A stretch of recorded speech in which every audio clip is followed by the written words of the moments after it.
Kubra, will you be giving any kind of warning when the hour is drawing near? Well, I can give you a 10-minute warning.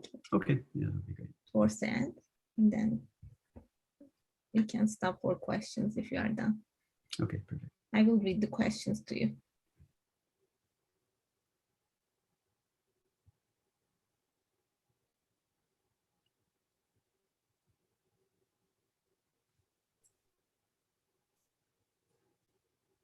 And how do I pronounce your last name, please? It's Alisea, but nobody ever gets it right, so. Alisea? Yeah, perfect. Okay. Thanks.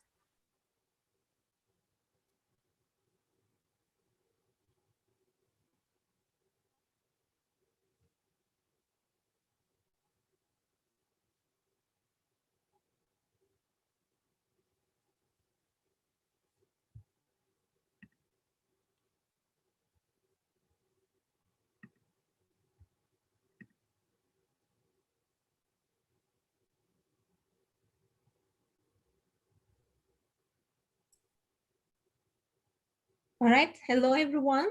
Welcome to the second day of the Quantum Science Center's inaugural Quantum Summer School. I hope you all enjoyed the first day and ready for the second day. So first of all, let me start with introducing myself.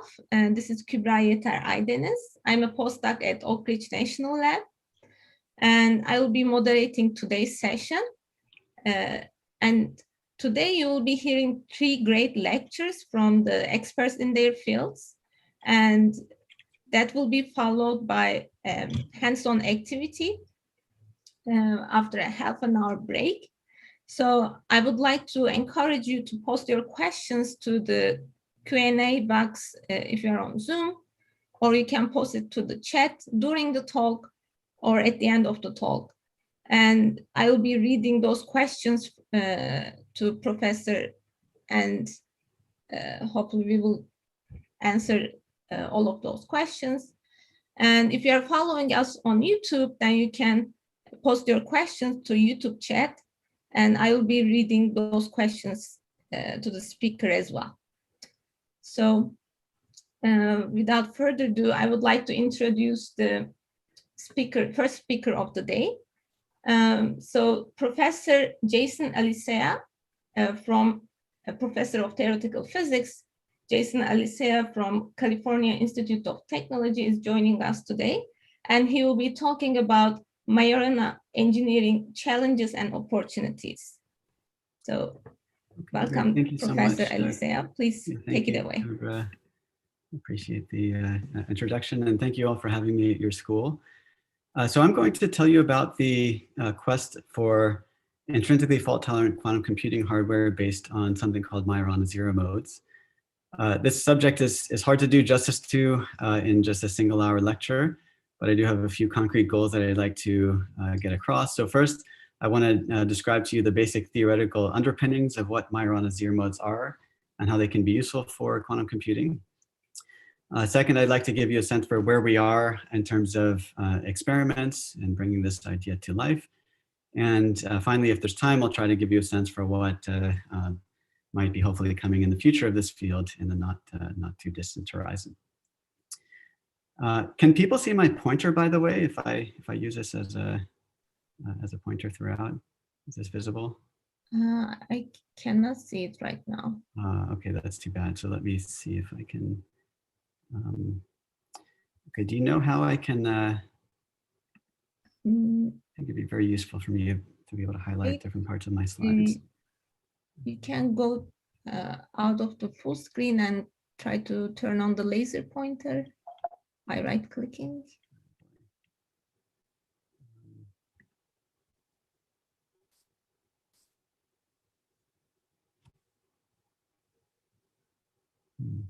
Okay, now I can see your cursor.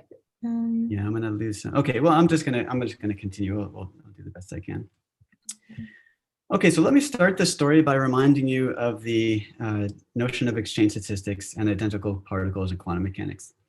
So exchange statistics describes how wave functions transform when you have a set of identical quantum particles and swap their positions. So suppose that these red particles are some identical quantum particles described by some wave function psi. If you take a pair of these particles and swap their positions.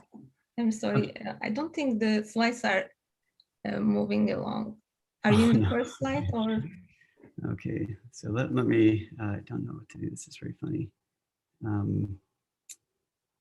So why don't I stop sharing and I'll try it a different way. Okay.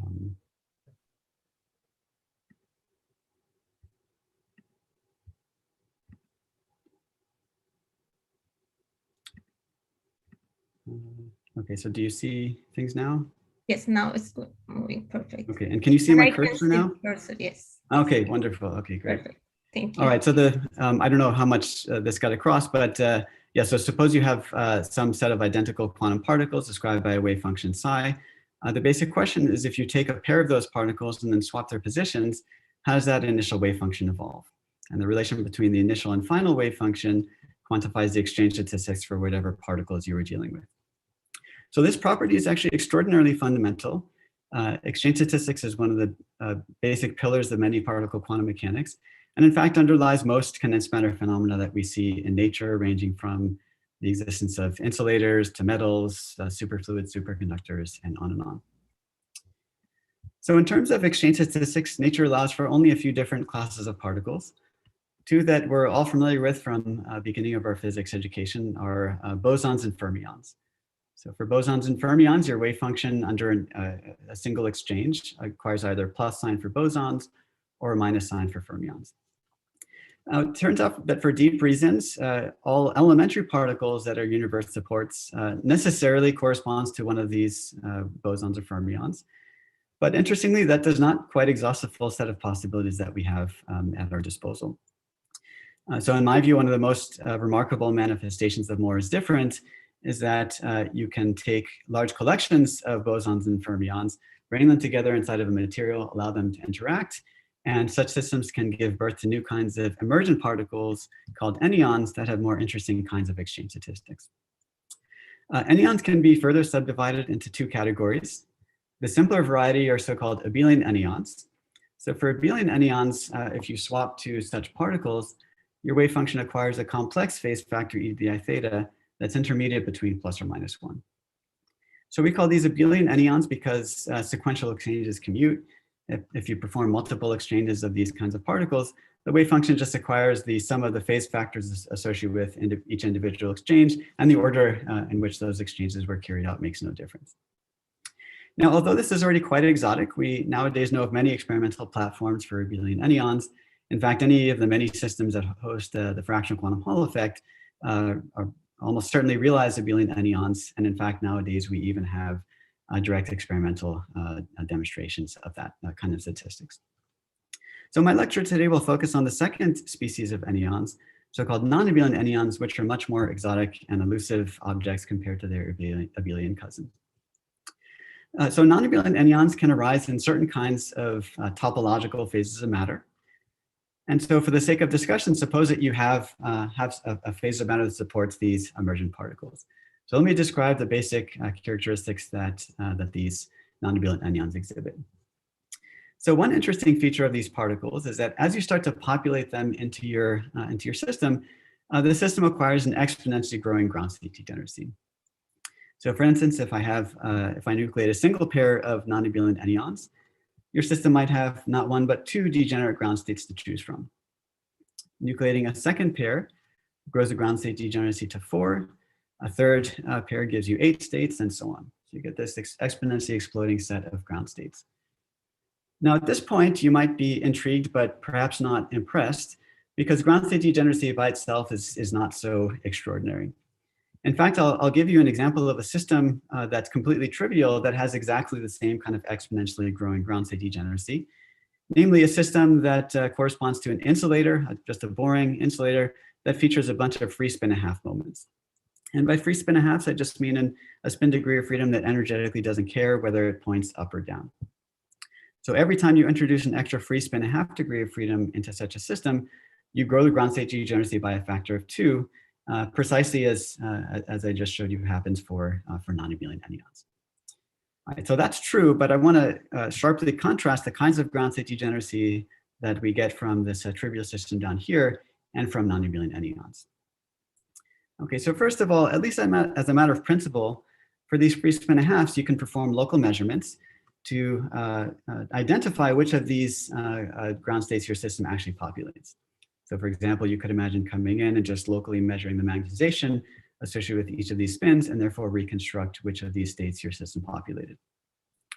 In sharp contrast, that's fundamentally impossible in the case of non-abelian anyons. There are no local measurements that give you any information about which of these ground states your system is actually populating. A closely related property is that for these free spin halves, this degeneracy is by no means robust. So you can easily lift that degeneracy either partially or completely by, for instance, applying magnetic fields that locally favor one spin orientation over the other.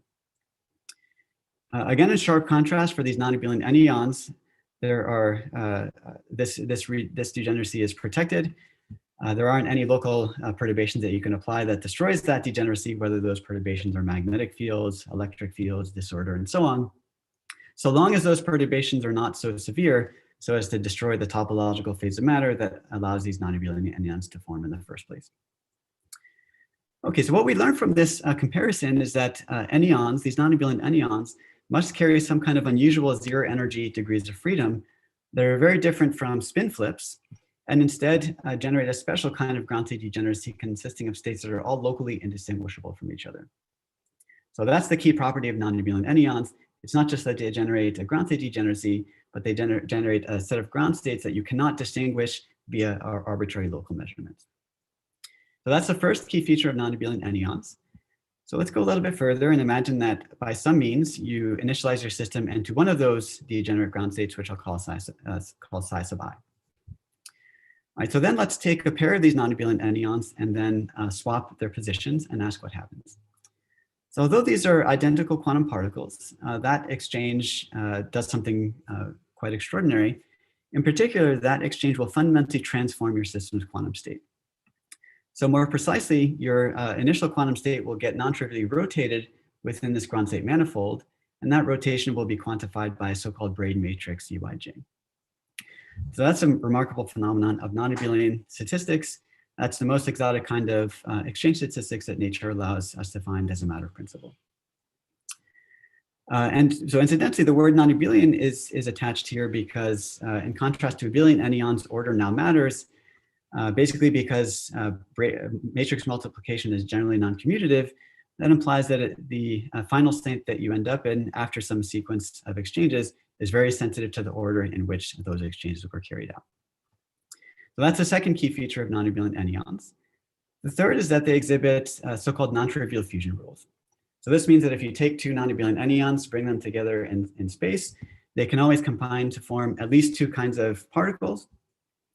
And to put this property into perspective, you might consider as a reference, let's say electron and positron. If you take an electron and positron, bring them together, they're antiparticles of one another, and there's no question they will annihilate. In the case of these non-abelian anyons, there is never a unique answer. If you bring them together, they might annihilate, or they might form some completely different kind of non-trivial particle. All right, so these are the basic three pillars of non-abelian anyon DNA, if you like. They encode locally indistinguishable ground states, they obey non-abelian statistics, and exhibit non-trivial fusion rules. So this physics, I think, is quite beautiful on its own, and by itself warrants the pursuit of these kind of emergent particles in a laboratory setting. But quite amazingly, there are also technological applications for this remarkable physics. So in particular, as Alexei Kitaev taught us a number of years ago, you can in principle use non-abelian anyons to build scalable, intrinsically fault-tolerant topological quantum computing hardware that was intrinsically immune to errors at the level of your basic hardware components. So let me sketch the basic idea for how this might work. So first of all, this set of locally indistinguishable ground states is a very attractive place to encode quantum information. So if you have 8 states, for instance, you have enough Hilbert space to encode 3 qubits. And the key idea here is that the same property that makes it difficult for an observer to decipher which of these states are actually populated via local measurements also endows those qubits with intrinsic resilience against local environmental noise. So by using the subspace generated by non-abelian anyons, we have a by default way of storing quantum information in a secure fashion. So in addition, we also have access to an intrinsically fault-tolerant set of quantum gates that can be applied to these qubits by virtue of non-abelian statistics. And so here the idea is that these Bragg matrices U, I, J can be thought of as quantum gates that rotate your qubits in exquisitely precise ways that you as a user control depending on which of these particles you swapped and in what order. So this is how ideally, in an ideal world, a quantum algorithm would actually take place via some sequence of prescribed rating operations. Now, eventually you want to read out the information after you've finished a computation. And to that end, one can use non-trivial diffusion rules. Right, so the basic idea here is that by bringing these particles together and fusing them, you convert these locally indistinguishable ground states into locally distinguishable states that you can then read out by conventional means. And by deciphering whether those particles fuse to, let's say, A or B, particle A or B, that in turn gives you information about the state of your qubits that was otherwise hidden from you when all these non-abelian anyons were far apart from one another. All right, so that in a nutshell is the basic idea behind topological quantum computing. I often like to call this Alexei's $3 million idea because in fact he won $3 million for coming up with topological quantum computing as one of the inaugural winners of the Fundamental Physics Prize several years ago. So although Alexei already answered the $3 million question in this field, the $1 billion question remains open, which is how do you bring build the hardware to bring this beautiful idea to experimental life? So maybe I can pause. I see there are a few questions in the Q&A box, so maybe this is a useful time to just pause and address things before I move to the next phase of my talk. There was one question from the beginning that might be answered, but I will ask anyways. When you say sequential changes, do you mean essentially some kind of operation? Yeah, by sequential changes, I mean, suppose that you want to do not just one braid, but many braids. So maybe I can first start by exchanging these particles, and then I can exchange these ones, and then these ones, and so on. You could imagine doing those exchanges in different order, and the final state that you end up in is sensitive to the order in which you carried out that same set of exchanges. So that's a non-abelian aspect to the exchange. Order matters. It's non-commutative by design. Mm-hmm. Yes, so and the second question is, if there is no additional quantum number in non-abelian anyons, which can be measured, for example, contrary to spin, why would one care? And how one can be sure that there's something inside for these anyons? Okay, so let me see if I can actually open the Q&A box and read that question myself. Okay.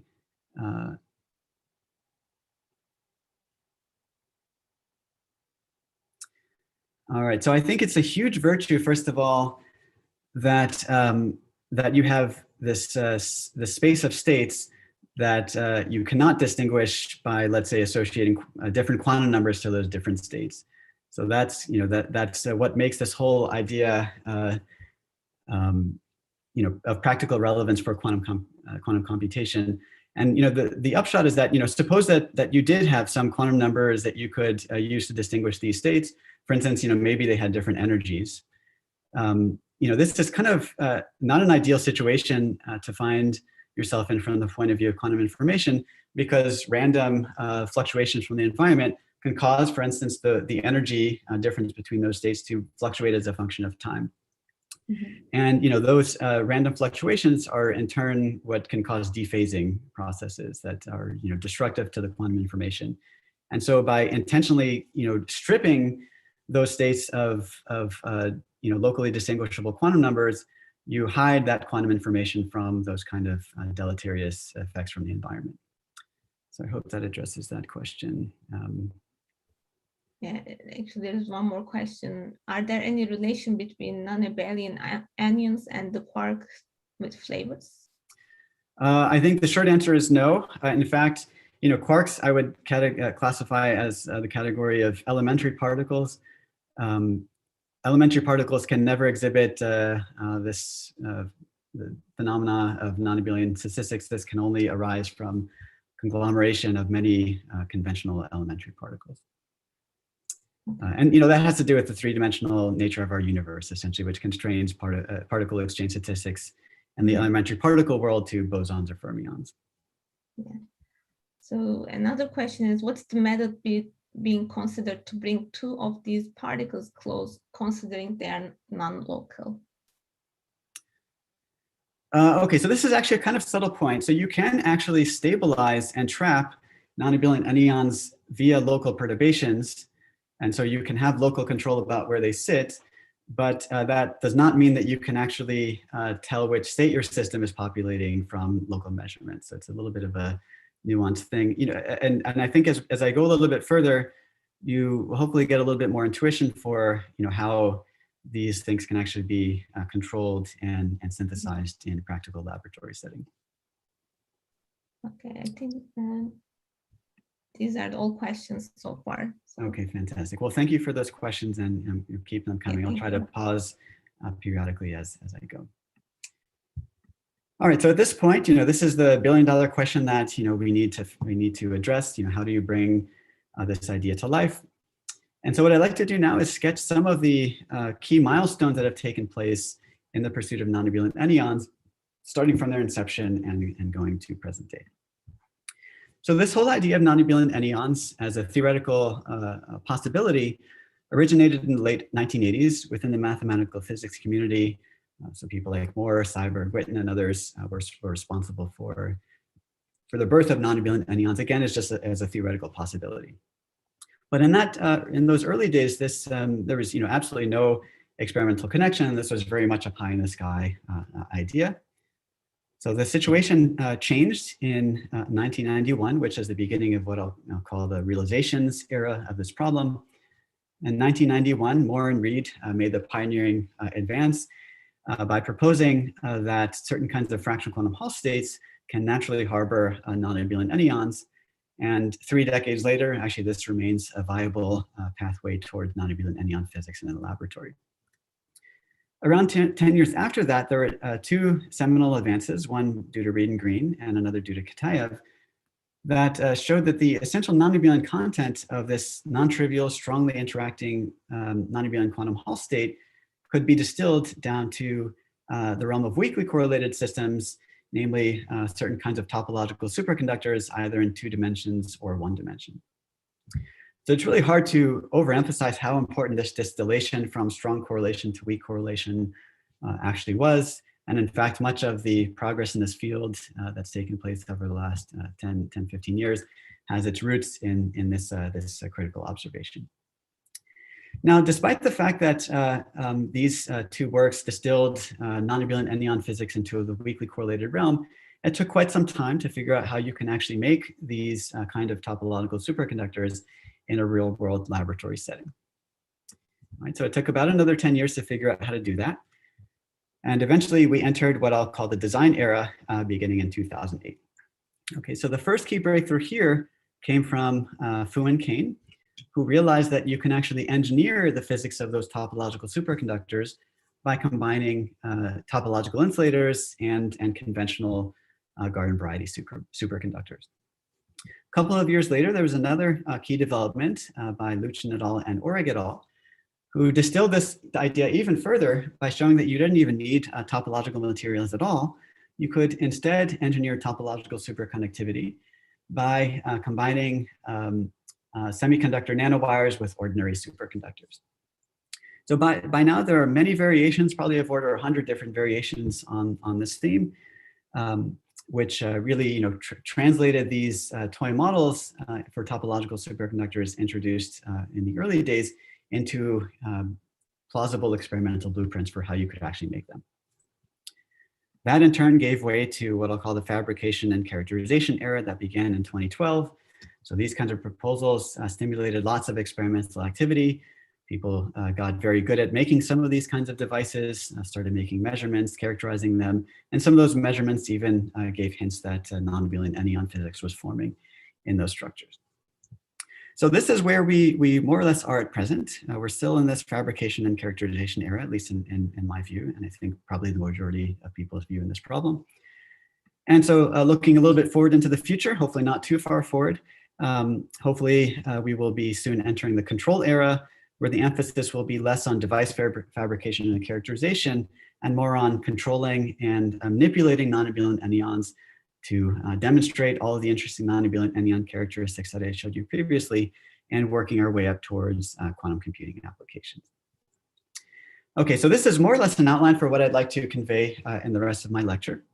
So what I'd like to do now is go back up and show you how, in the context of toy models for one-dimensional topological superconductors, how non-abelian anyon physics can arise in actually, I think, very intuitive settings. Then I'll show you how those toy models can actually be realized in nanowire-based devices, and say a little bit about experiments and future directions. Okay, so I see 4 more questions, so I don't know if I should pause and take those at this point, or no, so those are the same questions. Okay. Yeah, there's more, all right. more questions. Fantastic. Okay, so let's now consider a toy model for a spinless one-dimensional superconductor, which, as we'll see shortly, can realize a topological phase that harbors non-abelian anyon physics. So here's a basic setup. I'd like to consider an n-site chain. So here's site 1, 2, 3, down to n. Spinless fermions will live in that n-site chain and will be governed by the Hamiltonian shown here. All right, so the spinless fermions will be described by operators C and C dagger. I'll give those spinless fermions a chemical potential, which allows us to fix the density in that system. Those spinless fermions can hop between nearest neighbor sites of the chain with hopping amplitude t. And if 2 fermions happen to sit at neighboring sites, they can form Cooper pairs with an amplitude delta. Okay, so that's the model that I'd like to consider. Now, as is often the case in condensed matter physics, the key to uncovering the physics of this Hamiltonian involves choosing the right degrees of freedom, the right set of variables to work with. So in this context, the right set of variables to work with turn out to be something called Majorana fermions. Okay, so I'm now going to take my original spinless fermion operators denoted by C and decompose them in terms of Majorana fermions by writing C as gamma B plus I gamma A. So gamma B and gamma A, those are so-called Majorana fermion operators. They satisfy the properties shown here. They square to 1, they're Hermitian, and they have fermionic anti-commutation relations with each other. So this is something that one can formally always do. There's nothing special about this particular model. This is always a legitimate way of writing any fermion operator. And it's really akin to just taking a complex number and writing it in terms of its real and imaginary parts. I think that's a pretty useful analogy. Okay, so just the fact that one can introduce such a decomposition on a formal level is often not very useful. And just because I decided to write things in terms of Majorana fermions doesn't mean that my system has excitations that are in any way related to Majorana fermions. But in this particular example, if you tune this Hamiltonian to a very special limit and use this Majorana fermion decomposition, the physics just jumps right out at you. So let me do that. Let me fine tune this model to a very special point where the chemical potential vanishes and the hopping and pairing amplitudes equal each other. Okay, so this term is now gone, and T is equal to delta for these terms over here. And in this particular limit, I can factorize these remaining terms in a very nice way. Okay, so that Hamiltonian in the limit where mu is 0 and T equals delta can be expressed as shown here. So I've pulled out an overall energy scale T all the way out front. And I've factorized the remaining terms as shown here. Right, so to make sure that I haven't done anything wrong, you can kind of go in reverse and make sure that this Hamiltonian indeed recovers to the one I started with. So if you multiply these terms together, Cx dagger Cx plus 1, that's exactly this hopping term. If you multiply these terms together, that's exactly this pairing term. And then this Cx dagger piece just gives you the Hermitian conjugate terms. All right, so by staring at this particular form of the Hamiltonian, you can see that this first piece just involves Cx plus Cx dagger. So you can think about that roughly as the real part of this fermion, which will be related to gamma B. So that real part at site X will couple to the imaginary part C minus C dagger at the next site over, and that imaginary part is basically the gamma 8 fermion. All right, so when you introduce the Majorana fermion decomposition, this has a very nice representation. Here it is. The Hamiltonian reduces to the form shown here, which just couples gamma B at site X with gamma A at the next site over. All right, so here's a pictorial representation of that Hamiltonian. So here are the gamma A and gamma B fermions associated with site 1. Here are the gamma A and gamma B fermions associated with site 2. Here are those guys for site 3, and so on down the chain. All right, so this Hamiltonian will couple gamma B at site 1 with gamma A at site 2.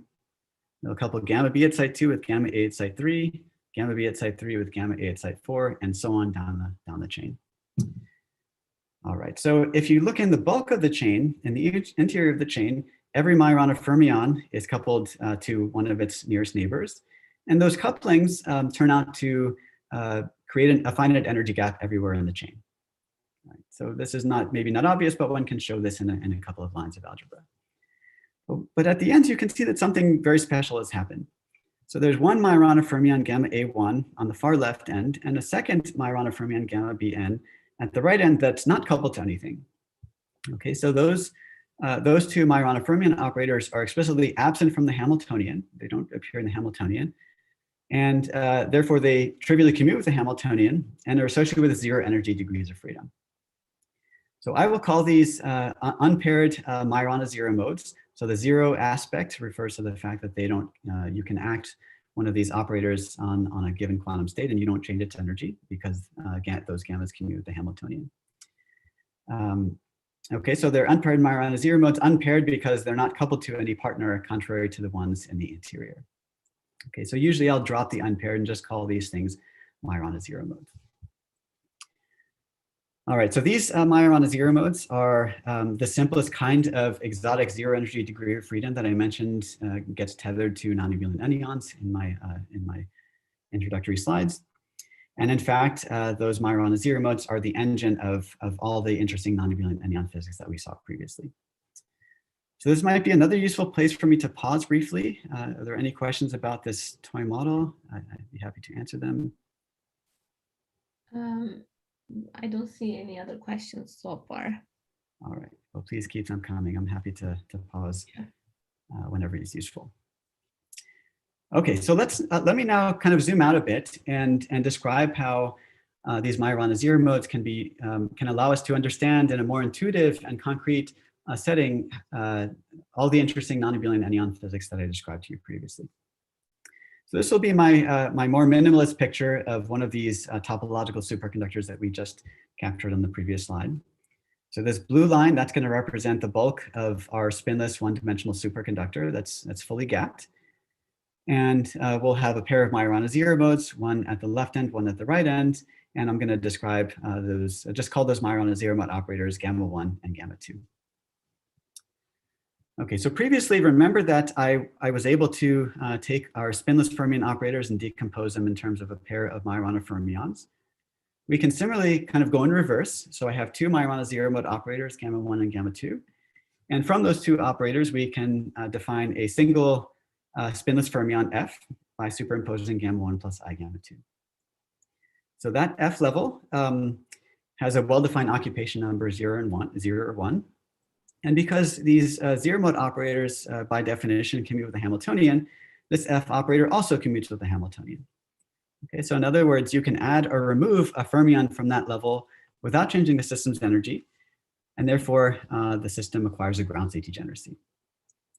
So those two ground states are associated with occupation number 0 and 1 for that complex fermion F. And those ground states, as is one of the hallmarks of non-abelian anyons, are locally indistinguishable from one another. So we can understand that local indistinguishability in a variety of ways. First, we can note that fermion F arises from a superposition of two Majorana zero mode operators that can be separated by macroscopic distances from one another. And so if you want to know the occupation number of that fermion, you have to do a non-local measurement that simultaneously knows not just about gamma 1, but also about gamma 2. All right, so that's kind of a formal way of thinking about the problem. But there's a more physical way of thinking about this as well. So those two ground states that are again associated with occupation number 0 and 1 for that F fermionic level have correspond to states that have overall even fermion number, even number of fermions spread out across that superconductor, and a second state that has total odd number of fermions spread out across that superconductor. Now, interestingly, this is already a pretty bizarre feature. In conventional superconductors, the ground state typically has an even number of electrons, so that every electron can find a partner to Cooper pair with. And typically, if you want to have an odd number of electrons, you have to have one unpaired fermion, and that will, in most superconductors, cost you a finite energy. So that energetic distinction between even and odd electron number ceases to exist in this setting, and that's the physics that these Majorana zero modes are encoding. Now, if you wanted to know whether your system had an even versus odd number of electrons, you would have to do something which is highly non-trivial. You would have to count up the total number of electrons in your delocalized across your system, mod by 2, and then you'd know whether you had an even or odd number of electrons. And clearly that's not information that you can get by just locally probing any given patch of the system. Right, so that's, I hope, makes the local indistinguishability a little bit more intuitively accessible. I also mentioned previously that as we nucleate these non-abelian anyons, we get exponentially exploding ground state degeneracy. And we can see that possibility here as well. So there's no reason why I need to just generate a single topological superconductor along this line. So you could imagine that, for instance, in the central region, I just remove all the electrons from that part of the system so that this just becomes some trivial vacuum, in which case I've essentially sliced that single topological superconductor in two. So I'd have one topological superconductor on the left, one topological superconductor on the right. Each one will have its own pair of Majorana zero mode operators. And so instead of having just two ground states, now I'd have 4 ground states. And those 4 ground states reflect the fact that each one of these segments can have even or odd electron number independently without changing the system's energy. I can continue. I could, if I want, put some electrons back in the central region, creating another topological superconductor, giving a third pair of Majorana zero modes, and growing the ground state degeneracy to 8. Okay, and you can keep doing this if you like and get as many of these states that as can fit in your sample. Okay, so that's local indistinguishability and exponentially growing ground states. Let's turn now to fusion. So I mentioned that if I take a pair of non-abelian anyons and bring them together, they can fuse 2 different kinds of quasi-particles. So we can see this property intuitively as well. So suppose now that I took this central region and moved these Majorana zero modes together so that I eventually just destroyed that central topological superconductor. All right, so it makes some logical sense that once I've removed that central region, I had better get back to having 4 ground states rather than 8, and which implies that the 8-fold ground state degeneracy had better split into a lower quartet and an upper quartet, which are no longer degenerate. Now, if you started in a state that evolved into this lower quartet, then those non-abelian anyons would have just annihilated with one another, and they're gone without a trace. However, if you ended up in this upper quartet, then you would be left with an extra finite energy fermion present in this region, which is the second possible channel that these non-abelian anyons can fuse into. And so another way of thinking about this is you can construct a fermion operator by writing gamma 5 plus I gamma 6. Once those 2 zero mode operators come together, they no longer commute with the Hamiltonian.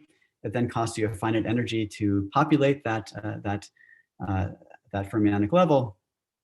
And the 2 occupation numbers for that fermionic level correspond to the 2 different ways in which those non-abelian anyons can fuse. Either they can annihilate each other or give you an extra finite energy fermion. Okay, so that's fusion. Finally, I mentioned non-abelian statistics. If you don't mind. Yes. Sure, yes, please go ahead. Yeah, so is there an operator or a measurement that can tell you how many free Majorana zero modes are there in your system? There is a measurement that can do that, and I will describe that actually later on. So maybe just let me pause on that.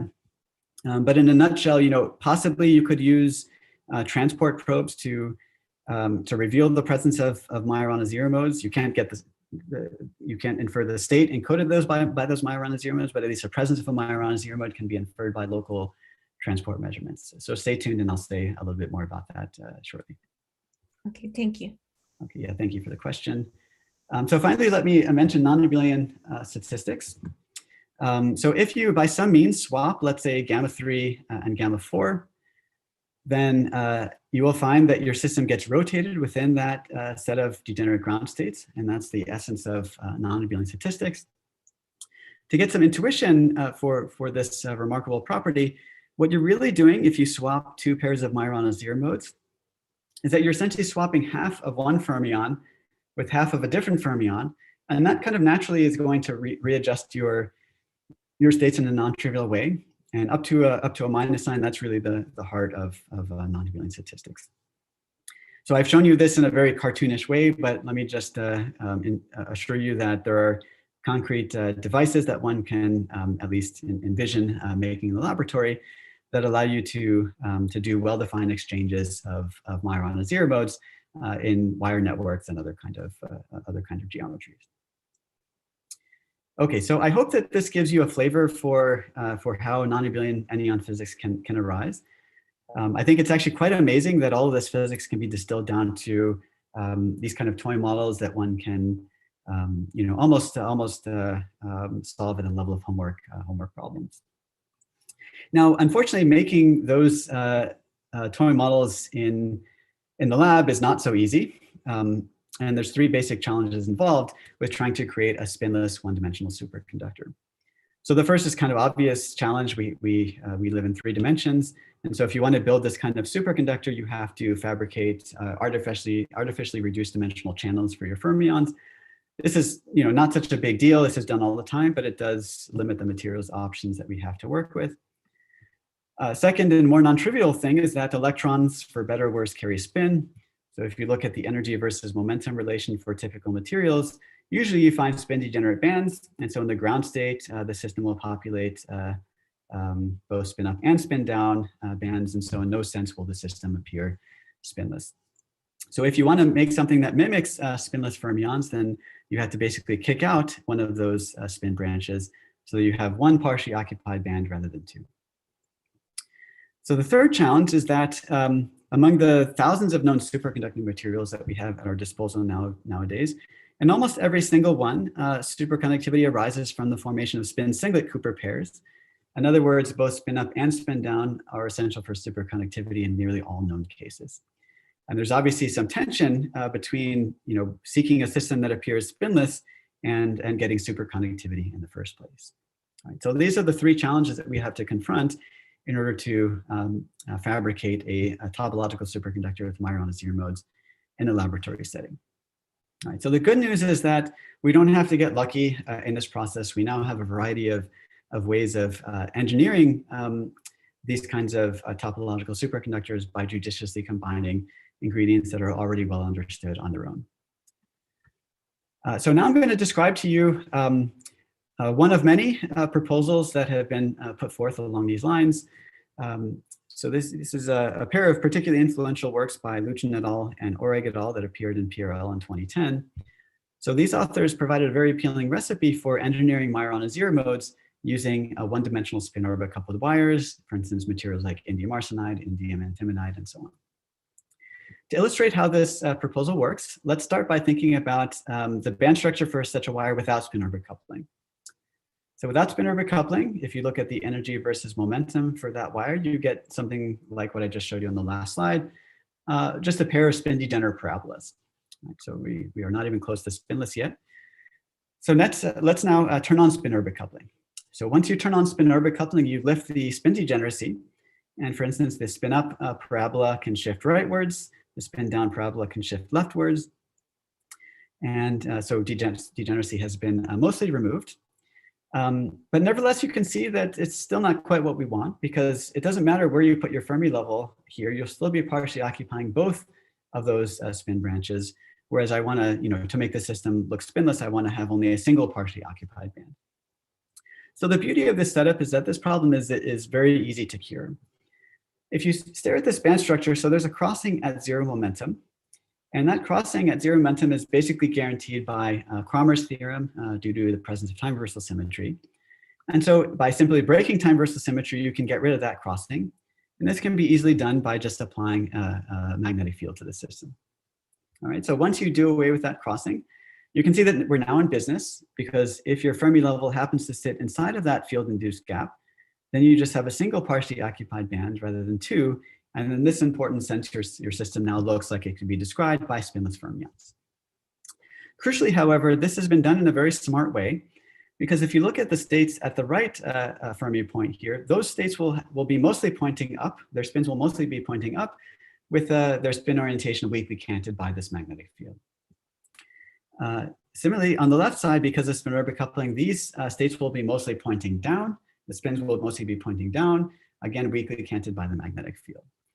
Right? And so the fact that you have both spin up and spin down states available at the Fermi energy makes the system very easy, at least in principle, to make superconducting. Right? So this can be done by now coupling our spin-orbit coupled wire to garden variety spin singlet superconductor, so one of the thousands of conventional superconductors that we have at our disposal. The key idea here is that electrons from this wire can tunnel into that superconductor and then back. And by spending a little bit of time in that adjacent region, those wire electrons can inherit properties that are native to that superconducting system. Okay, so that's a very powerful and useful phenomenon known as the proximity effect.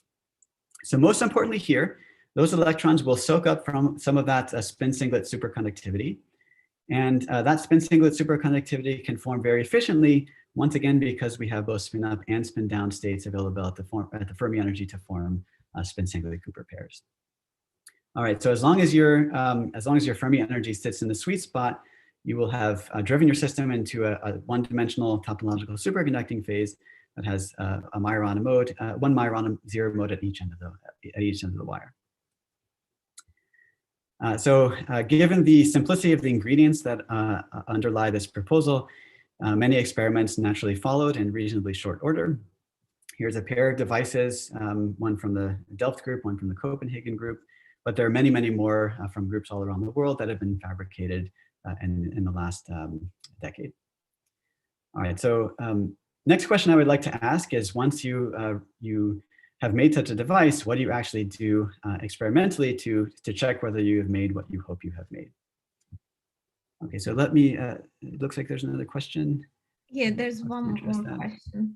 So you showed that lift of the degeneracy. So is the degeneracy lifted due to fusion between the central Majoranas, or then they exactly at zero energy? Yeah, so the degeneracy will indeed be lifted once these Majorana modes hybridize with each other. Then they will not be at exactly zero energy anymore. They'll be pushed to finite energy.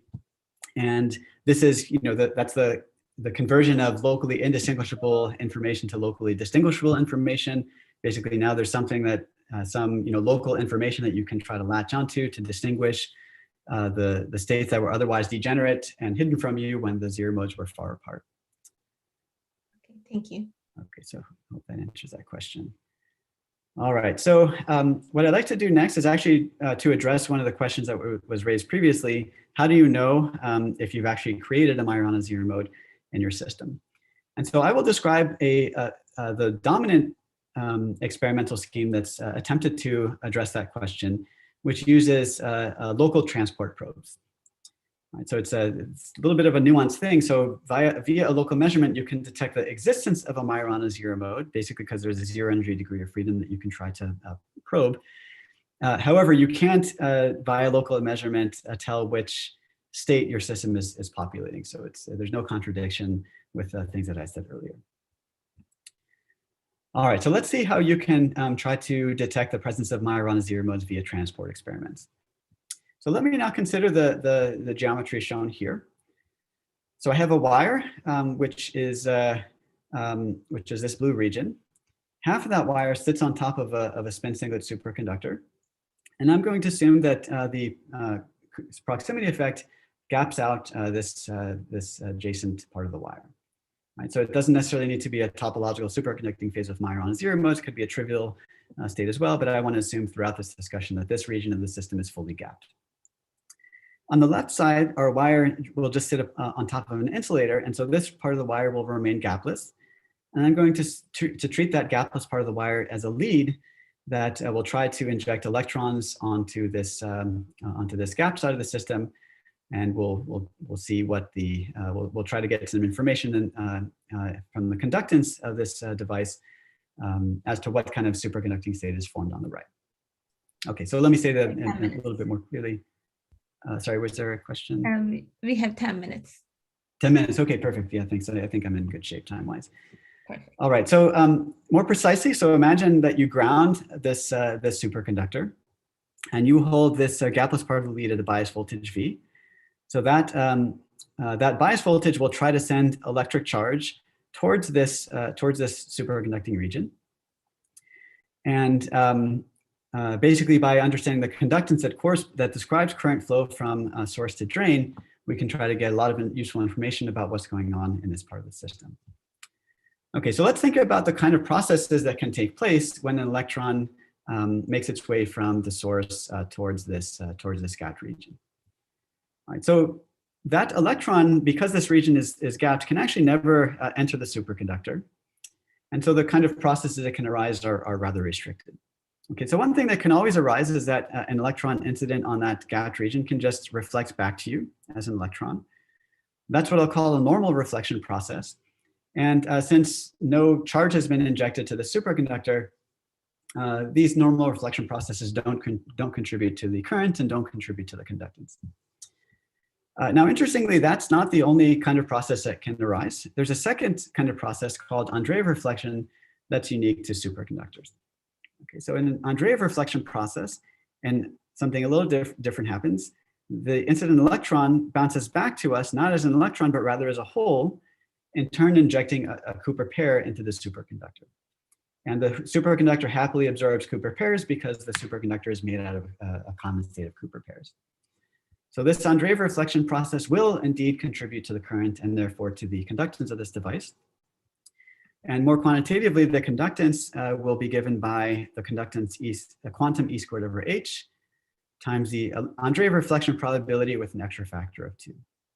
And this extra factor of 2 basically is present because every time you have an Andreev reflection event, you inject not 1, but 2 electrons into the superconductor.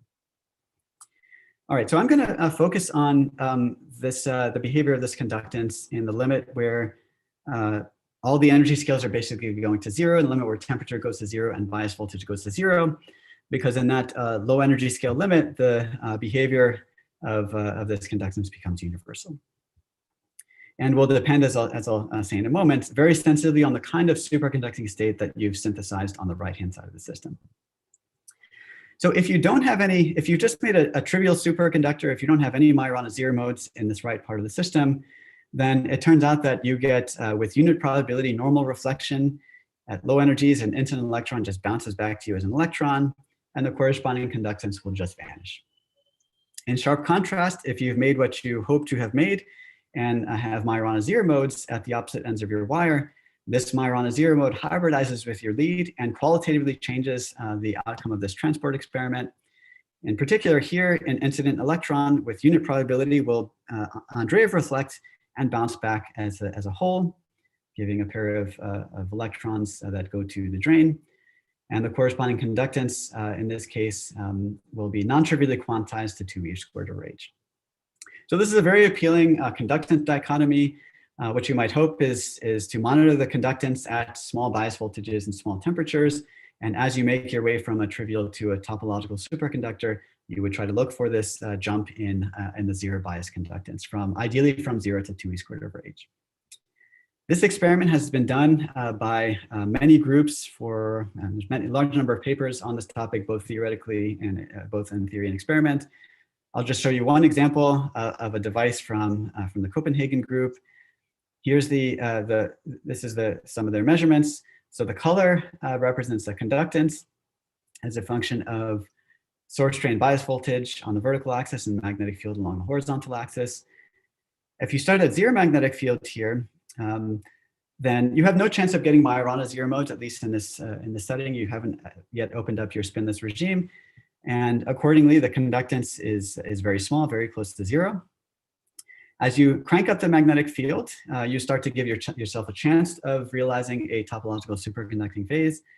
And indeed, one sees in this measurement and in a variety of other measurements, zero bias peaks that form over and stick around over some extended region of magnetic field. So nowadays, these experiments, while in some cases they can be consistent with the formation of Majorana zero modes, they're widely viewed as inconclusive and not quite definitive signatures of Majorana zero modes. And here's the basic culprit. There's a very simple picture that has emerged for why this is inconclusive. Essentially, it's very hard, turns out it's very hard to distinguish via this kind of transport measurement from a situation that we want, where you have Majorana zero modes separated across the length of your device, from a situation where you have a pair of weakly hybridized Majorana modes that just happen to sit close to your lead.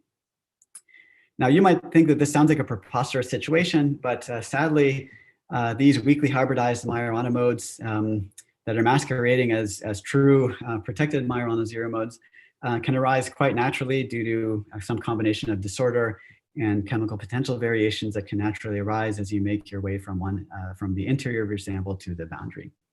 So this is one of the key challenges that the field is wrestling with. We need to figure out how to get to more decisive signatures of Majorana zero modes to rule out this boring accidental low energy mode scenario. All right, so with this, I wanted to zoom out a bit and try to give you some sense for what I think are some interesting directions on the horizon of this problem. So here's this Majorana mountain that I showed you in my title slide. Ideally, we'd like to eventually get to using these kind of Majorana devices for fault-tolerant, scalable quantum computing hardware. There's been a lot of exciting progress in this direction, but we certainly have lots of ground to cover. So some of the exciting progress has involved the synthesis of toy models that allow us to understand in really simple and appealing, intuitive ways how non-abelian anyons can form. We've had a lot of progress in translating those toy models into concrete experimental blueprints, which in turn have inspired a lot of progress on the device fabrication front.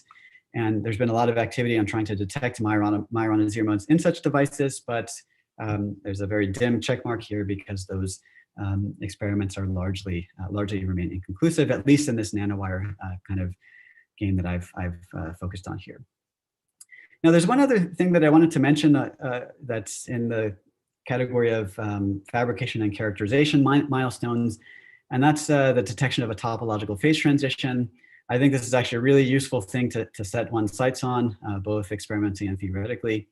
I didn't really emphasize this, but as you make your way from a trivial to a topological superconductor, those are distinct phases of matter and are separated by a phase transition at which the gap for the system closes and then reopens. And if you can see that closure and reopening, along with the corresponding formation of Majorana zero modes, I think that would provide very clear-cut experimental evidence of Majorana zero modes, even if you're just using these standard transport experiments that I described on the previous slide.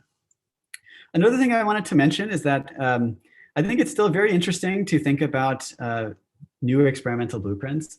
A few years ago, I didn't think this was such an interesting problem anymore, but I've definitely changed my tune. I think there's still a lot of room to use the new condensed matter phenomena that are all the time being discovered and try to find new platforms that can give us non-abelian anyon physics. And I think the ideal platform is still not clear. Further up the mountain, I'm really excited about eventually getting to control era type milestones where we're capturing the essential non-abelian anyon physics, fusion role detection, non-abelian statistics, validating prototype topological qubits. I've spent a lot of my time in the last couple of years thinking about this, and I am very excited to finally get there, hopefully not too much longer. Once we understand once we have all these control era milestones in place, we can think about multi-qubit devices, and there's a whole new set of interesting problems involving analog quantum simulation with Majorana arrays and device characterization as we work our way up towards the ultimate goal, which is to actually make a useful technology. The final thing I wanted to mention is that despite the fact that I've really focused on one route in this talk, There's by no means a unique path up this mountain. There are other trajectories that are being thought about, and here's some snapshot of some of them. And I think it's a really exciting problem, despite the fact that we've been struggling a bit to get truly decisive Majorana zero mode signatures. I think the discovery of all these other routes has given a lot of interesting fodder for this field. And so in conclusion, I hope that you all find this direction interesting, and I hope some of you will be inspired to help us trek up this mountain in the years to come. So thank you for your attention. And if I have any more time, I will be happy to answer more questions. Thank you, Professor Elisea, for this great talk. We have some questions for the last 2 minutes that I can ask. So you showed this potential versus magnetic field plot. So is the superconductor destroyed when the magnetic field exceeds 200? Okay, so I'm actually very happy to have gotten this question because, well, okay, so the superconductor is not destroyed at this field. It may be, you can see the superconductivity being destroyed maybe around a few hundred millitesla. But I do think that this is a very, something that I'd like to comment on. And this is, concerns how we might try to improve on these kind of proposals in the future. And one theme that has emerged in certain parts of the literature recently is trying to do away with the requirement of having a magnetic field in the first place. So magnetic fields and superconductors are usually not very close friends. And so if you can figure out a different way of breaking time reversal symmetry that leads to the same result, that's a step in the right direction. And concerning alternate pathways up the mountain, I think this is a very useful thing to keep in mind. Yeah, so on the same plot, so it seems like G is only 0.8 of E squared over H instead of 2. Is a comment in that plot for that. Yeah, so that's right. And the vast majority of these zero bias peaks have been below this 2E squared over H quantized value. That can be for a variety of reasons. It could be that one simply hasn't probed a Majorana zero mode and is probing something else. It could be even in the scenario where you do have a Majorana zero mode, this could be your experiment could reveal conductance below 2E squared over H because of finite temperature effects, possibly other reasons associated with non-idealities of your device. So, I've taken a kind of theorist limit here where I focus on clean superconductors, nice gap, zero temperature, zero bias voltage, but that theorist dream doesn't often align with experimental reality. And so there can be departures for a variety of reasons. Yeah, we all experience that, I guess. Yeah, all right. I guess because of time constraints, I will move to the next speaker. And if you could answer the rest of the questions in the chat, that would be great. I'd be happy to. Okay, thank you so much for your attention, thank everyone. you. And thanks to the attendees for their great questions. So our next speaker is Dr. Rolando Soma. If you could share your screen. So he's a technical staff member at Los Alamos National Lab, and he's also an adjunct assistant professor at the University of New Mexico. And today he will give a talk on quantum simulation with quantum computers.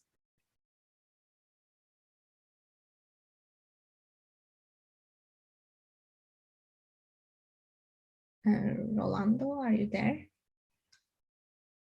We cannot hear you. Hello, can you hear me? Yes, now we can hear you. Okay, so can you see my screen? Not yet. Not. Okay, just 1 second, please.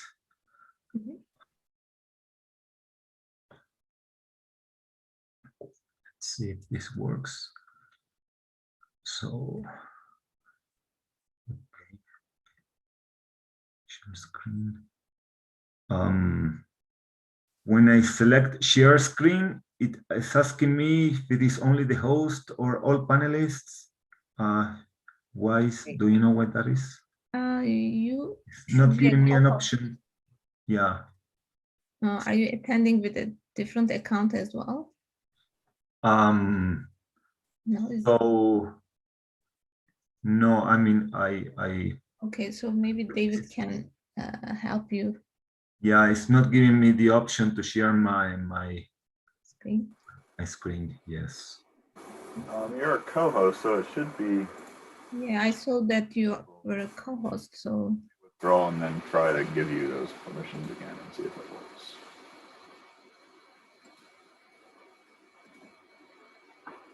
okay, I guess you should be able to share it right now. I also, sorry, 1 second, please. Sure.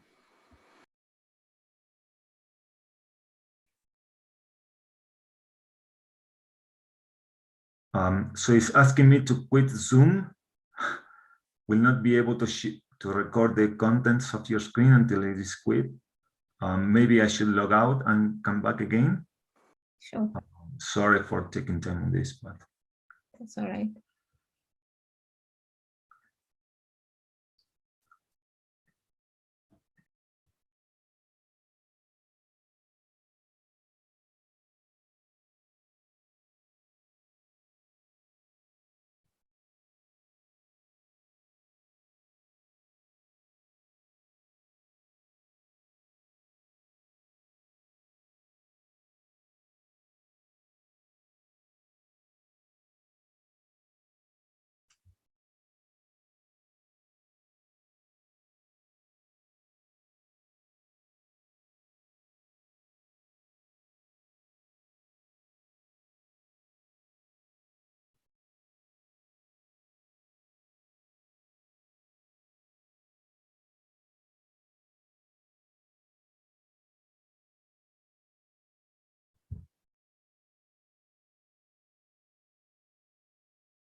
Okay, I see him. I think he's back.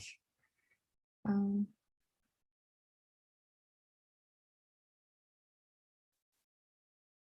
right, there we go. We cannot hear you though.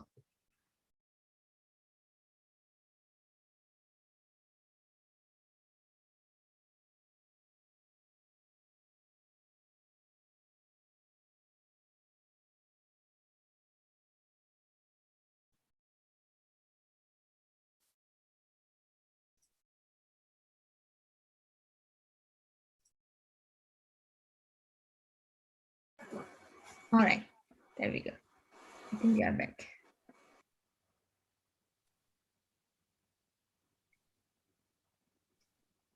Hello?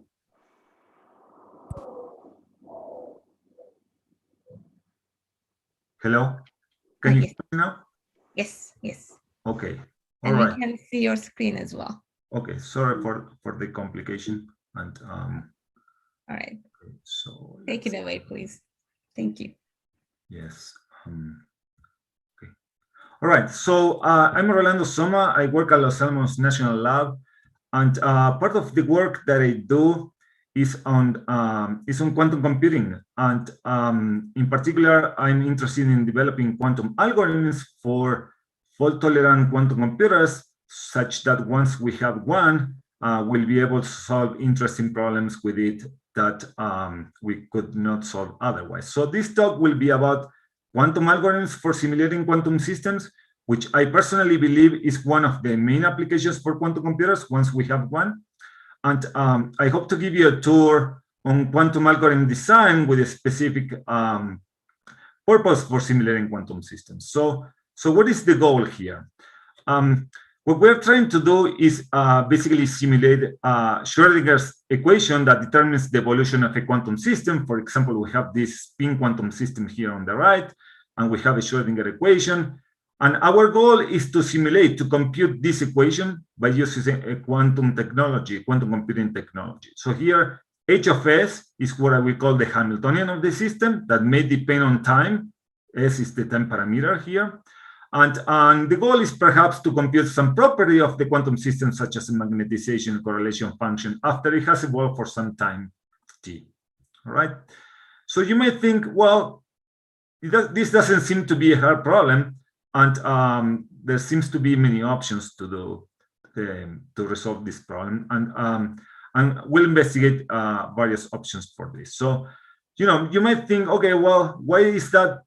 Looks like a simple differential equation. In principle, I could try to solve this with my computer, but it turns out that if you do that, we know that this is actually a surprisingly hard and even an intractable approach.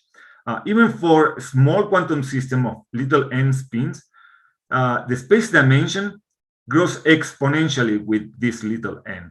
And if we want to even writing down the matrix for the Hamiltonian already would take exponential time. Representing the vector, the quantum state, also would take exponential time. So to give you an idea, even storing a vector for, say, 70 spins, 70 qubits, with only y byte per entry for that precision, already requires order of all the information is transmitted in the internet in 1 year. So we are very, very limited in using this approach due to this exponential increase in memory and complexity, if we were to try to solve Schrödinger's equation exactly. So this is like a no-go. And then, you might say, well, why aren't we more clever and try to come up with a better approach that does not indeed require this exponential growth of memory? And indeed, this has been explored. Certain well-known approaches for this are, for example, quantum Monte Carlo or density matrix renormalization groups. And indeed, these methods may not require exponential memory. And sometimes they work, they are efficient, but they work for very small classes of systems. They don't work in general. For example, the MRG stops working when entanglement grows large. These are serious limitations that we are aware of. Quantum Monte Carlo might not work when there is a sign problem, for example. So this is another evidence that simulated quantum systems in general with classical computers appears to be hard, even if you come up with better and more efficient and more clever ideas. You may think, okay, well, why don't we just do the experiment? Indeed, this is something that is done. This is, comes under the umbrella of quantum simulators, and there's various technologies like optical lattices, ion traps, other technologies like neutral atoms or NMR, and this approach indeed works, and indeed they provide the first demonstrations of quantum simulation. But the key limitation here is that we can only simulate one quantum system at a time. We have very little control, and these approaches may be prone to errors, uncontrolled errors, such that once we want to simulate like large quantum systems, the errors the coherence that can come in various forms, for example, the coherence, can kick in and lose the quantum information. So the fourth attempt, which is the one that I will describe here, is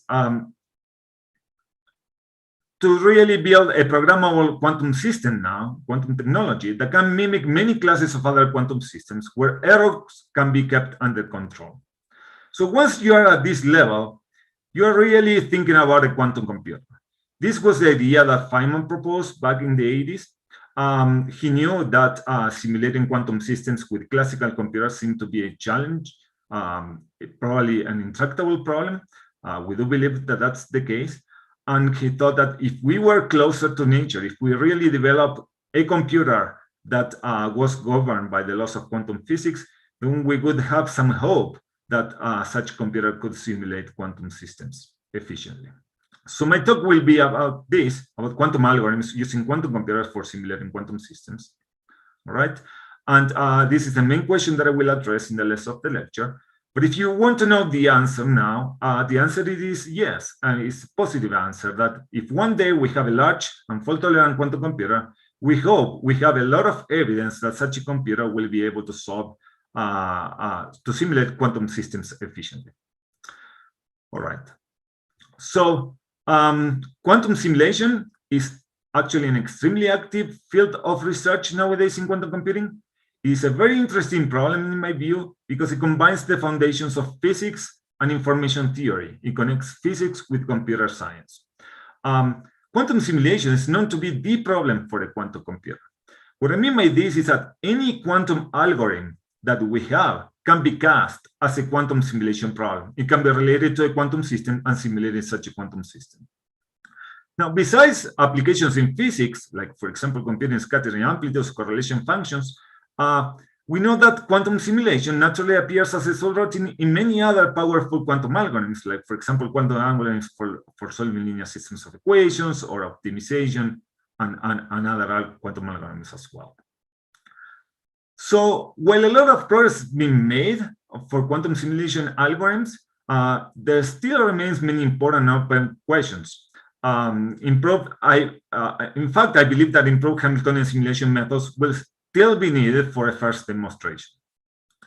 So in the rest of my lecture, I will summarize some of the most useful techniques and results that we have in this field. There won't be enough time to go over every existing result because every day there's few papers about this topic. In particular, I will focus on simple examples just to reduce the technical complexity of the lecture. But the results that I present can be generalized to more complex quantum systems and can address even other models of quantum computation. Indeed, quantum simulation is the main example of an exponential quantum speedup. It's not the only one. You probably heard about algorithms like Shor's algorithms for factoring integers, where there is an exponential speedup as well. Those algorithms in principle appear to have nothing to do with quantum mechanics, so it's kind of like surprising. And if you are interested in the variety of quantum algorithms that we develop, I suggest you go to this website, the Quantum Algorithm Zoo, where there's more than 60 quantum algorithms that are displayed and explained together with the speedups. So this talk will be with a focus on quantum simulation, simulating quantum systems, and as I said, quantum simulation appears as a subroutine of many of these other algorithms in this website. So when talking about algorithms and developing algorithms, we need to have a little understanding of complexity. So in complexity theory, we typically separate approaches in efficient versus inefficient. There's going to be a problem size, which I call little n here. And that little n, for example, may be related with the number of qubits of the system that I want to simulate. Okay, so we are really after efficient approaches. Efficient approach is one where the running time of the algorithm, the overall complexity, scales only polynomially with that problem size, like, for example, linearly with n or quadratically with n. Inefficient approaches are those for which the running time may scale exponentially with the problem size. Those are the approaches that we don't want to obtain. So here, for quantum simulation in particular, we're interested in approaches where the running time is polynomial. Now, you might ask, okay, what happens with an approach whose running time is, say, n to the 11th power, right? 11th power seems to be extremely large. Well, under these definitions, that approach would be efficient, but probably wouldn't be that practical. So when we have algorithms where the running times are like these large powers, even though they are polynomial, I mean, more investigation will be needed to really bring down such a degree of polynomial as down as possible in order to make these approaches practical as well. So we typically separate problems in their complexity classes. There's a well-known complexity class, which is called NP. NP are those problems for which the solution can be verified efficiently in polynomial time on a classical computer, but it may take exponential time to find it. So those are hard problems. The NP complete problems, the NP hard problems that you probably heard, those are really hard problems for classical computers. We have the class P, which is a class of problems that can be solved efficiently in polynomial time on a classical computer. And we also define a new class which we call BQP for those problems that can be solved efficiently on a quantum computer. So quantum simulation in particular is a problem that belongs to the class BQP. It can be solved efficiently on a quantum computer, but we strongly believe that there is a problem that cannot be solved efficiently on a classical computer, and that's the reason why we claim that there is an exponential quantum speedup. If you probably heard about the use of quantum computers for optimization problems. Well, it turns out that hard optimization problems are those problems that are hard for the class NP, they are complete. And those problems, indeed, we also expect that are even hard for a quantum computer to solve as well. So quantum simulation appears as the problem for a quantum computer. Everything reduces to it. and such problem can be simulated efficiently on quantum computer, while we don't believe that that is the case for a classical computer. All right, so the algorithms that I will describe here are developed in what we call the gate-based model. So I'll give you a quick tour on what the gate-based model of quantum computing is. So in this case, we assume that the quantum computer is made out of a certain number of qubits, like little m qubits, and at any time, the state of the quantum computer is a pure state that can be described as a linear combination of all possible states of those m qubits, zeros and ones. So all the possible combinations, and this is a massive linear superposition where the dimension is exponential on that little m. So this is the way that we can describe the state. We'll never do this because this could be subject to exponential complexity, but it's just a property of quantum mechanics that the state can be described as a superposition of what we call basis states. Operations on a quantum computer, on a qubit quantum computer, are unitary operations. These are one of the postulates of quantum mechanics. So in this model, in this particular model, the gate-based model, we will think of operations as what we call like 1 and 2 qubit operations. So 1 qubit operations are transformations that state on a 1 qubit state. 2 qubit operations are also unitary transformations that act on 2 qubit states. These are some examples. They sometimes come with these H's and X's for Hadamard gates or Pauli gates, control node gates, and things like that. But these operations are unitary and they act at 1 qubit or 2 qubits at a time. There is an important theorem in quantum computing that says that any unitary operation that acts on this large Hilbert space of m qubits can be decomposed as a sequence of 1 and 2 qubit gates, or at least very well approximated by such. So this is the way that we operate on a quantum computer made out of qubits. We start with some initial state, we implement these 1 and 2 qubit operations, and then at the end, we make a measurement, because the measurement is what is going to give us some classical information, like, for example, a bit string that encodes the information about the problem that we want to solve. This is a simple measurement. We call it a projective measurement to be consistent with the postulate of the quantum mechanics.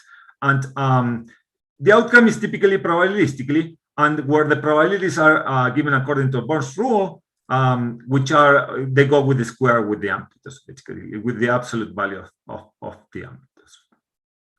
So yes, the outcome of the measurements are probabilistic, and perhaps if you want to compute some expectation value, you have to run the quantum algorithm many times in order to achieve the desired precision at the end. All right, so what is the challenge? Before we move further, there are 2 questions about the complexity diagram that you showed earlier on slide 20. So the first question is, what are the stronghold distinctions to p-space problems and BQP problems? Sorry, I couldn't hear. Can you repeat the question? Sure. What are the stronghold distinctions to p-space problems and BQP? And that was in slide number 20, I believe. So is a question about the distinction between p-space and BQP? Yes. Okay, so we believe p-space is significantly bigger. And it's also I mean, there's many questions that many things we don't know in complexity theory. So BQP is just the class of problems that can be solved efficiently on a quantum computer. We don't even know, how to. Okay, so I would say many of these questions remain open. Okay, the second question is, in BQP, are there problems that are neither P or NP? Again, in the diagram that you showed in slide number 3. Yes, so yes, and probably Hamiltonian simulation is one of them. The reason for this is because in quantum mechanics, we really have, the outcomes are probabilistic. So we assign, the way that we define the BQP class is, basically with the probability on the outcome. So Hamiltonian simulation is like a BQP complete problem, and we believe that this is an example of a problem that may not be in NP. Okay, so another question is, what are the other types of quantum computing other than gate-based ones? What are the other types of quantum computing besides? Yes. Besides gate-based models? Yes, so that is an excellent question. So in this gate-based model, we implement 1 and 2 qubit gates. But there's another model which is called a Hamiltonian-based model or a controlled Hamiltonian model, in which we can implement other types of interactions. For example, touching multiple qubits at a time, doing continuous evolution more than this discrete approach that I'm considering here. So yes, there are other models. We don't have to be constrained to this qubit model. We may one day think about perhaps implementing a fermionic model of quantum computing where we work with the different particle statistics. So the gate-based model is the one that is mostly explored and is the model for which we have quantum error correction, while for these other models, we don't really understand whether quantum error correction is possible or not. So this is one of the reasons why we focus on the gate-based model, but it's certainly not the only one. Okay, great. Thank you. That was all of the questions we have so far. All right. So I'll keep moving. All right. So So the challenge here is really to use this gate-based quantum computer made out of qubits to simulate this evolution under Hamiltonian HFS to simulate Schrödinger's equation. So the way that we are going to do this, and certainly it is not the only way, because at the end we only want a number, like a magnetization, a correlation function, right? But the way that we are going to do this in the approaches I will discuss later is by really preparing the evolved quantum state on such computer, or a state that encodes the evolved state in some way. So at the end, what we are really after is a sequence of 1 and 2 qubit gates that represent the quantum circuit that prepares such evolved state. What is the state psi at time t? Okay, and we want to do this with some sort of convergence guarantee. We want to come up with a method that says, yes, if you follow this recipe, you are going to prepare that state within some precision. So typically, quantum algorithms are described then as we start with some simple initial state, psi. Okay, maybe this is something that can be easily prepared on a quantum computer, like for example, all qubits in the 0 state or 1 state. Then there's going to be a unitary evolution. That unitary evolution, as I said, has to be described with 1 and 2 qubit gates. And then at the end, we're going to measure an observable that gives us the information that we are trying to that has information about the solution of the problem. So really at this point, it's like encoding the problem simulated, for example, spin system on a quantum algorithm, coming up with a quantum algorithm, and then decoding the information after the measurement that is going to give me the information that I'm seeking for the quantum system. So when constructing quantum algorithms in general, and not only for quantum simulation, we need to focus on resources. So these resources might come as number of qubits that we need, the number of fresh ancillary qubits, the number of measurements, number of repetitions of the algorithm, number of 1 and 2 qubit elementary gates, and any additional complexity coming for example, a pre-processing or post-processing step where we have to decode the information of the measurement to understand what the, for example, a correlation function is and so on. We mostly focus on the number of 1 and 2 qubit elementary gates when we look at the resources of quantum algorithms. It's not the only important resource, but it's one that tells you, gives you certainly very important information about the overall complexity of the quantum algorithm. So certainly understanding the number of 1 and 2 qubit elementary gates to implement the quantum circuit is a quantity that's very important in the design of quantum algorithms. All right, so as I said at the beginning, I'm going to take a simple example, and the rest of the talk is going to dive into a few quantum simulation methods. So the simple example is really taking a qubit example, because then there is no much effort that I need to do to encode this quantum system on a quantum computer that is made out of qubits. I'm going to consider the Hamiltonian interactions are time independent, okay, just for simplicity. H here is time independent. And with no loss of generality, I can write it as a linear combination of interactions, for example, nearest neighbor interactions or things like that. So here the coefficients CK are with no loss of generality, real numbers, might be bounded. I'm not considering units here, but certainly if you are at the end, we could consider units and make everything plausible with the complexity of obtained. For simplicity, I'm going to consider these operators OK here. Are products of what we call polyoperators. Polyoperators define the algebras for qubit systems.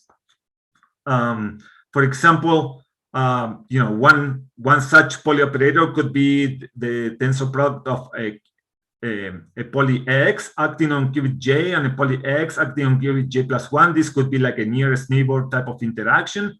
These operators X are a particular operator, a poly operator that, for example, flips the state of the qubit, maps 0 to 1 and 1 to 0, certainly not the only one.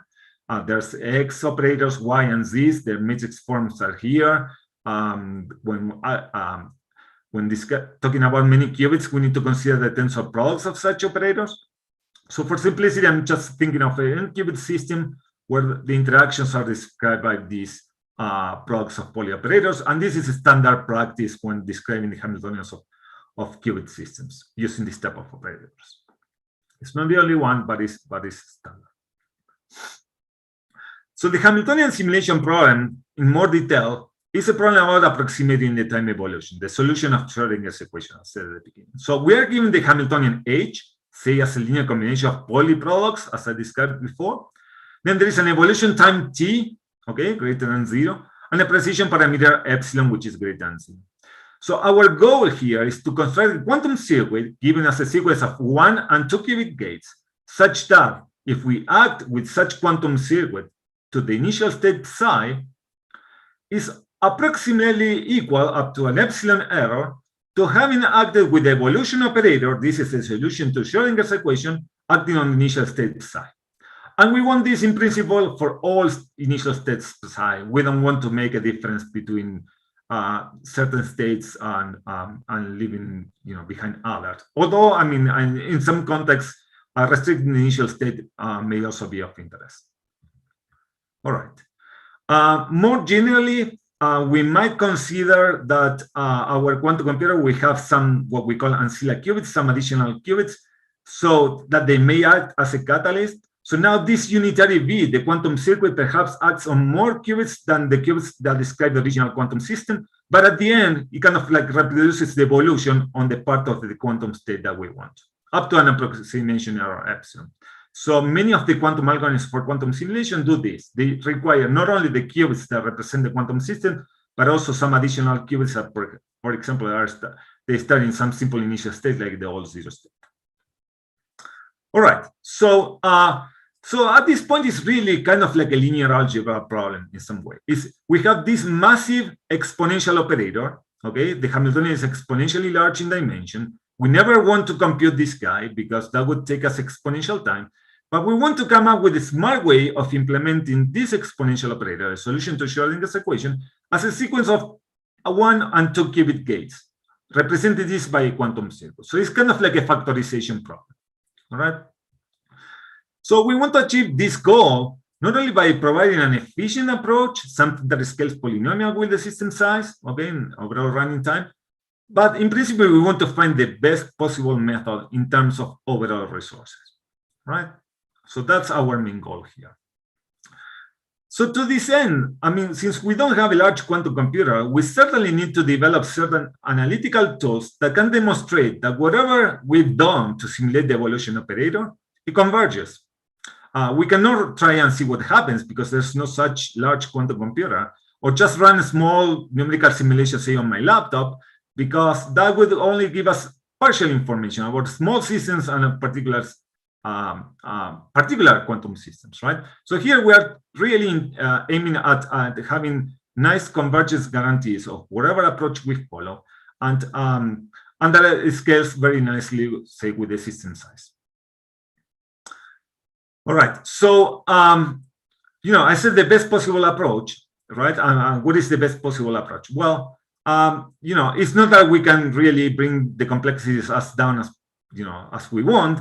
And there's and the reason for this, or at least we have evidence that that is not the case, is that there's a number of results that come in the name of no fast forwarding theorems.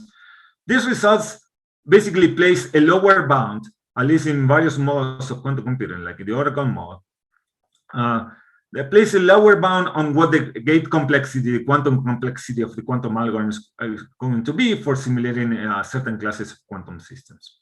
For example, for qubit systems, say in a 1D lattice or a 2D lattice, we have some evidence that at least we need complexity that is linear in the volume of the system and linear in the evolution time. Okay, so we will never expect to have sublinear in N or sublinear in T complexity for large classes of models, of qubit models.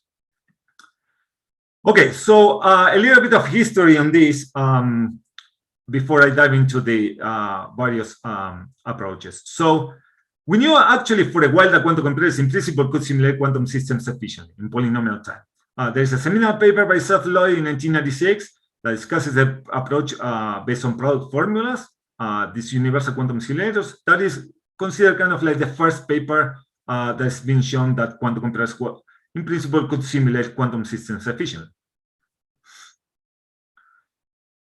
But it hasn't been until more recently, in 2015, that we came up with fairly efficient approaches for this problem.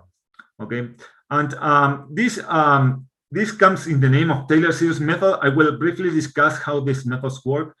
We brought down the complexities of product formulas, at least in more general case, substantially, making quantum simulation closer to reality. As I said at the beginning, we expect that all these improvements will be needed for a first demonstration of a quantum simulation. More recently, in 2017, there was another idea that came under the name of quantum signal processing. It's also based on function approximation, like the Taylor series method, and it reduces the overall complexity in terms of gates.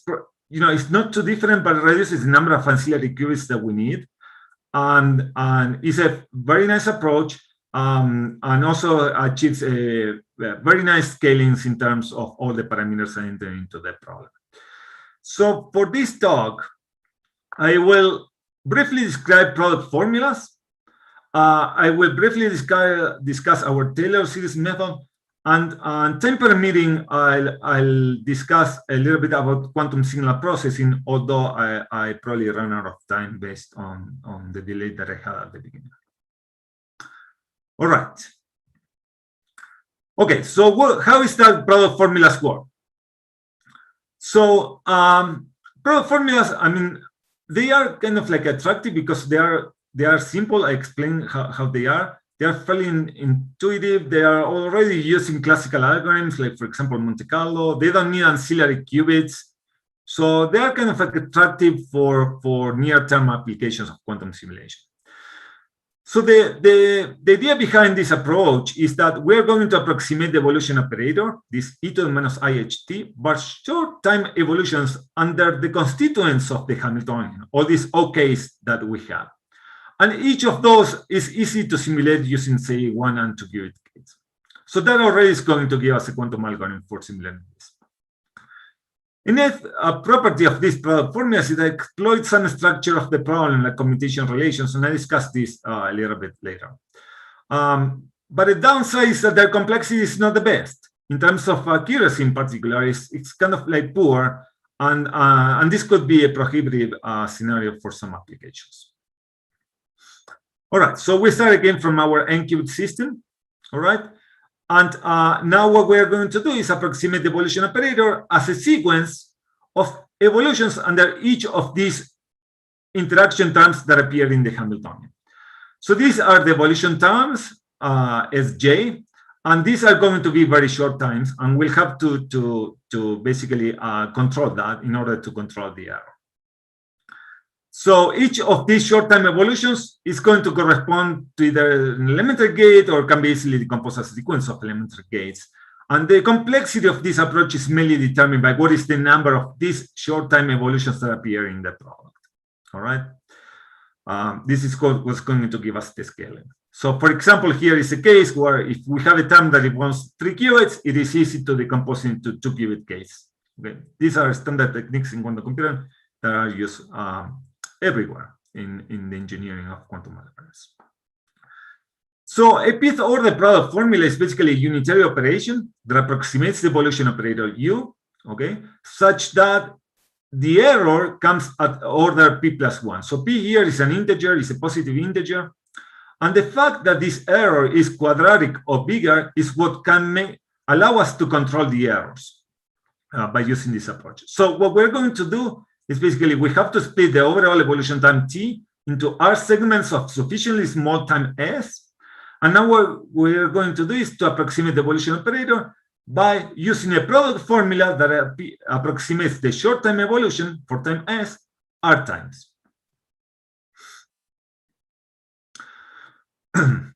So, for example, it is well known that the first order product formula, where the error appears at second order in S, is just the product of evolving with each of the terms of the Hamiltonian. If your Hamiltonian contains only two terms, it's evolving with one and then with the other. And second order approximation is given by this type of product formulas. We evolve with one of the terms for half of the time, then the other, and then again with the first one for half of the time. In fact, there is a recursion relation that allows us to push the order of the approximation as large as possible. This comes with an overhead due to the number of terms that appear in the recursion relation, and these things are certainly investigated when determining the overall complexity of this approach. So these product formulas are fairly easy to analyze. We can actually compute or have analytical forms for the error, and typically having such analytical forms are useful in order to understand the convergence guarantees. Those errors depend on the commutators of the term that appear in the Hamiltonian or nested commutators of those. So like if the terms are commuting, then there is no error. Or if the terms are mostly commuting, or the commutators are small norm, then the errors are smaller. And certainly people have investigated the things and trying to explain the structure of the Hamiltonians in order to provide better and better error bounds by using this type of approaches. So overall, I mean, and without going into details, again, we are going to approximate the evolution operator by using these product formulas for short times, r times, and one can bound the errors by just having very simple expressions, very simple bounds for it. And the overall result is that the gate complexity has certain dependence. This is the order notation, denotes the asymptotic scaling, is hiding perhaps some constants. That is, in this particular case of the Cuban system, is linear in the number of terms that show up in the Hamiltonian. It's superlinear in lambda. Lambda is like the norm of the Hamiltonian, is the sum of the coefficients, the interactions. It's superlinear in the evolution time and depends on the precision parameter as 1 over epsilon to some power, where this p again can be 1, 2, is some positive integer. So as you may see from this expression, is that these product formulas provide an efficient quantum algorithm for simulating quantum dynamics because there's no exponential complexity, there's no polynomial complexity in the dimension, in this big N. Everything is linear, for example, in K or lambda, and all the things are going to be polynomial in the volume of the system with each is little n. So this is already an efficient approach. All right, so people have investigated the usefulness of this product formula for example, simulating quantum chemistry, the dynamics of quantum reactions and things like that. We have polynomial complexity, but you might ask, okay, how well does it perform in practice? This has been investigated for the last few years. If one applies just a blind approach and simple error analysis, then one can show that the complexity is pretty bad. Actually goes with the number of terms that appear in the Hamiltonian for this particular problem to the 11th power. But with time, people started to think about better and better approaches that require compilation of algorithms, doing things smarter ways, separating terms in the Hamiltonian in different ways, and bringing down all the complexities to lower and lower powers. There's a number of papers for this type of problem because we think that quantum chemistry might be one of the main applications for quantum computers once we have one. All right, so there's been considerations of how to improve product formulas or their scaling by using randomization approaches. There's a number of papers here. also by constraining, for example, the initial state to be this low energy state or to have some symmetries. As you might think, the more structure I put into the problem, then the better error bounds I can obtain, and this is indeed the case. And there's a number of very recent papers discussing all these ideas. This is just one example of a recent paper of mine and my postdoc Burak Sahinoglu, on where we show that the worst case error for product formulas, which are the ones that we typically analyze, do not really apply when, for example, the initial state is supported in some low energy subspace, and better error bounds can be obtained. So this is kind of like an area that it deserves further exploration, because we really want to bring these error bounds as down as possible to improve the complexity of the product formulas. All right, so you might ask, okay, well, is this the end of the story, or are there indeed better quantum simulation methods? And I showed you at the beginning that we knew about product formulas from 1986, at least in the context of quantum computing. And it wasn't until more recently, in 2015, that we came up with a new quantum algorithm that does something different. It aims at simulating Taylor series expansion of the evolution operator. I explained this.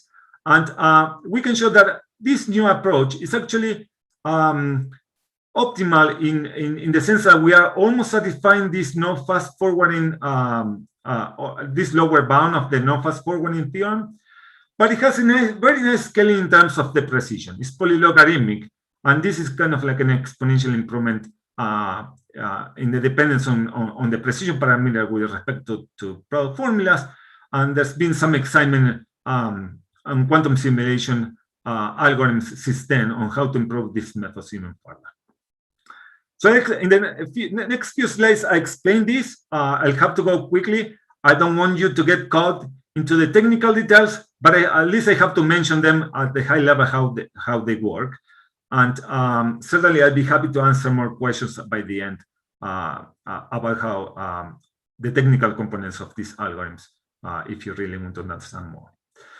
All right, so this Taylor series approach, the truncated Taylor series approach, I mean, one of the downsides is that it needs these ancillary qubits, okay? So we need more qubits than the n qubits that describe the quantum system. And they don't exploit the structure of the problem, although there's some current work that is going into this. And I'll talk a little bit more about that later. So we are not going to simulate the evolution operator by evolving with each of the terms of the Hamiltonian here. But what we are going to do first is to express the exponential of the evolution operator as or approximated as a truncated Taylor series. So our goal at this point is really to implement a unitary operator that approximates this Taylor series expansion. So one thing to note here is that this, even if we truncate the Taylor series, but if the order of truncation is large, this operator I call W of S is not going to be exactly unitary, but it's going to be almost unitary, because U of S was almost unitary, and the precision or the error in these approximations is going to be very small. The quantum simulation algorithm will try to implement the truncated Taylor series for short times S, okay? And we'll do this a number of times Q, where S is basically the overall evolution time divided by that number of steps or number of segments Q. And we want to satisfy an approximation error, again, that is given by some given epsilon. This approach will use two quantum primitives that we developed specifically for the problem. One which is called LCU, stands for linear combination of unitaries. And the other one that is called OAA, which stands for Obelius amplitude amplification. So if you know how Grover's algorithm works, he uses amplitude amplification. This is kind of like an extension of that technique to a case in which we don't really know what this initial state is. So one of the key points here is that the overall complexity is only going to be polylogarithmic in 1/epsilon rather than polynomial in 1/epsilon as the product formulas were. This is where there is an exponential improvement in terms of epsilon, complexity dependence on epsilon. And the main reason, the key reason for that is because when we approximate the evolution operator as a Taylor series, we can cut off, or we can put that truncation R basically at an order that is polylogarithmic in 1/epsilon. So this is the main reason why we achieve that scale. All right, so I said one of the primitives that uses is LCU, stands for linear combination of unitaries. I'll give you a short tour on how this works, right? So at the beginning, I said that quantum computers are good for implementing unitary operations, but what about linear combination of unitaries? Well, it turns out that something can be done whenever we have a linear combination of unitaries. So say that we have a quantum state psi, and now we want to map it to a linear combination of unitaries, alpha b1 plus beta b2, where b and 1, b2 are unitary operations, alpha and beta are coefficients, with no loss of generality. I may assume these are positive and add up to 1. And I want to do this type of transformation that might not be really like acting with a unitary on psi. So there is a nice quantum algorithm primitive that can do this, and it's the following. We start with state psi, and now we add one ancilla qubit that encodes the information about the amplitudes alpha and beta by acting with a unitary operation b on that state 0. Next, we implement a unitary v1 control, say, in the state 1 of the ancilla, a unitary v2 control on the state 0 of the ancilla, 0 and 1. And then when do the operation v dagger, and if you do the math and look at the quantum state that is output by this quantum circuit, there's going to be 2 branches, one that is flagged by the 0 state of the ancilla, another that is flagged by the 1 state of the ancilla, and the right linear combination of unitaries are flagged with the 0 state of the ancilla. So this is, again, is a linear combination of unitaries, not necessarily a unitary operation, and this is the reason why we have these 2 branches on the quantum state when we look at the end. Now, what happens here is the following. According to the postulates of quantum mechanics, if we were to measure the ancilla and obtain the 0 state, then we implemented the right operation on the state, the right linear combination. But if we measure 1, then we would be implementing the wrong linear combination of unitaries on that state, and that would be an error. That's going to be a probability of having the right solution, which is given according to Born's rule. All right. So here we are not going to do a measurement, because if we do the measurement and we have to do this many times, the probability of success would going to decrease exponentially fast in the number of measurements. For this and for improving that probability of success and boosting it up to 1, we develop what we call the oblivious amplitude amplification technique. So the way that it works is the following. I'm going to write W as this whole unitary operation, this whole quantum circuit that does not prepare the right state, but it prepares a quantum state where one of the components is the right thing. And I'm going to further assume that, for example, the linear combination of alpha v1 plus beta v2 matches exactly half a unitary. It turns out that in that case, the following quantum algorithm actually prepares with probability 1 the exact state that I wanted, which was alpha v1 plus beta v2, this linear combination of unitaries acting on that state. So the reason for this can be seen geometrically. The quantum algorithm I just described can be seen as 2 reflections in this 2-dimensional Hilbert space. Again, I don't expect you to remember all this, but I just want to point out that this is related to the amplitude amplification technique used in Grover's algorithm, where 2 reflections basically is a rotation. So what I'm doing is taking the state that has some probability of success of being in the right thing, and doing a rotation and mapping it with probability 1 to the right state that I want. All right. Certainly, I described just for a linear combination of 2 unitaries, but it can be extended, that approach, to the linear combination of many other unitaries. So what we're going to do here is that first, we approximate the evolution operator by this truncated Taylor series. The Hamiltonian is a linear combination of unitaries, these polyproducts. So at the end, this operator W of S is a massive linear combination of unitary operators. So now this fits well the framework of linear combination of unitaries, okay? And then, the rest is just really picking up the parameters such that, for example, this linear combination is almost half a unitary, so we can use the LCU approach together with oblivious amplitude amplification. All right. So once you put everything together, okay, it turns out that the gate complexity of this approach can be shown to be almost linear in the evolution time up to logarithmic correction, okay, which is better than what we have for product formulas. Almost linear in the norm of the Hamiltonian lambda, again, up to logarithmic correction, but it is only a logarithmic dependence on the inverse of the precision parameter. And this is what made this improvement really exciting, because we now, the number of resources in terms of precision is really, or scaling is very nice. And in fact, we can show that for worst case instances, this gate complexity is optimal. Okay, so there is a much lower bound coming from a non-fast forward NPR. All right. Okay, so certainly after we came up with that paper, people investigated its application to quantum chemistry. They were able to bring down the power, the scaling of product formulas further down by using this approach. And again, in terms of precision, the scalings are really nice now. And a couple of years after that paper, Lo and Chuang came with this new idea of quantum signal processing, again for simulating quantum systems, which is again based on some function approximation. The Taylor series approach basically tries to implement an approximation to the Taylor series of the unitary operator. This new approach is trying to implement an approximation of another decomposition of the unitary operator.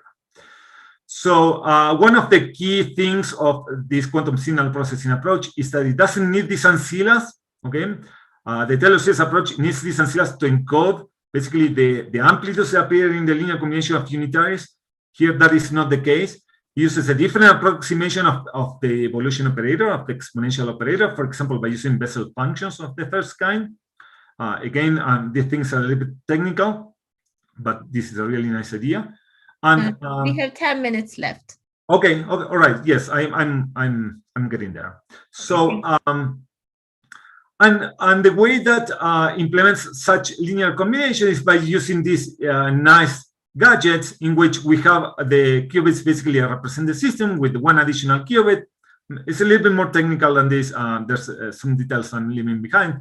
But the idea here is that, again, once we are at this level in which we want to approximate the evolution operator by some polynomial and some unitary W of R, then it turns out that there is a simple gadget that what it does is it adds one ancilla, and now there are these phases, and such that when you look at the overall operation that is implemented by the end, it's really an operation that can be described as a polynomial of these W's, this unitary W.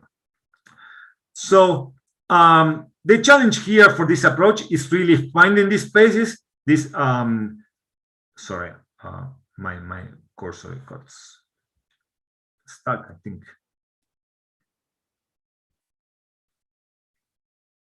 Probably I need to end the show. Sorry. Okay. So the real challenge here is to finding these algorithm, these angles that are these one qubit rotations, such that at the end I implemented the right polynomial in W, okay, that I wanted to do, and knowing that that polynomial is going to be a good approximation of the evolution operator. Again, this approach has a scale in terms of precision that is polylogarithmic in 1/epsilon.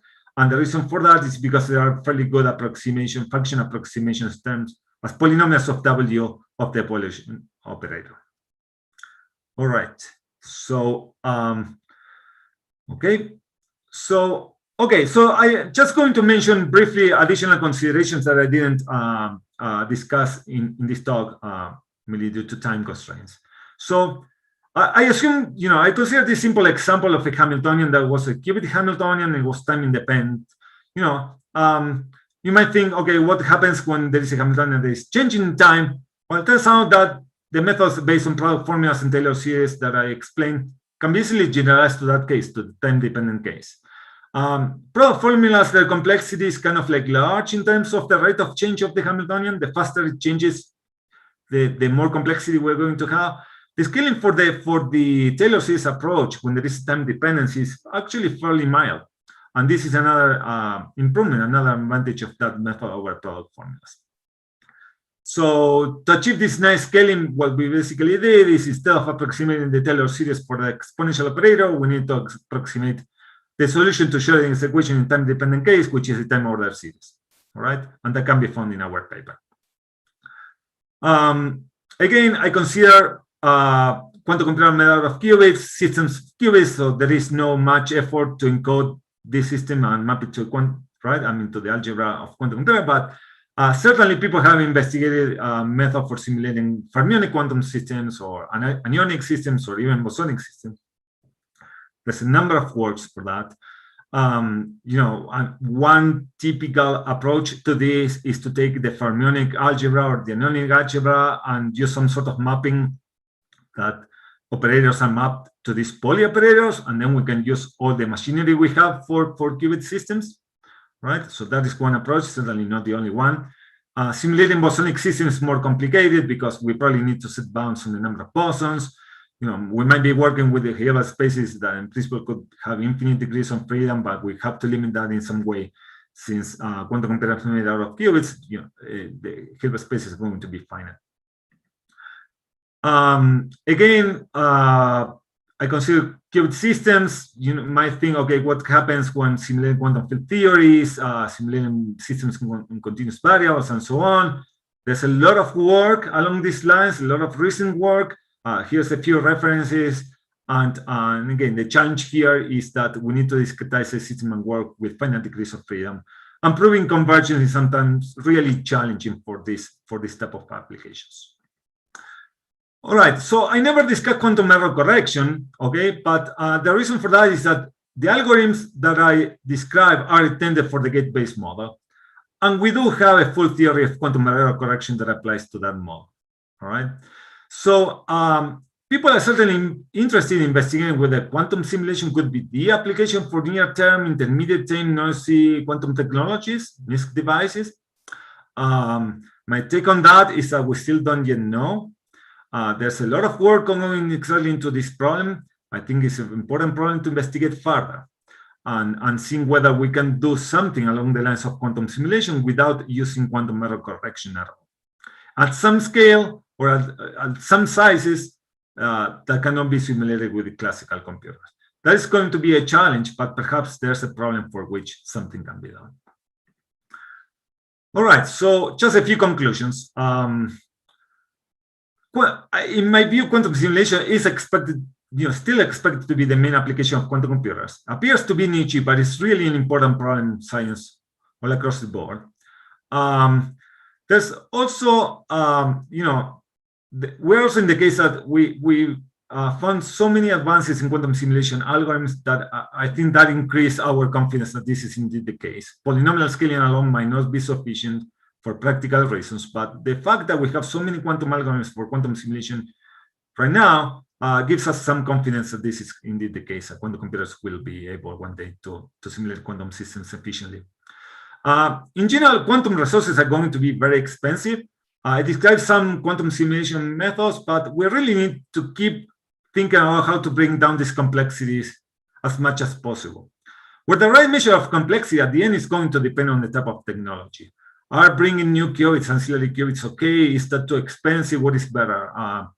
Depth of quantum circuits, right? Or space? I mean, all the things are going to depend on the technology, on the type of errors, and so on.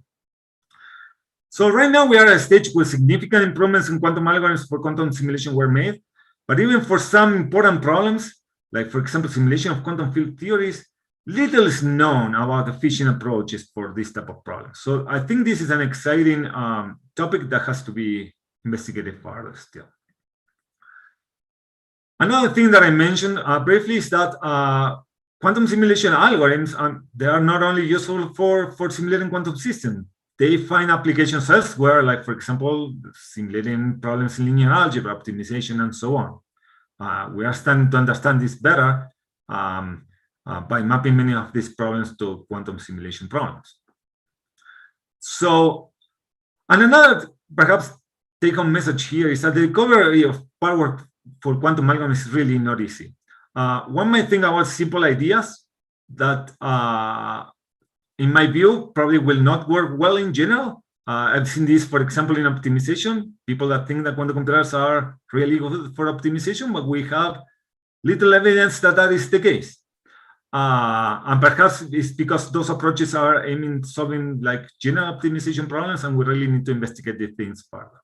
So in my view, or at least in my experience, simple ideas typically don't work well in general, and maybe the resulting quantum algorithms are indeed highly inefficient.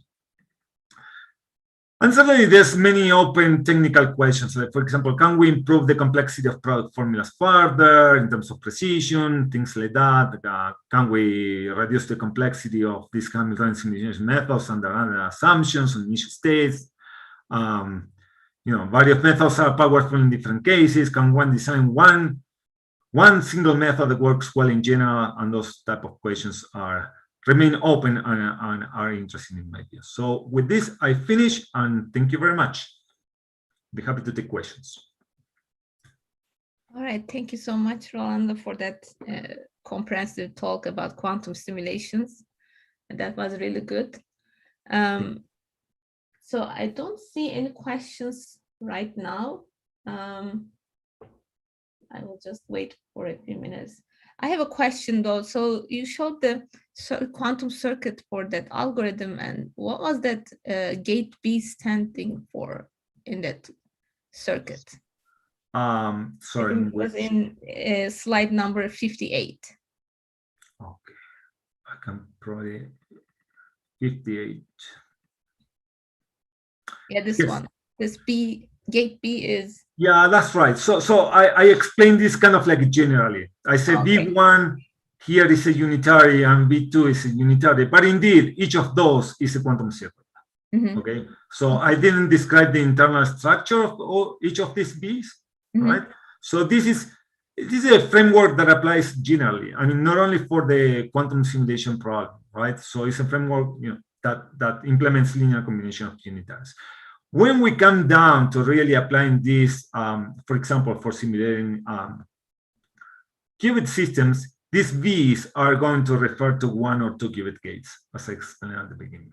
I see. That's going to be related to the terms that appear in the Hamiltonian, and those terms, I assume for simplicity, they were Pauli products. So yes, it's going to come down to that.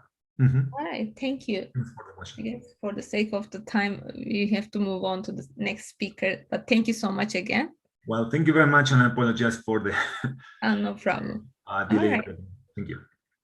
So our next talk is going to be given by Stefan Wernli. So he's a senior software developer at Microsoft, and he will be talking about running on quantum hardware with Azure Quantum. All right, thank you so much, Stefan. Take it away, please. Hi, thanks everyone for joining. Let me see how to share my screen here.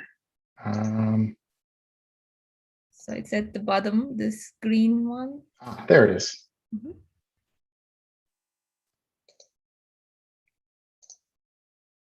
Okay, there we go. So I am going to be doing a demo walkthrough of executing on quantum hardware using Azure Quantum. Just a brief introduction to myself. As mentioned, I'm a senior software engineer on the Azure Quantum team. In particular, I work on the compiler and runtime team for Microsoft's Q# programming language, which you're going to be seeing some samples of today. The focus of my talk is really going to be on execution on Azure Quantum and kind of demonstrating what those tools and processes are like. But if you are interested in getting more information about the Q# language and going into more detail about that, I definitely encourage you to check out Maria Mikhailyova and Matthias Soken's presentations on Q# and the Microsoft Quantum Development Kit Wednesday afternoon and Thursday morning. But for now, I'll go ahead and get started. So here I have a Visual Studio Code environment set up. In terms of some of the tools that I have, you can see I actually have the extension installed for the Microsoft Quantum Development Kit. And in addition to that, I have already created a Azure Quantum workspace on Microsoft Azure. Here I've got this set up with my personal account for some self-hosting. So this is a workspace that you can create in Azure today just by signing up and saying that you would like to participate in Azure Quantum, which is currently in public preview. As part of this workspace, I have a couple of providers configured. So I've got the Microsoft Quantum Inspired Optimization providers.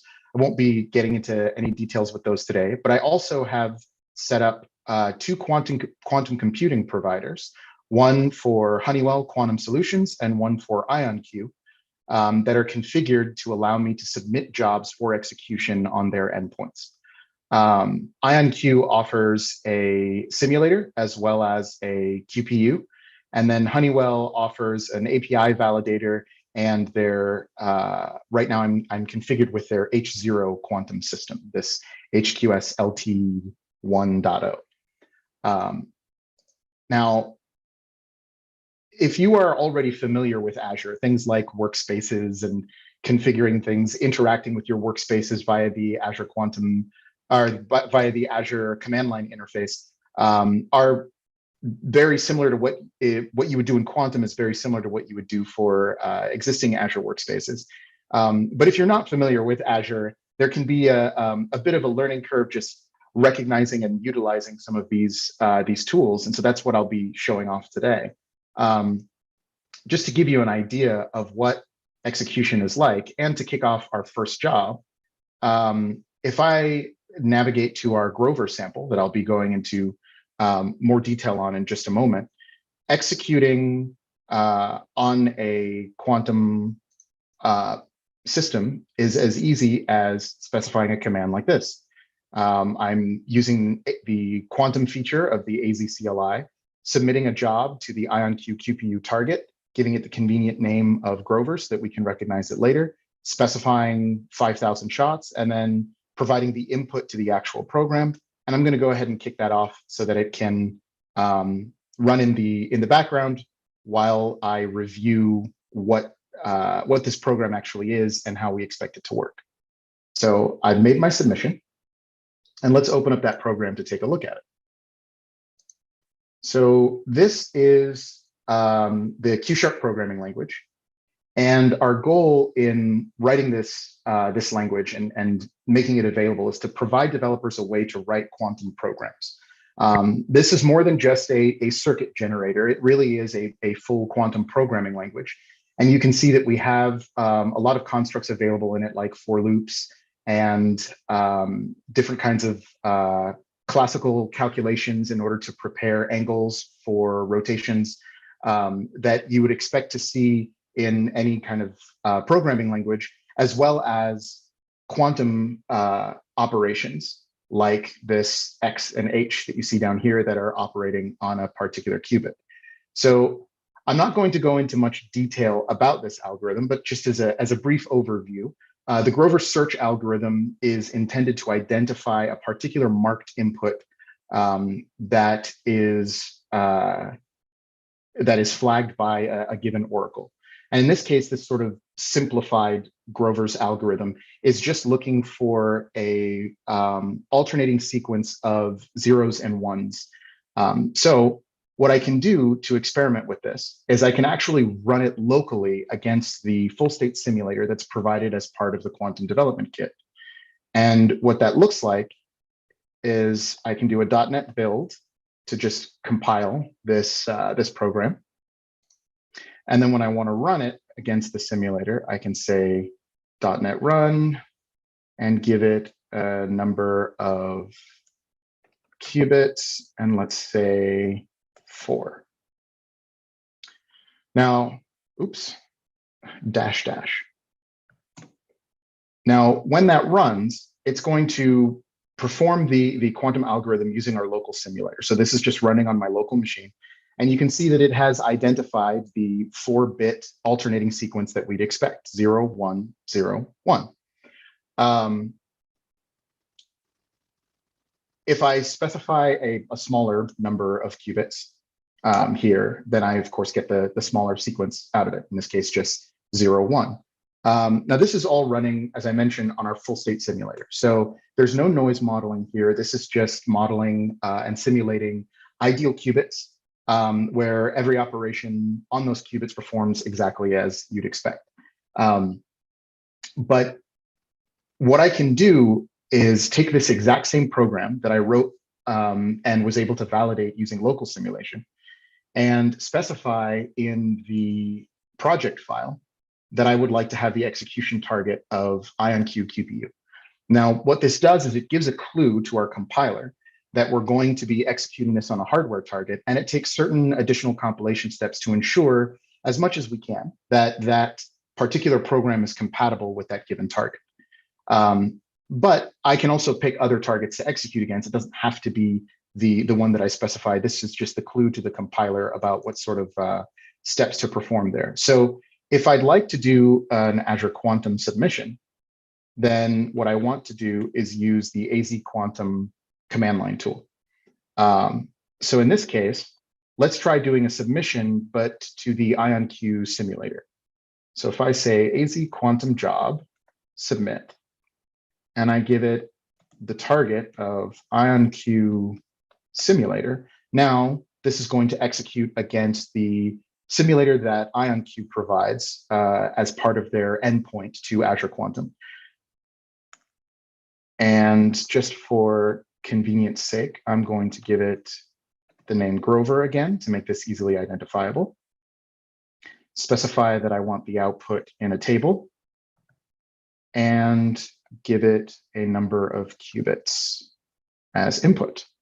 So you'll note that I'm not explicitly requesting a particular number of shots. By default, that just means that it's going to run 500 shots. So let's submit this to the IonQ simulator.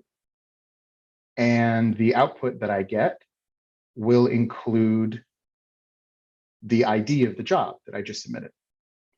So now that we have that job ID, I can query the status, I can get the output information. Let's do an example of querying the status. Job show, give it that job ID.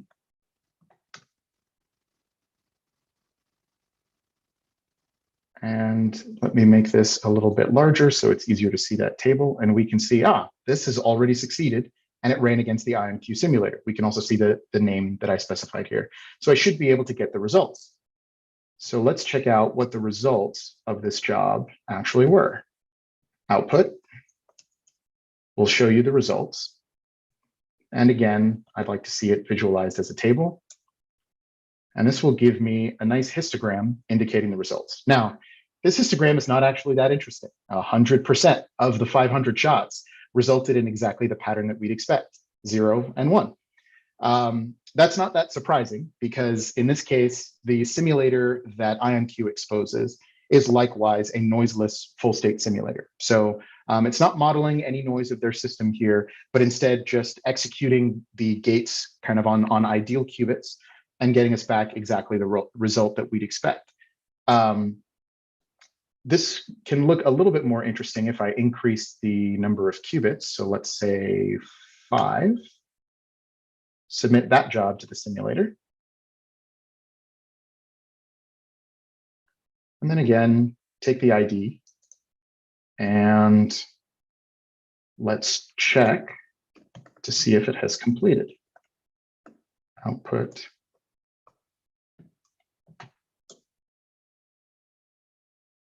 Okay, so this histogram is a little bit more interesting.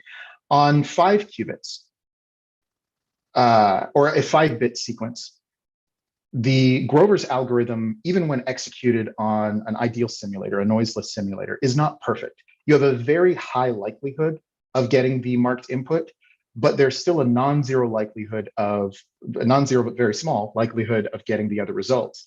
And you can see that this simulator does report that. It shows that there is a low probability of getting some of these other possible outputs.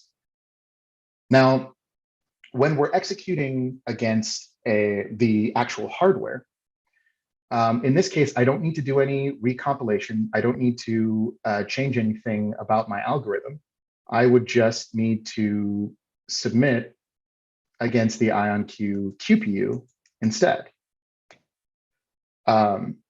Now, I have previously done one of these submissions, so let's go take a look at what those results look like. Switching back over to my Azure portal and taking a look at my workspace, you can see there is a job management view, which can show me the jobs that I've executed. And I can go grab a particular previous execution and copy that particular ID. So here's one that I've run against IonQ QPU previously. And on the workspace, you can download the results as a JSON file, or I can just take that ID and use the command line, which I personally am a fan of, to check what the job output was for that particular job.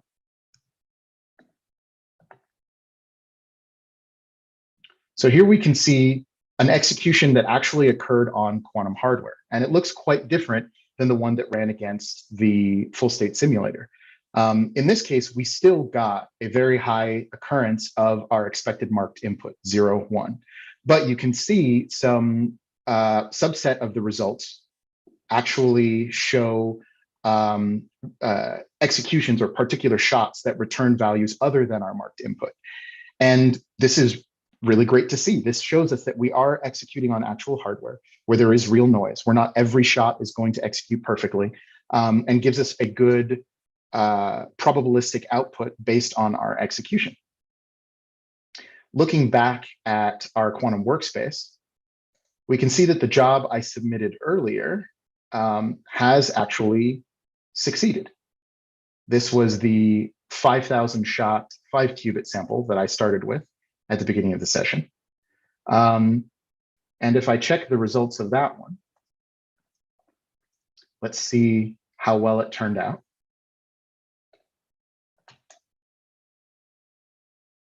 Now, looking at that histogram, I get a quite, a little bit messier of a result. At this point, what I'm executing is a quantum program that's large enough that I'm kind of close to the noise threshold of the hardware.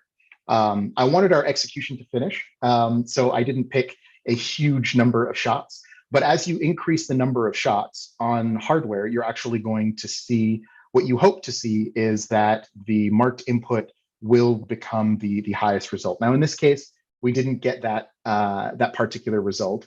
Our marked input did not have a spike at it, but this is part of the challenge of executing on NISQ hardware, noisy intermediate scale quantum hardware.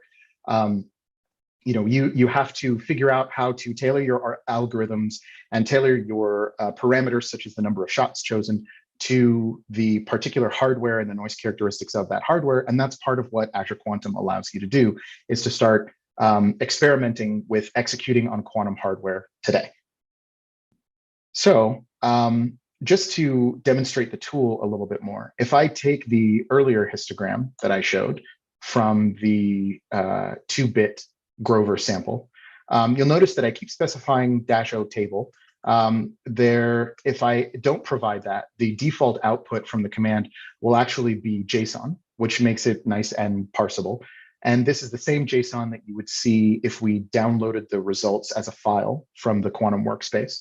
And this allows you to start building tools either around the AZ Quantum CLI or use existing Azure CLI functionality, like the AZ storage command that would allow you to download the files related to a particular quantum job. I won't go into detail about that, but you can imagine building a series of scripts that do multiple submissions across different inputs to a particular algorithm and monitor the jobs, download the results in order to identify particular patterns or do a full execution across that spread of inputs in order to build up a deep understanding of a particular algorithm and how that algorithm executes on quantum hardware. So any questions so far before I switch over to a different hardware example? Yes, there are 2 questions so far. Mm-hmm. So the first one is, so you showed the results from the simulator, and the question is, where is the statistical error in the simulator coming from? This graph here, where it showed it ran on the simulator, but it still had possibility for error of getting the incorrect result. In this case, rather than coming from noise, this statistical possibility for error is based on the actual algorithm itself.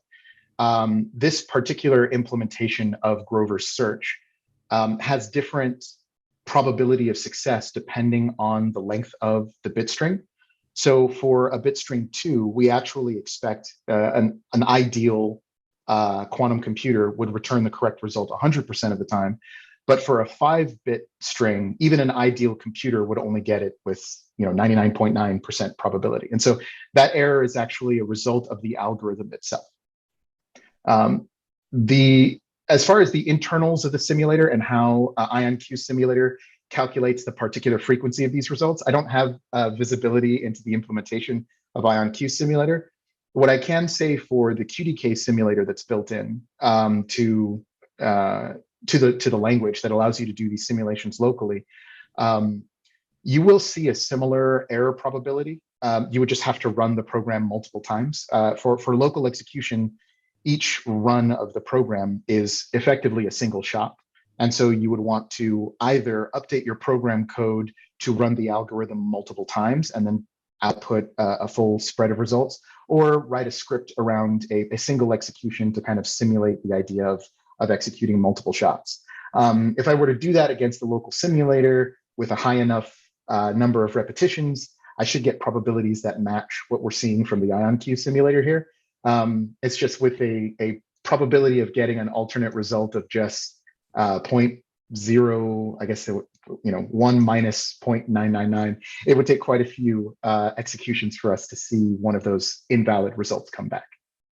Okay, I hope this answers the question. So the second question is, it sounds like you have to know the result in order to choose the correct hardware parameters. Is that correct? Well, that is a very interesting question that I think is perhaps a little bit broader than the particular subject of this talk, but I'll do my best to give the short answer for it. There is an entire, I guess, area of research around this idea of how do we identify the correctness of a particular quantum execution.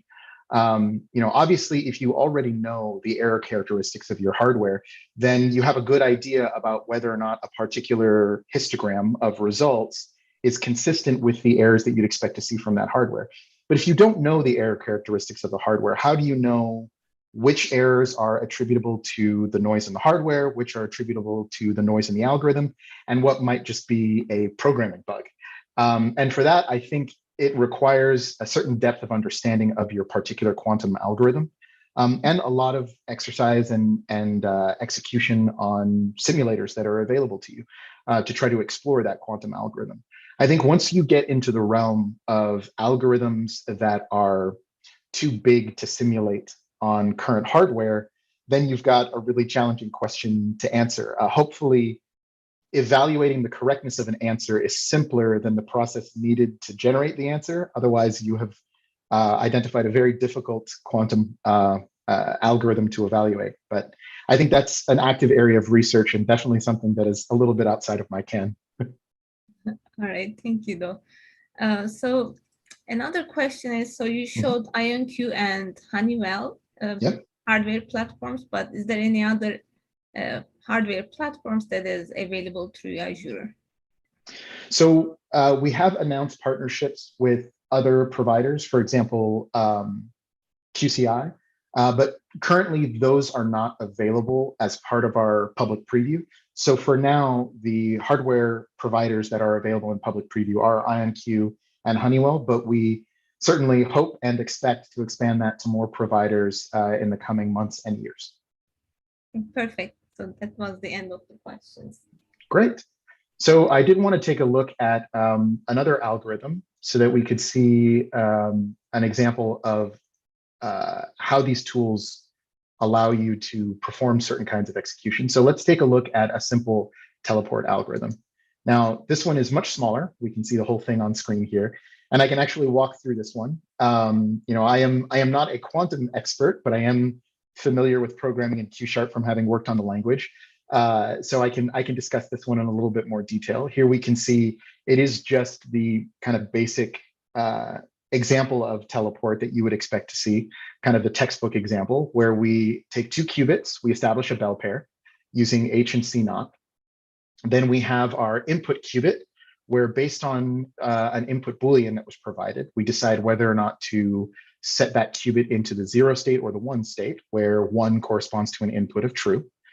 And then we perform the teleport through the bell pair by first doing a C naught with our input qubit and one of the qubits in the bell pair, then Hadamard, and then perform some measurements on that first qubit in the bell pair in order to get the classical information that would be necessary to understand which corrections to do to the second half of the bell pair in order to read out the teleported value. Now, what's interesting about this is that it demonstrates a feature of the Q-sharp language that we weren't using in Grover. Here we are actually doing an if statement based on a measurement of a qubit. And that if statement is determining which operations we perform, which quantum operations we perform on another qubit. Now, in order to do this at runtime, in a simulator, obviously we can just perform the measurement, but at runtime on quantum hardware, it requires specific features that may or may not be available on the target hardware. As an aside, our goal with Q-sharp was not to design something that is specific to the capabilities of today's NISQ systems, but really to explore the full problem space of quantum programming, even if certain constructs may not be executable on today's hardware. Now, in this case, we do have some hardware that can execute this, which is the Honeywell hardware. And you can see in my project file, I've specified that I'm targeting a Honeywell execution target. So if I bring up my command line here, and let's go out into the teleport sample. And I say .NET build. This will build just fine, indicating that as best as we can tell, this program is ready for execution on a Honeywell target. Now, different targets, as I mentioned, have different capabilities, and some of those capabilities are part of the preparations and transformations that the compiler will do on the code as part of getting it ready to execute on that particular hardware. So if I take the IonQ QPU and insert that here, I do get immediate feedback from doing the build that the particular execution target that I have chosen doesn't have the right quantum processor capabilities to be able to satisfy this particular program.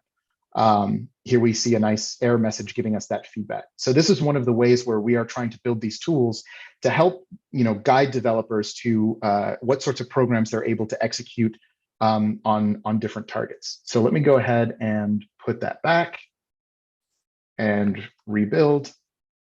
And we can see that build is successful, indicating that I'm ready to execute a program that has mid-circuit measurement. Now, like before, if I do .NET run and I give it the input of true, because the teleport algorithm is very simple and very kind of well known, on an ideal simulator, we're going to see that return the output of 1 for the input true 100% of the time. If I give it the input false, I'm going to get the output 0 100% of the time. Again, that is because there is no noise in this simulator. Now, if I execute on the Honeywell API validator, which I can do using a similar quantum job submit command. Here you can see my target that I've specified has this additional -API val at the end of it. I've given it the name teleport, and I'm going to give it the input true. So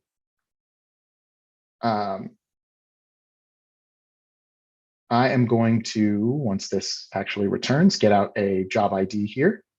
And checking the results of this job ID,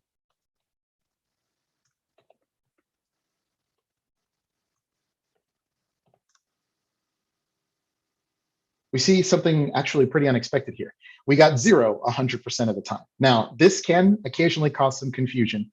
And this is the difference between an API validator versus a simulator. Where IonQ exposes a simulator endpoint, the Honeywell endpoint here is for the purpose of verifying that a given program is valid, but it does not actually perform any simulation or execution of that program. So, we've had some folks get a little bit confused by this, but this is completely expected. An output of 0 with no failure message, no error codes returned means that As far as the API validator is concerned, this program is valid, and it just always returns 0 as the output here. So instead, what we'd like to do is we'd like to execute this against the hardware. And as you saw before, what I can do is just change which target I'm executing against, remove the API val here so that I'm executing against the Honeywell hardware target. And that will queue this job for execution against their system. Now, I think that their system might not actually be online right now. So this job is going to wait in the queue until it is actually ready for execution. You can submit a number of jobs, let them queue, and when the provider is ready and the hardware is available and calibrated, they'll pull those jobs from the queue, execute them, and you'll see those jobs marked as successful in your, either in the job output here or in the workspace. So if I refresh this workspace, we can see the successful execution against the API validator, and it's waiting on execution for the teleport algorithm on their hardware. Now, like any good cooking show will teach you, it's a good idea to have already cooked one before. So I did previously execute this teleport algorithm against the Honeywell hardware. So we can copy this ID. And just to show what it looks like, I can go ahead and download the job output from the workspace here. And if I open that file, we can see the histogram, the same JSON histogram that we get when we query from the command line, showing the output. And here we can see 97% of our executions resulted in 1, and about 3% resulted in 0. Not not a perfect ideal, but that's actually really good feedback to show us that we did actual execution against hardware. Just to show it one more time here, Azure Quantum job output, give it that same ID. And we can see the same output visualized as a table here. 97% of the teleports were successful in that they returned the result that we'd expect given the algorithm. So when you're using these tools, it can be helpful to know what some of the other commands are for kind of exploring the available capabilities that we have. So one of the things that's worth showing here is that I can list all of the jobs that I have. And by default, this will list them in a JSON format, which is nice and programmable. I can write scripts to parse this and look for particular information. This output is essentially just the raw JSON output of the same view that you see here from the Quantum workspace.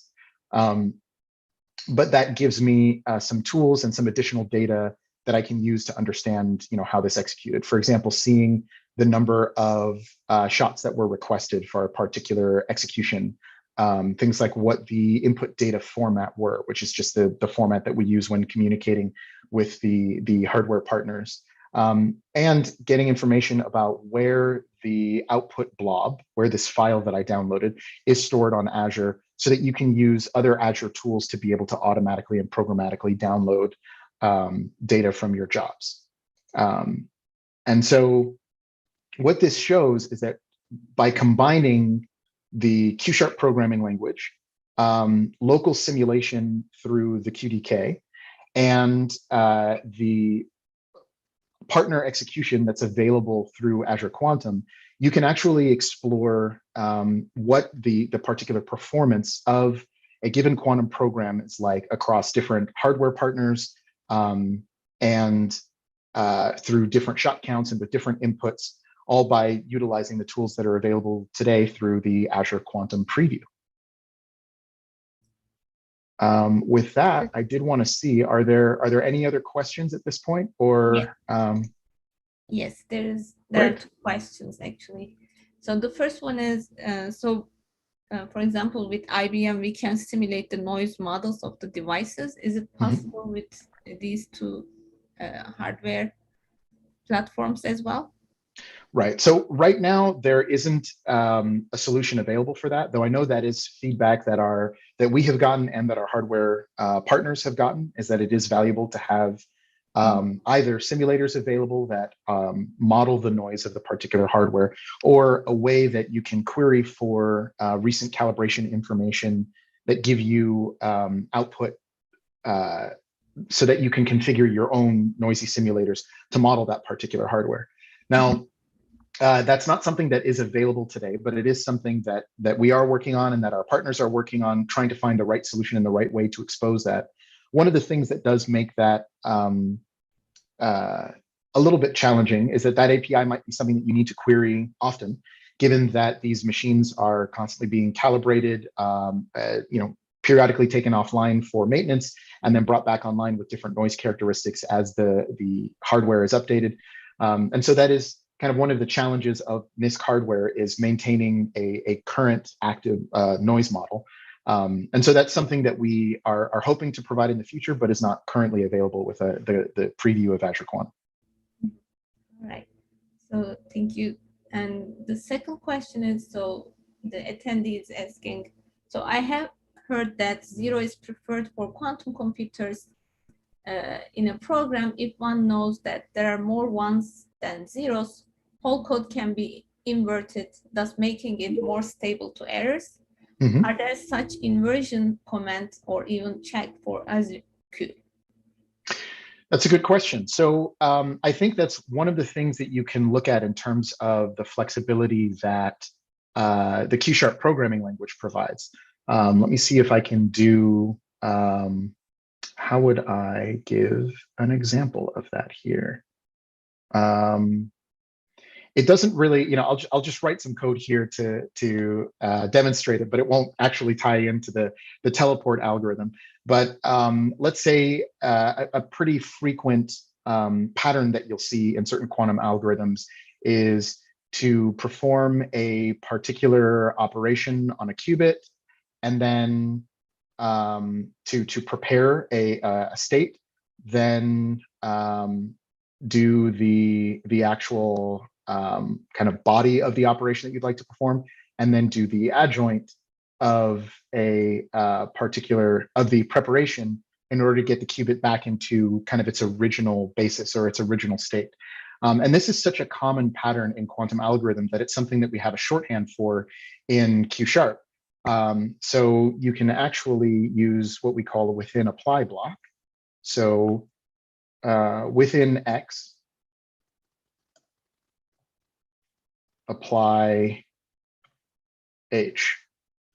And what this will do is automatically the simulator or hardware execution will know that this pattern means for everything that's in the body of the within, you perform that initially, then execute the body of the apply block, and then do the adjoint of everything that's in the within block.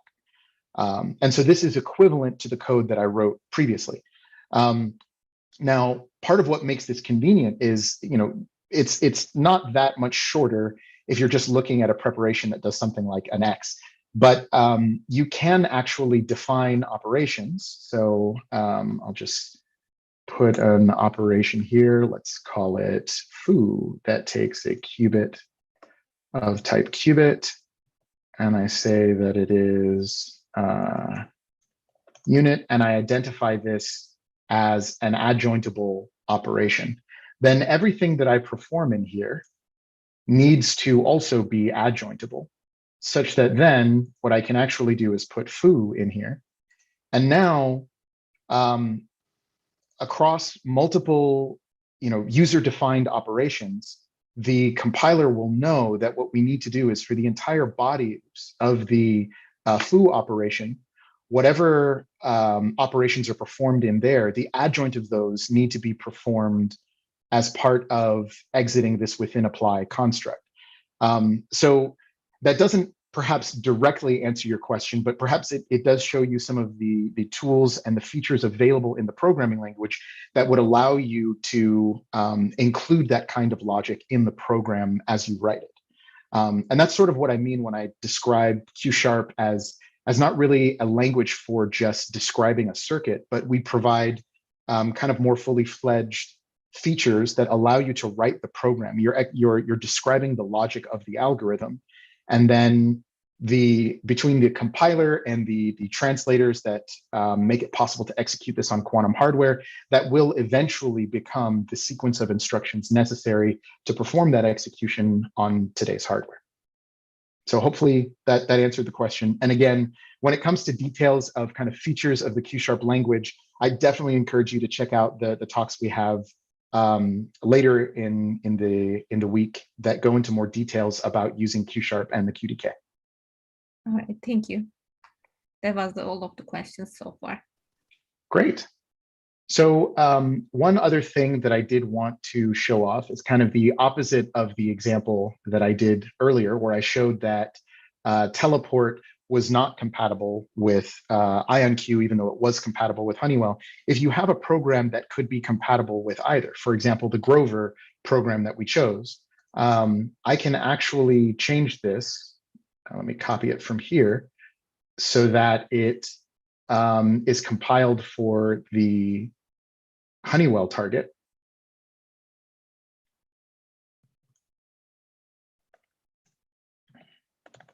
And build it for Honeywell and see that it succeeds, which, you know, this is a very nice advantage of having some of this target specific knowledge built into the compiler and the translators, is that without needing to make any changes to the actual body of my program, without needing to adjust which qubits are used or which commands I'm utilizing and how those commands are expressed, I can take this same quantum program, the same expression of the Grover algorithm, and run it against either IonQ or Honeywell.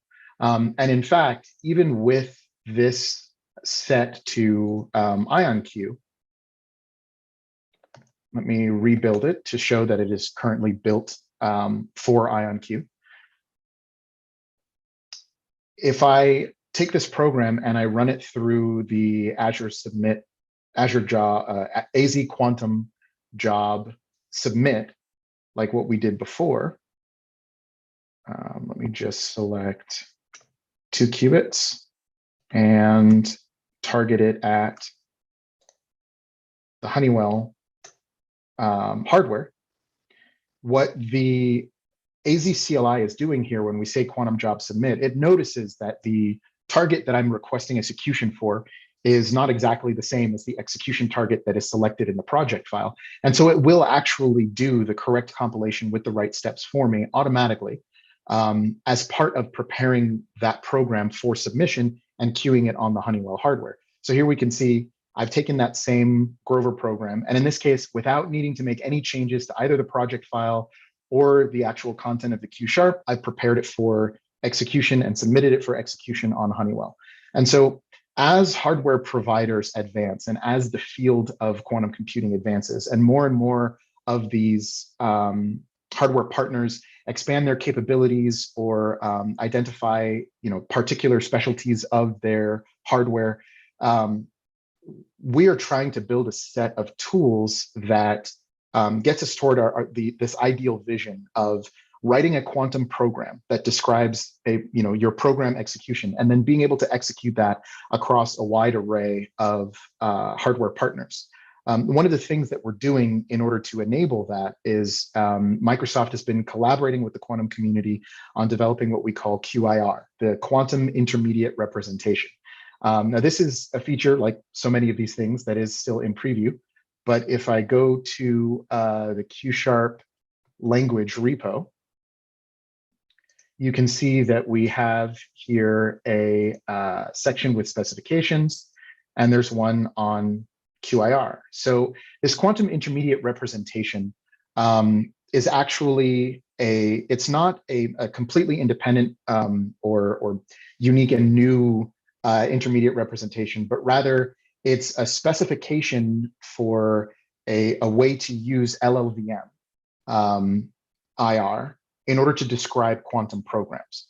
And it does this without requiring any extensions on or addendums to LLVM, but rather just uses existing LLVM IR and patterns within that to describe a quantum program. And part of our long-term vision for how QIR could be used is that it can be a common intermediate representation for a number of different front-end languages. So it is not Q# specific. And it can be interpreted and compiled into target-specific representations across a number of different targets. So really kind of the true goal of an intermediate representation. And we have some projects today that are already using QIR, such as projects with Oak Ridge National Laboratories or Pacific Northwest National Laboratories that are making use of QIR. And we're actively working with our hardware partners to bring on QIR as a format that they actually adopt, as well as engaging with the community on projects that take front-end languages besides Q# and compile those into QIR. So we really do see this as a strong path forward for the industry to kind of start unifying behind a common intermediate representation. And we see a lot of value in using an existing IR like LLVM because of the strength of tools that are surrounding it, like Clang, that allow you to do compilation of LLVM IR and certain optimization passes. You know, you can already use existing optimization passes with QIR, or this opens the door for people to author new optimization passes that are quantum aware, that may take into account the patterns established by QIR in order to perform quantum specific optimizations to code. So, you know, this is, I think, kind of the next phase of the goals of Azure Quantum, this goals of execution across a number of different hardware partners and using a number of different front ends, such that I would definitely encourage checking it out, reading up on the specification. We have some great blog posts from some members of the Azure Quantum team describing QIR and its goals, as well as some posts describing the ongoing projects that I mentioned, including the collaborations with PNNL and ORNL using QIR. With that, that's actually everything that I had prepared. I'm happy to stick around and answer any additional questions and go into more detail either about the language, QIR, or the Azure Quantum tools. Happy to answer any questions you might have. All right, thank you very much. Actually, it was very informative for me as well. I hope that's the same for the attendees as well.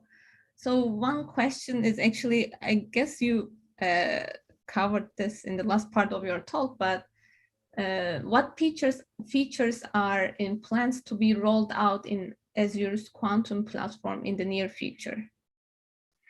Yes, so you know, I can't go into too much detail about things that we haven't announced yet, but there is, of course, ongoing and active development around Azure Quantum.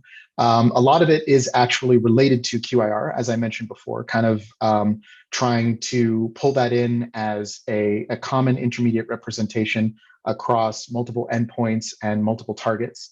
But one of the big things that we see as the draw for Azure Quantum is our existing QIO solvers, which I know wasn't the topic of today, but definitely something that I would encourage you to check out, as well as bringing online more hardware partners such that you can take the Q# code that you've already written and try that against different kinds of hardware that's based on different underlying technologies, partners that have different kinds of support or different features or profiles that are available for their hardware that really allow you then to use Q# and Azure Quantum as kind of the common front end to experiment with a given algorithm and really explore the problem space of quantum computing across all of those different possible execution environments. So the main goal really is bringing online more partners and giving users more opportunity to try execution in different environments. And look for exciting announcements in the coming months about what new availability there will be, both for private preview and, of course, eventually for public preview. You know, we're hard at work bringing online as many of those things as we can soon. Yeah, that's great news. Yeah. So I don't see any other questions right now. I guess I will thank you again, and thanks to all of the speakers and attendees for the great questions. So we will take a half an hour break right now, and the next session is going to start at 4 p.m. with IBM Quantum Programming Lab. So hope to see you all in that session. Thanks, everyone. All right, Nice talking to you bye-bye. today. Thank you.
Hello, all. I am Claire Murphy. I'm your moderator for this session.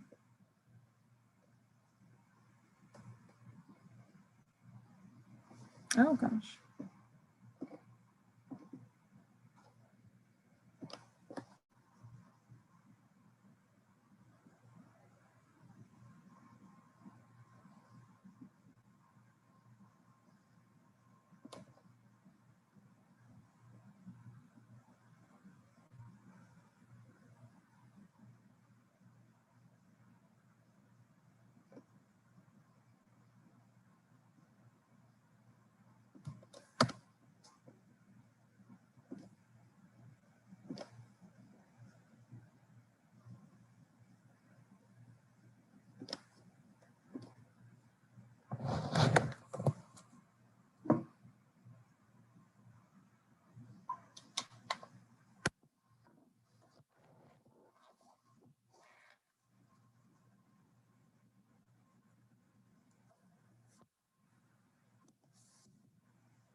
I guess Claire, as we're waiting, would you mind if I go ahead and try sharing my screen just to make sure everything works? Please go ahead. Everyone who wants to practice sharing your screen. Okay, so I have way too many tabs open. And so I want to make sure I know exactly what the heck I'm doing. See Jupyter Notebooks? Beautiful. All right, I'm going to stop sharing. I'll try the same thing.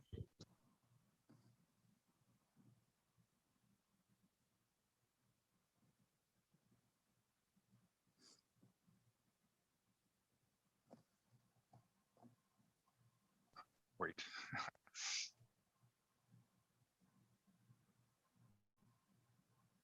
Can you see the screen at least? I might need to reload this. Oh, there we go. There it goes. Yep. Should I just leave it here for the, we'll start with this one next. Great. Then, yeah, you can leave it up. Okay.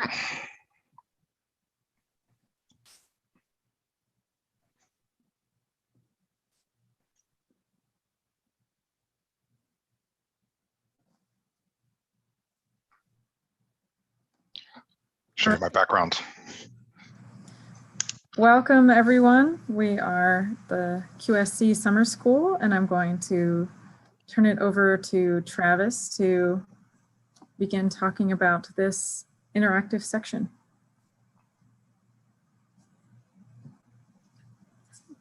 So it's actually going to be me, Nick Braun, starting sure. out. We decided to switch order. You switched order. Yeah, sorry, Nick, go ahead. All right. Hey, no problem, Claire. It's great to be here at the first inaugural summer school. We're both going to be, me and Travis are both going to be talking about different aspects of Qiskit, which is our open source platform for quantum development.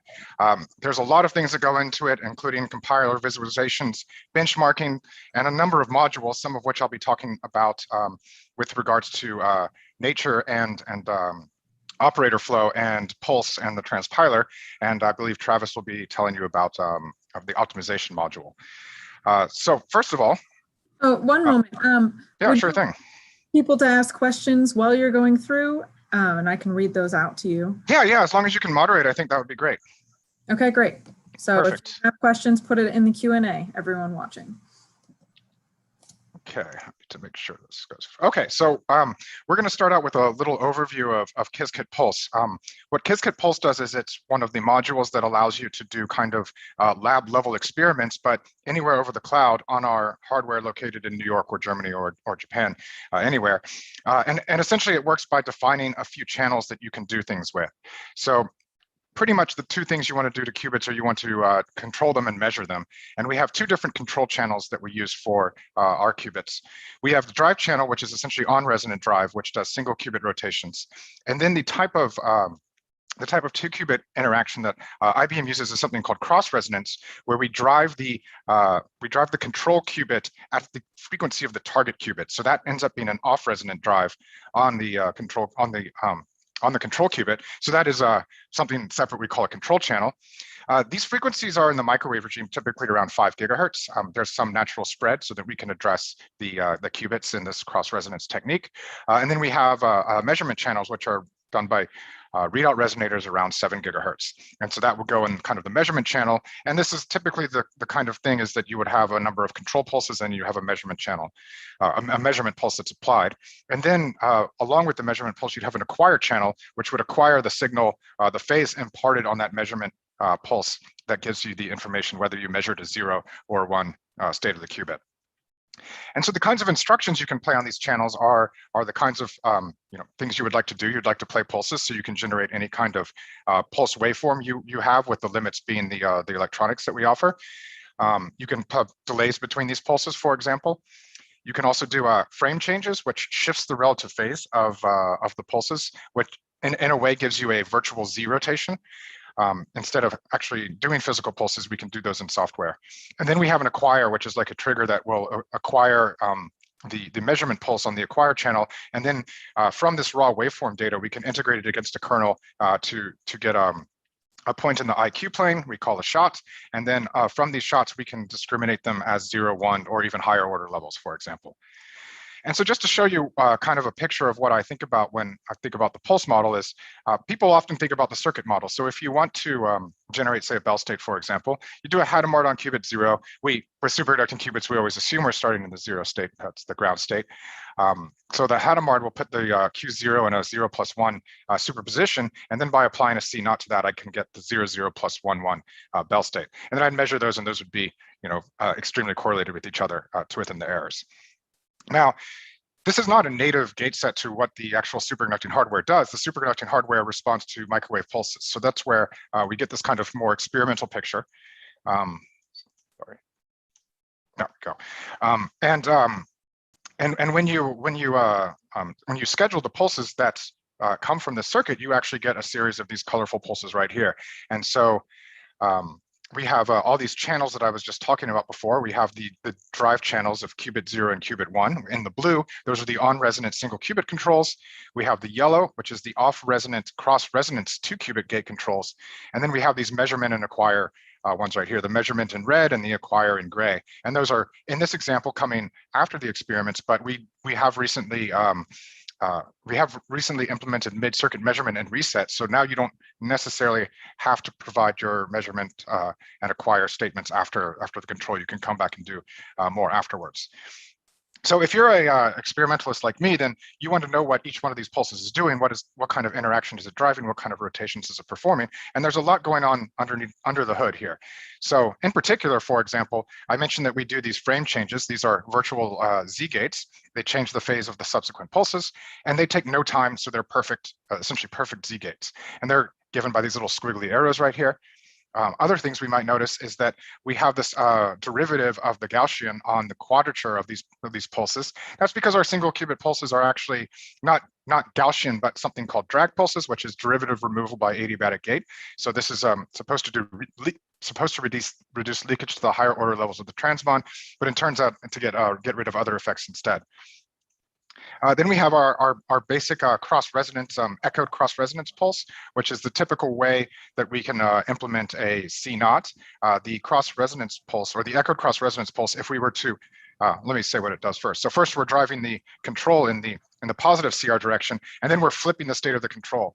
And then we are applying a negative cross-resonance pulse in the other direction. And what this has the effect of is, because the cross-resonance has two terms in it, those will add up while we'll eliminate the extra single qubit terms that come along for the ride in the Hamiltonian. And this way we kind of perfectly cancel and get only the ZX interaction that we're looking for. And by ZX interaction, I mean we take the Z tensor X Pauli matrices and we exponentiate those to generate a rotation in SU4. Yep. Question? Yeah, Really? absolutely. Yes, so people are interested in what the horizontal axis is for these. Oh, that's a great question. The horizontal axis, so it is equivalent to time, but it's actually in the samples of the waveform generator. So our waveform generators are typically these days around 4.5 gigasamples a second. So each unit here is about 0.2 nanoseconds. Great. So Thank great you. question. I'll pop up with my video when there is a question, so you can always, when you see me, you'll know.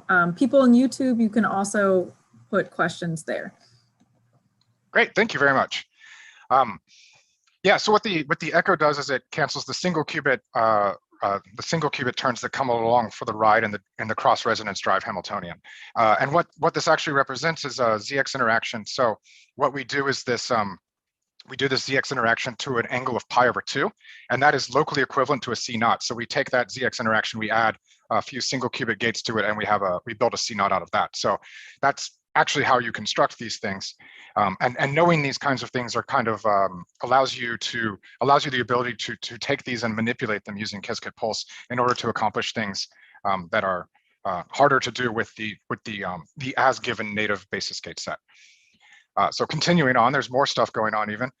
We have something called rotary echoes. So this rotary echoes, what this does is it rotates the target qubit at its resonant frequency. So this is a single qubit rotation of the target, and we do it and then we undo it. And what this does is it has the effect of suppressing other undesired interactions that come along, mainly from the higher order energies of the transmon.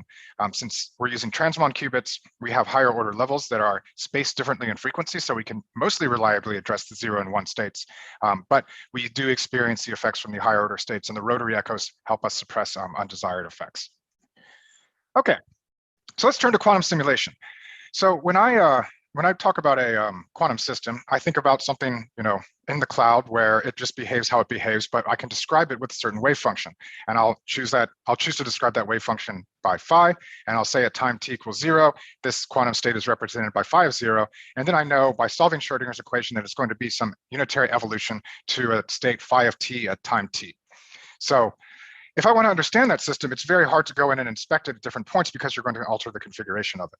So what you might want to do instead, and this is what Richard Feynman really wanted to use quantum computers for, is you want to do quantum simulation by looking at what a simulator can do. So if you have a quantum simulator, you can prepare a known quantum state, we'll call this psi, at a time 0 that you know and you make, and you can time evolve that system under a unitary evolution u prime until you eventually get a wave function psi of t, in which you can perform a measurement whenever you want to, and then you can identically prepare the system over and over again and perform measurements at different times or different evolutions.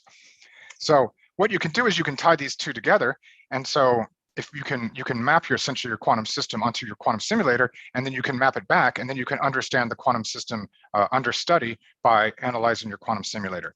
And the only real difference between these two systems is the unitary evolution which is undergone is either the unitary evolution of the system Hamiltonian or the unitary evolution of the simulated Hamiltonian. And so what I'd like to talk to you today about is how do you go between these two and then do the most efficient simulation on a quantum computer.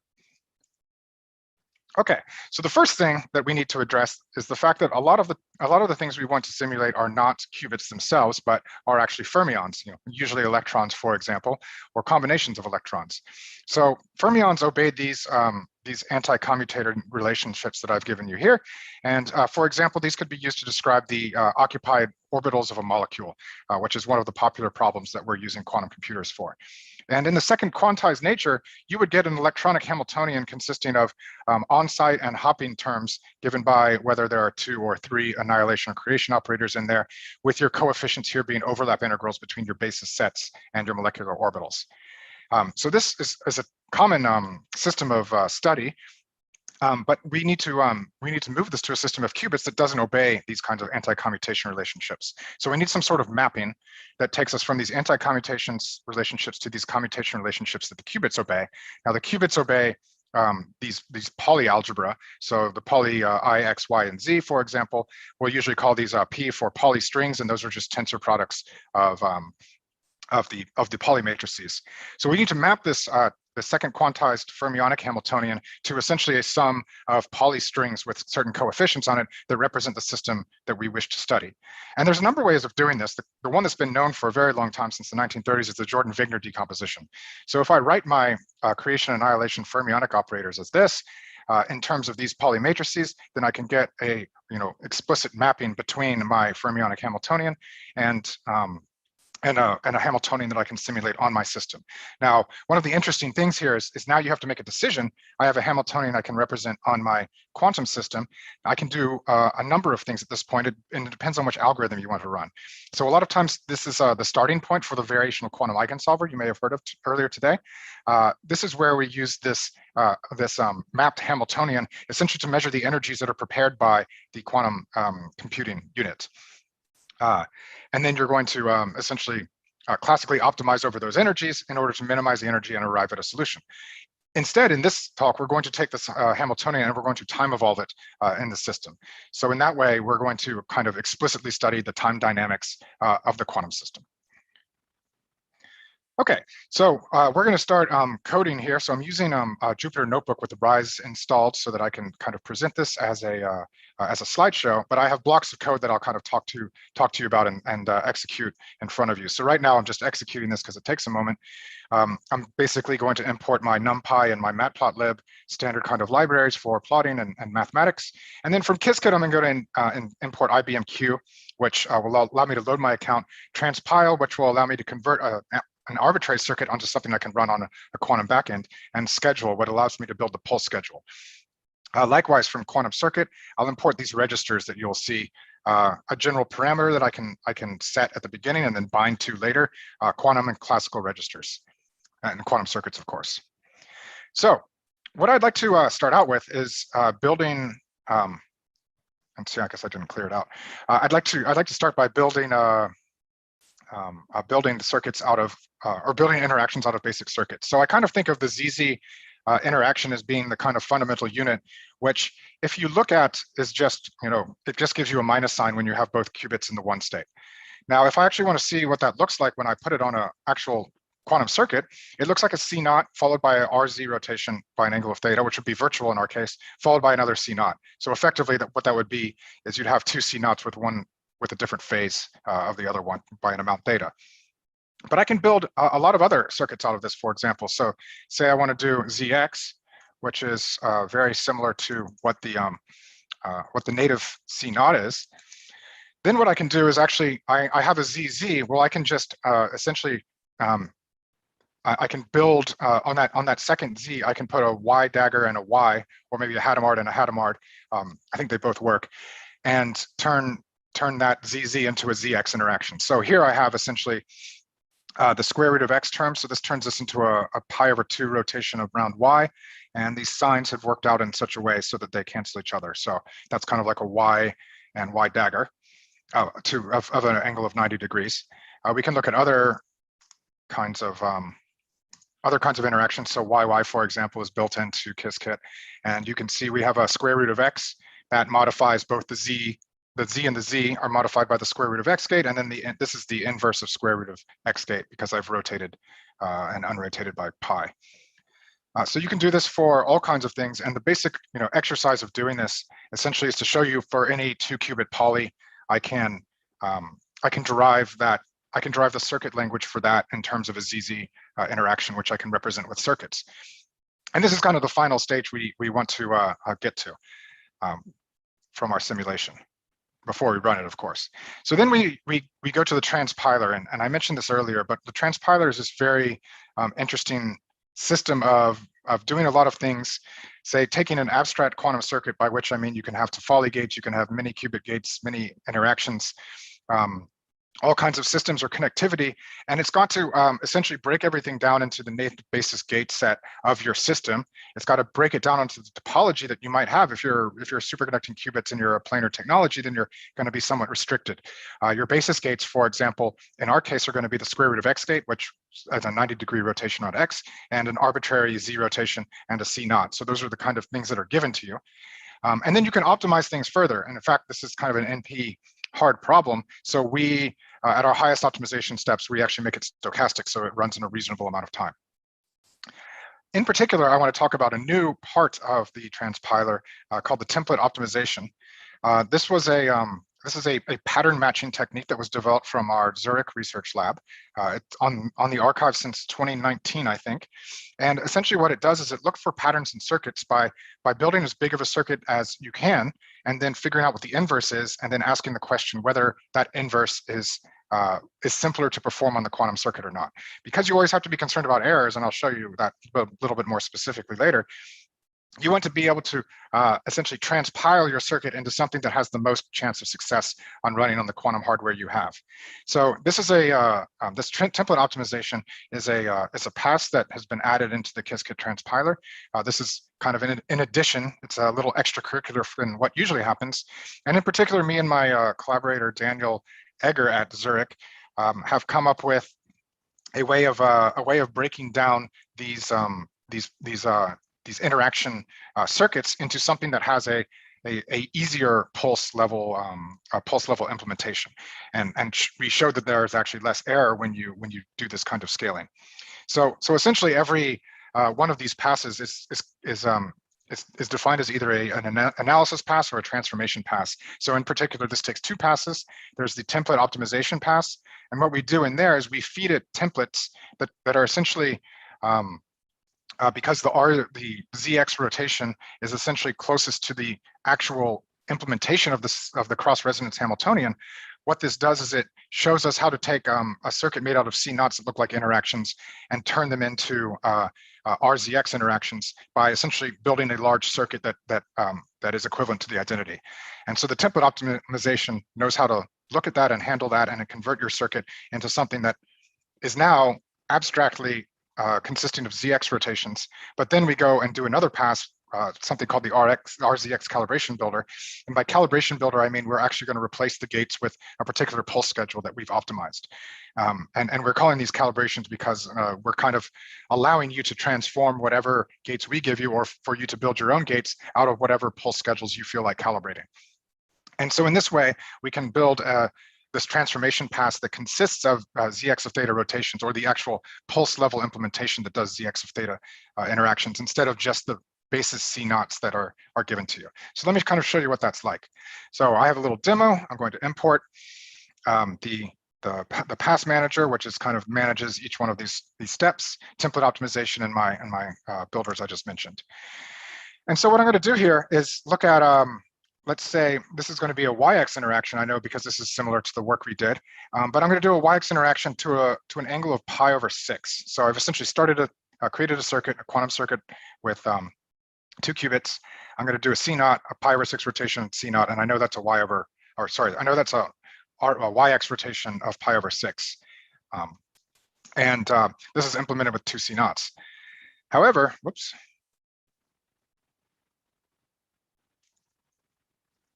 Oh, well, I already executed it. Okay. So then what I can do is I can feed that my RYX interaction through the template optimization and get a new pass and then execute it on the quantum, or I haven't executed on the quantum hardware yet, but I can generate a circuit that is the equivalent RZX interaction. So this is much closer now to something that is executable on the quantum hardware. And it's just this RZX native interaction with a single qubit rotation, one before and one after.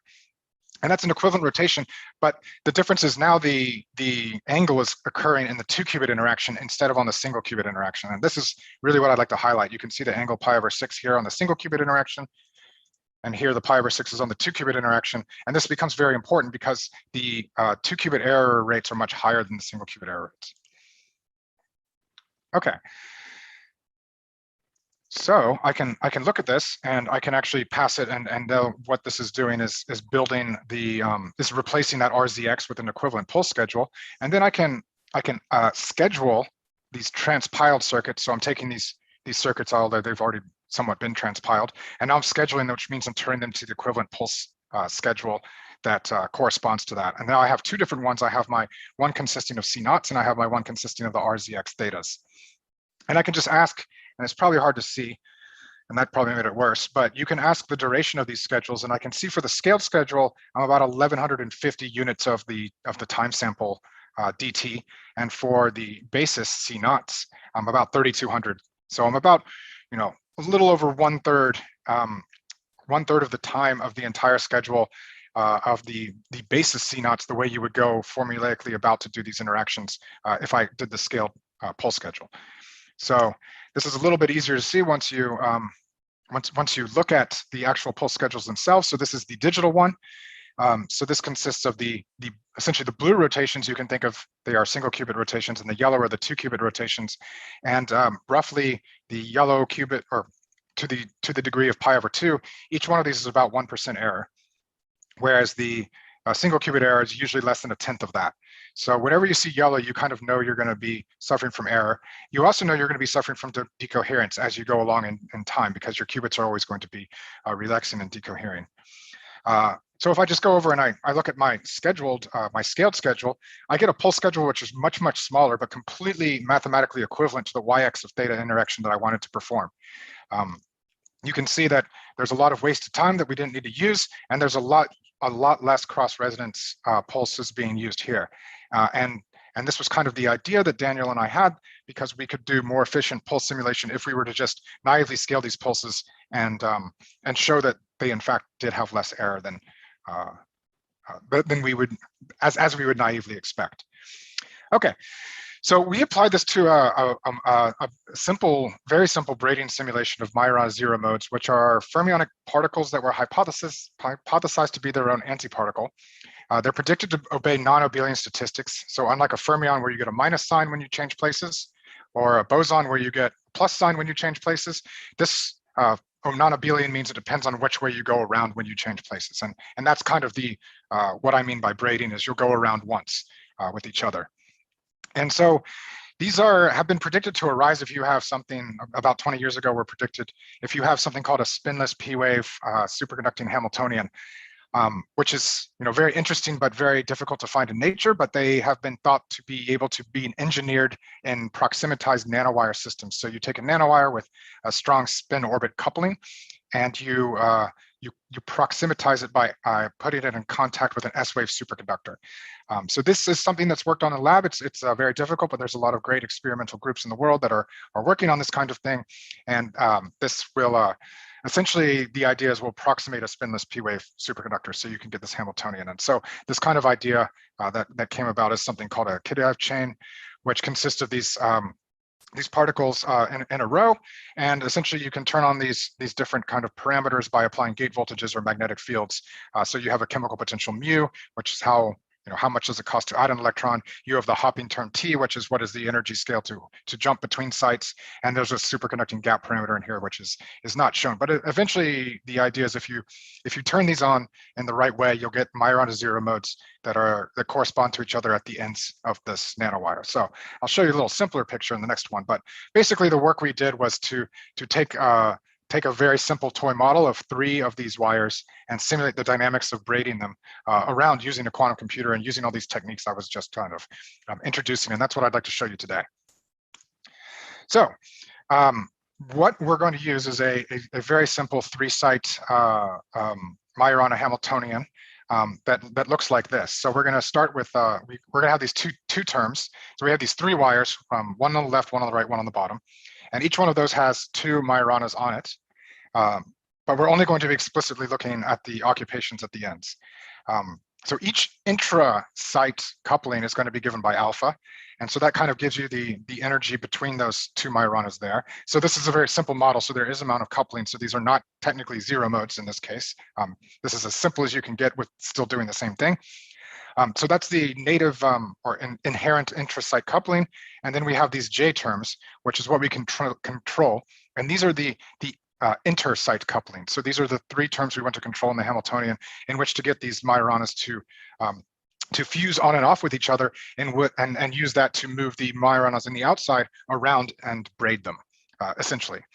So basically, here's what we're going to start with. We're going to say our J01 is at its maximum value. So we've got a maximally coupled Majoranas on the input side of the left and right wires. And so we're just going to talk about what I'm labeling here as gamma 0 and gamma 1 as the Majoranas in the outside that we're going to braid around each other. And then we come up with a schedule. We have a time-dependent Hamiltonian we want to simulate. And so what we're going to do in the first step is we're going to take this J01 and we're going to send it to 0 while bringing J12 up to its maximum value. So that's step 1 here. And that effectively pulls that gamma 0 in and down. And so you've moved it from the left to the bottom. Okay, so hopefully everyone's still with me. We're going to continue doing these kinds of steps. We're going to take J12 from its maximum value and take J20 to its from its maximum value to 0, sorry, from its maximum value to 0, and take J20 from 0 to its maximum value. And that will have the effect of moving the Majorana from gamma 1 from the right to the left. And then I'm going to continue this game over and over again. I'm going to let J20 go to 0 and J01 go to max. So now I'm in the original configuration I have. So this is step 3. I've gone through the 3 steps here, and so this might look like the way we started. It is, but we haven't gone all the way around yet because gamma 1's on the left now and gamma 0's on the right. So in order to get them back in the exact same configuration, we have to do it 3 more times. And now we're left in the original configuration. And then we know that if we go from the parity mapping of psi plus minus to psi minus plus, essentially we've gone from the even to odd or odd to even parity. Then we have had successful braiding. Hey, Claire, you got a question? We do have a question. Somebody is asking, what is tau? They feel like they missed the explanation of tau. Yeah, absolutely. So I'm sorry, tau is the time step of the braiding. So there's going to be a number of time steps that are going on here. We're going to have the braiding time step, which is given by tau, and then we're going to have something else called a trotter time step, which is how we break tau up into smaller steps to run on the quantum computer. But great question. I should have said that out. Okay, so essentially we have this time-dependent Hamiltonian we want to change. We're going to go from 0 to 6 tau. So each braid step is just tau, but we're going to break the simulation up into time steps, and I'm going to talk about that in a moment as well. So what I'd like to highlight here is something that's very new. We've refactored Qiskit a little bit to come up with modules to address specific kinds of problems that you might be interested in solving with the quantum computer. So in particular, Qiskit Nature is there for all your kind of second quantized Hamiltonian needs. So what I'm importing here is a fermionic operator that comes from the second quantization. I'm just dealing with the second quantization parts of nature because I'm going to use the fermionic operator and build all these kinds of things. From my second quantization, I can also build mappers that will take my fermionic operator and convert it to a polyhamiltonian that I can execute on my quantum computer. And I also have the converter, so you'll kind of see how this works. But this is all kind of new. This was released in I guess it's not the most recent. It was 0.25. It was a stable branch from a little over a month ago. So new stuff. It's really cool. So I'm going to show it to you now. Okay, so I'm going to start with the same Hamiltonian we had earlier, where we have the intra-arm coupling given by the alpha terms and the inter-arm coupling given by the j terms.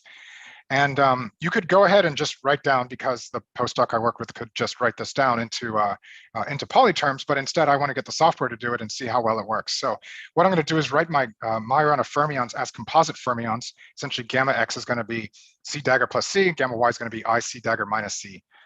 And I can do that using this fermionic language. So I could write down gamma x is equal to a sum of my fermionic operators. And I'm using this term plus II and minus II. So plus means creation operator, minus means annihilation operator. And because I just want to deal with the 0th term, it's just a plus in the 0 space, and then II in the other one. So this is kind of a tensor product of all of them. So this means don't do anything to the other ones. For my gamma y, I can take essentially my I times A plus minus A minus or sorry, C plus C dagger minus C.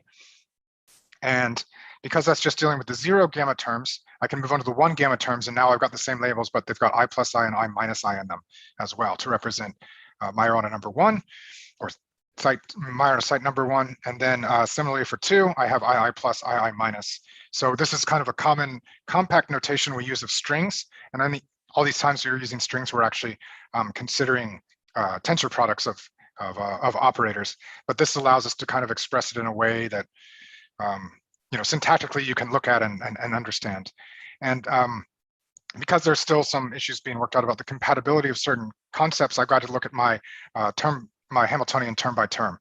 But that's fine. So I can build my intra-Hamiltonian out of these and just essentially write down term by term what my Hamiltonian is in terms of these gamma operators that I just defined out of the fermionic operators from Qiskit Nature. So then I'm going to want to map my operators to qubits. Well, I can choose a mapper, and I imported a lot of them. So I'm going to choose the Jordan-Wigner mapper because that's what we did in this work. But I could have just as easily chose the Bravyi-Kitaev or parity mapper, I think. so we're still building all these out. There's a number of different ways to map fermions to qubits. This is just one of them. And for a 3-qubit device, maybe it doesn't matter so much. And then what I'm going to do is I'm going to add these parameters. So this is kind of why I wanted to break them up initially. Once I have these parameters, I have these elements that I can define later. And what they're going to do is they're going to exist in this Hamiltonian until I say what they are, and they're just going to be there symbolically, just like you were writing equations down yourself, which is pretty nice. And so in the end, I'll get this poly-Hamiltonian, which actually corresponds to the the qubit equivalent of my fermionic system. Oh, I said that. Okay, so then we can see what that looks like. So I can just print my poly-Hamiltonian, and you can see it's 1 times alpha times ZII plus IZI plus IIZ. Those are the alpha terms. And then I have J01 times IXY. So that's like XY on 1 or on 0, 1, and XY on 1, 2, or 2, 1, and then XYZ on all 3. So this represents like single qubit, 2-qubit, and 3-qubit terms. And you can see that it's done symbolically, and it's done in LaTeX, so you can make like pretty pictures out of it.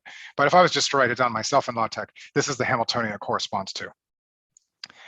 And so just like I was showing earlier, there's a formula that you can go to and kind of formulaically apply this and create a circuit. And so from Opflow, there we go. So I'm going to the next Qiskit module that I'd like to talk about called Opflow, short for operator flow. I can write down different poly matrices, and I can do kind of Trotter evolution, and I can build circuits out of this. So what I did really quickly was I established a parameter t, and then I just exponentiated my Hamiltonian and made it my evolution operator. And then I just did a second order Suzuki expansion with just 1 repetition, so you could see it easily, and then just drew what the circuit looked like if you were to have a circuit. So within just a few lines of code, I've taken my Jordan Wigner transformed Hamiltonian and turned it into a circuit that's been Trotterized however I see fit. I could change the parameters however I like, but here's a quantum circuit that does exactly what you would want it to do under this time evolution. So this can cut out a lot of work. This is a lot of stuff that the postdoc John did by hand, and now in Qiskit you can kind of do this automatically. So back to kind of a paper we did, I wanted to take a step back and look at this. So this is exactly the same Hamiltonian I was showing here, and I was just looking at the before the Trotterization, I guess we were looking at the what are the actual steps that are happening. So you can see there's a YX interaction. Or sorry, there's a bunch of Z rotations on all the qubits, single qubit rotations. There's a YX interaction on 1, 0. There's a YX interaction on 2, 1, and there's a YZX interaction on 0, 1, 2. Now this circuit is also executed on one of the snake devices, meaning all the qubits are in a row, which means there are no actual C0s between 0 and 2. So we did employ a little trick to fix that. But this is essentially what your digital simulation circuit would look like. Like if you just took the formula and you applied it, you got the interactions you wanted by combining the polys in the way you wanted. This is your answer. So we've got CZs here instead of CXs. And when you're like me and you're an experimentalist, I look at that and I see a lot of C0s, and I know that there's a lot of error corresponding to those. So our kind of average error roughly is about 1% per C0. And these things, this particular circuit doesn't look so bad, but I know this is just something I'm going to be repeating over and over and over again as we go through the braiding evolution steps. So I'm going to take a step back and consider it. I can also look at the CZs, which consist of C0s and single qubit gates using the old notation U2s. So these consist of a single microwave pulses. It's like a SX. And then I can look at the 2-qubit or the C0 that's happening between 2 qubits that are not connected to each other. That means you need to have a swap between some of the qubits. So you've got to swap the quantum information in order to do that, to execute that circuit. And the swap consists of 3 C0s. So I've got 3 additional C0s on top of that one. So that's each of those with 1% error. This gets this gets out of hand really quickly. And the other thing is I'm going in all these like small Trotter steps. In fact, I'm only going to be looking at rotations of about pi over 10 to pi over 3 in like say my YX rotations. Now, when I think about these C0s though, I know that the way that these are built up is they're locally equivalent to a ZX rotation of pi over 2. Hey, Claire, you got a question? We do. Mel Lynn would like to know, when you Trotterize it, is there a preference which term is applied first? Does it matter or not? That's a good question. So my understanding is it will go in order.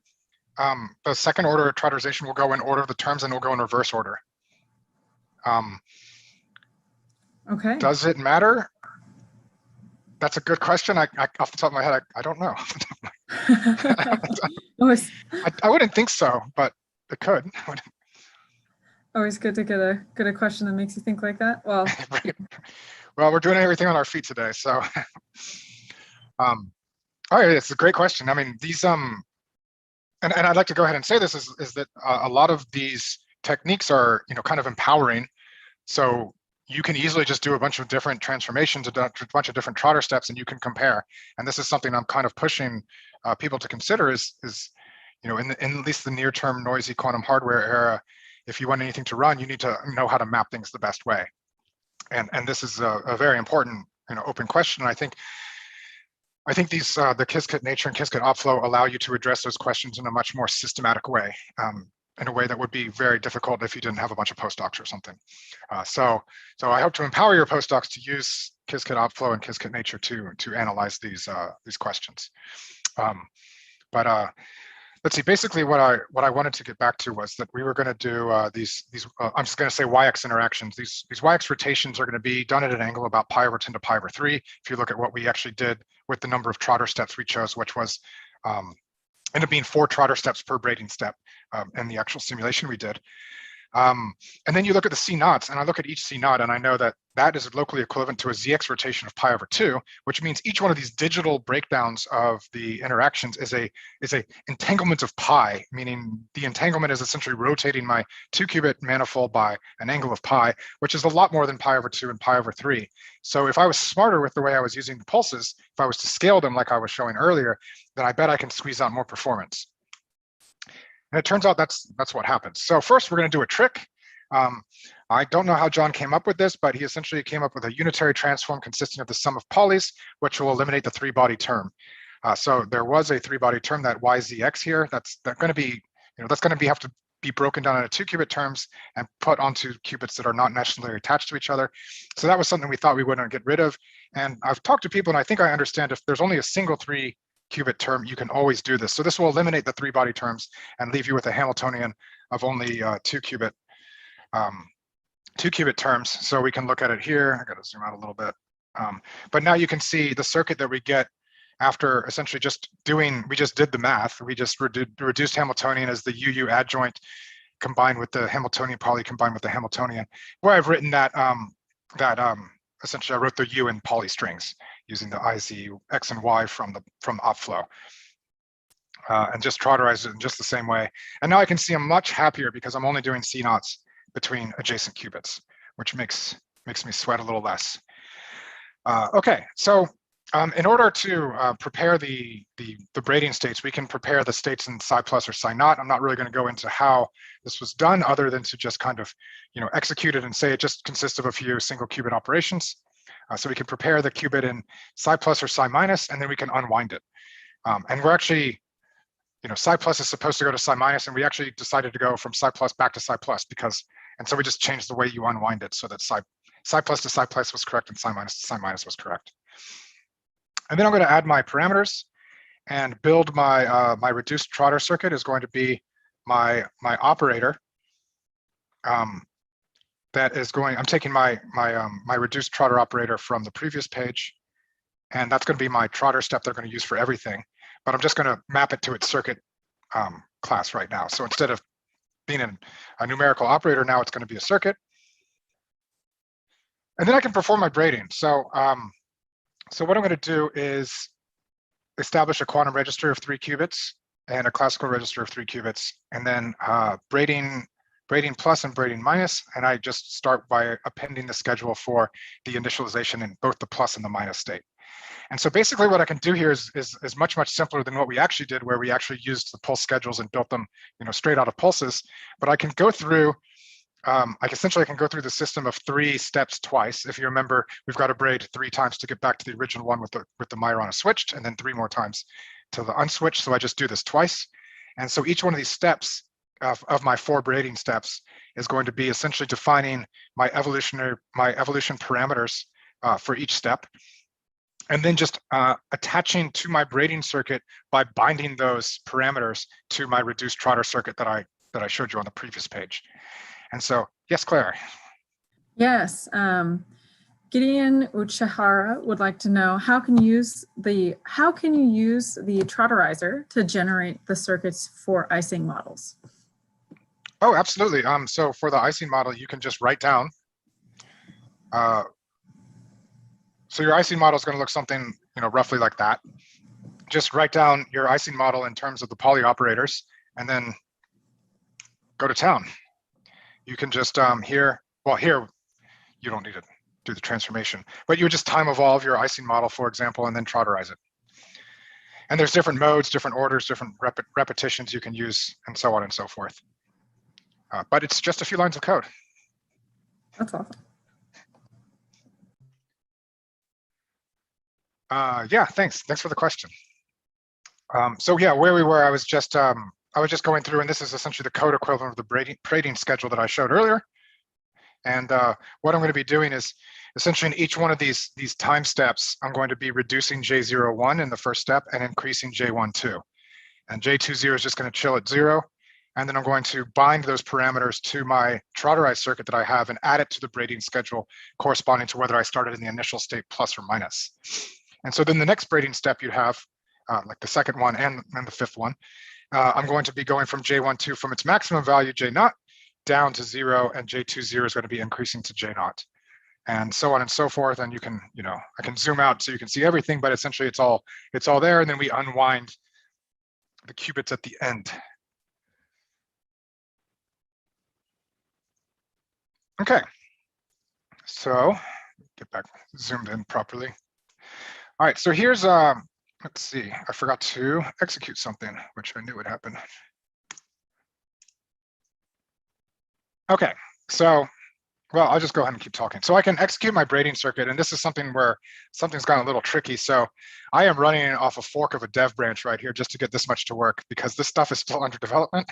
So it's a little just as new to you as it is to me. What I'm going to do essentially is, do you remember that transpiling I did, that template optimization I showed a very basic demo of in the beginning? I'm going to do that to this giant circuit. It turns out that that's a pretty greedy algorithm, and it takes an extremely long time. In fact, just plotting this circuit right here already took a long time. So you can see this is just the braiding circuit plus part. So this is essentially the circuit we want to execute on, just to do a single braid. So this is all 6 steps, a single braid, including initialization and unwinding. And you can see that's got a lot of C0s. It's pretty long. It's not looking very good there. In fact, I think we did a bunch of calculations to see what we could do. It's something like 96 C0 gates for this. So it's not too friendly there. But what we can do is this template optimization step, and well, this shouldn't have come out, but what I had done earlier is I had done this this RZX template. So what it's going to do is essentially go in and look for wherever I saw those, and of course I deleted it. Wherever I see these things that look like C0s, RZ rotations, or RY rotations, or whatnot, the template optimizer is going to go in there and figure out how to replace that with more efficient circuits. And I want to show you what this looks like. So I'm going to rerun that code for a second. Now, what happens is this takes like up to an hour for each one of these circuits, because it's such a long circuit, as I showed you before. So yeah, what it's going to do is it's going to try and build a large circuit out of structures that look like this. I've got a C0 here, an RZ of 0.3 in this case, and another C0. And so I know off the top of my head, that's a ZZ rotation of 0.3. So I don't need all that entanglement. I get an entanglement amount of pi from these 2 C0s, but I only need 0.3. So I only need 1/10 of that. You can see different numbers on some of these guys, 0.06, even less, even less entanglement is needed there. So what this template optimizer is, it's going to efficiently go in there and replace that kind of circuit. The problem is it takes very long. It takes a very long time. So what I did was I output the circuits to CASM2 format, which is kind of a quantum assembly language. And then I imported it, and I'm not lying, but the RZX is not a native gate, so I had to add that to the chasm. So this is still, you know, everything here's a little hacky when you're at the forefront of trying to do top to bottom quantum simulation, but it kind of works.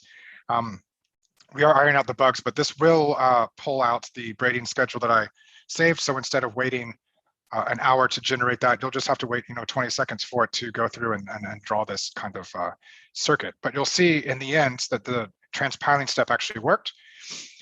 So I wanted to show you here that now, okay, well, let me hide that for a second. Now, instead of those C naughts, you see these RZXs. So I've gone through and replaced all those C naughts with RZXs, and you see that the RZX rotation is an angle of 0.3 instead of pi. So you already know that you're on the right track here because you're saving yourself an amount of entanglement.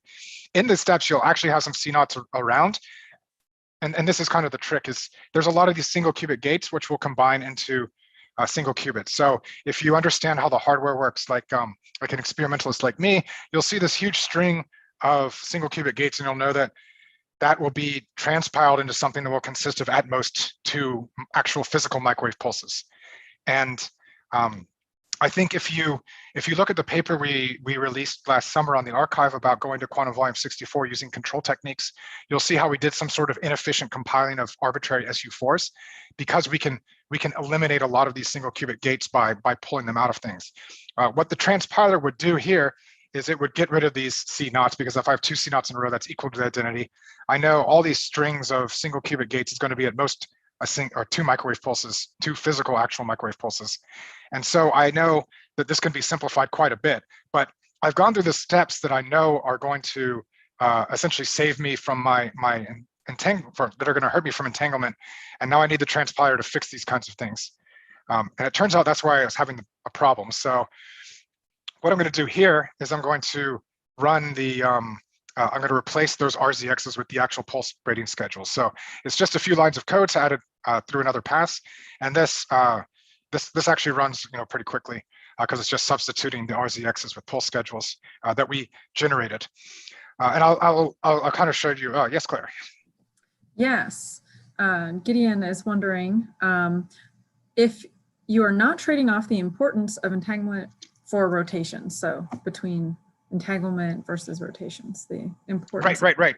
So the idea is, yeah, the amount of entanglement you need, like the angle of rotation is kind of the proxy I'm using for the amount of entanglement you need. They're exactly equivalent SU4 circuits. Like we have I do this all the time. We have a quantum information module. I can get out an operator class. I can put my scaled circuit in the operator. I can put the digital circuit in the operator, and I can ask if they're equivalent. And I always go through and check my work using the operator module. Sorry, the operator class from the quantum info module.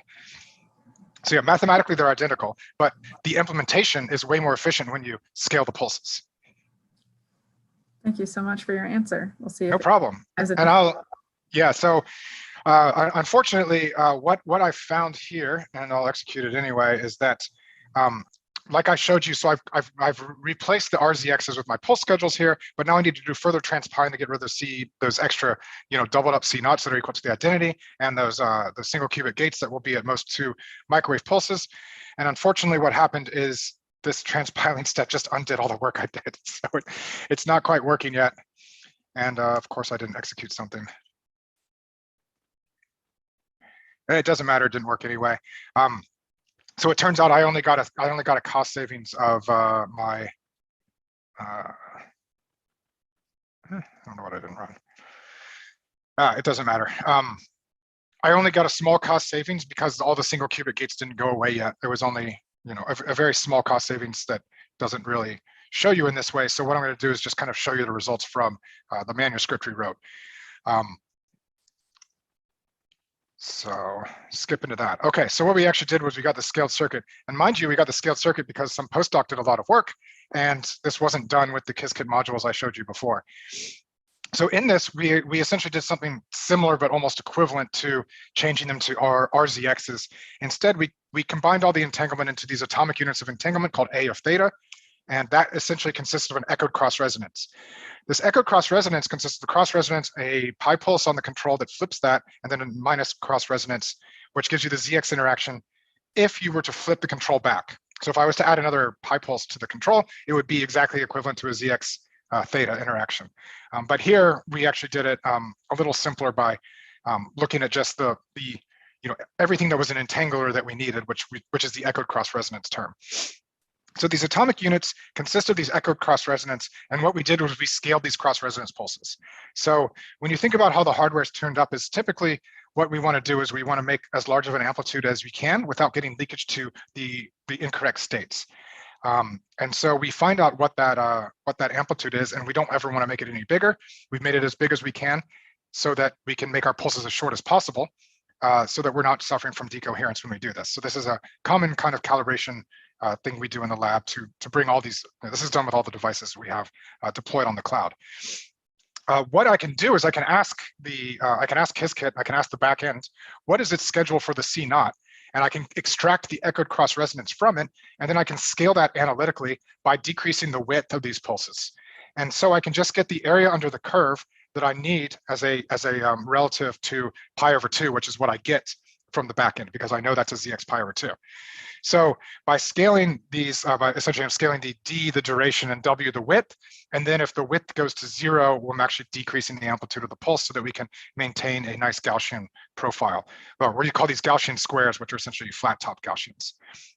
Now, if I take that and I add that echo cross resonance and I add a single pi over 2 to the beginning and the end, then I actually get this circuit right here, which is a ZX of theta with a pi over 2 and a minus pi over 2 before and after on qubit 1. And it turns out this is exactly what I was showing you earlier. This is a YX interaction. So this YX up here is the digital implementation of the YX, which consists of a C0, which is always pi over 2 of entanglement, with a single qubit rotation of theta. Single qubits, it's going to consist of 1 microwave pulse. It's going to be the same error for no matter what your theta is, and then another pi over 2 after that. However, because we're scaling the amount of cross resonance in the pulse schedule, what we're actually doing here is changing the amount of cross resonance we're doing. And so we've moved the angle into the entangler so that when we scale it down, we can reduce the amount of error. And these are both exactly SU4 YX interactions. They're just 2 different ways of doing them. And we can do quantum process tomography on them and actually analyze to see what fidelity we get. So what I'm showing in the orange is the ZX scaled. These are both YX of theta interactions, but they're implemented in 2 different ways. The orange is the scaled result, and the blue is the digital result. And so there was some drift over the few days in which we executed this on IBM-Q Athens. And so in the blue, we get more or less a straight line, as you'd expect, because we're always doing pi amount of entanglement. So you wouldn't expect things to change. Even the angle on the Y is going to be implemented by probably a single microwave pulse. So just as we'd expect, the error doesn't really change no matter what angle you do for the digital version. However, for the scaled version, you get what you would naively expect, is if you're doing less cross resonance to achieve less of an angle of entanglement, you're getting a higher fidelity. And as you're increasing that angle, that fidelity is going down and down and down and down until you're doing an amount of pi that's equal to the digital version, and they're equal to each other. So down at the end, where theta is equal to pi, you have the same amount of fidelity because you're doing the same amount of entanglement. So if you look at the relative fidelity improvement, you can see that you get a reduction in error, but around 40 to 50% around that pi over 10 to pi over 3 area of what we're doing in each one of these Trotter steps. So this is kind of the empirical proof that the scaled technique is actually working as you would naively think so as an experimentalist. And best of all, is this was just analytically scaling the techniques. We did not recalibrate anything. Recalibrations can be done, and we have a lot of work with recalibrating these C0 pulses or other pulses from these C0 pulses, but they require further calibration, which means you have to send different jobs over the cloud and receive them, and then adjust your parameters and such. Now, this is actually something that this new Qiskit runtime seeks to improve, but at the time we did this simulation, which was early November, we did not have the ability to do that. So it's very simple. And let's see. So basically, I want to just skip to the results. I was going to do some error mitigation, which comes canned in Qiskit.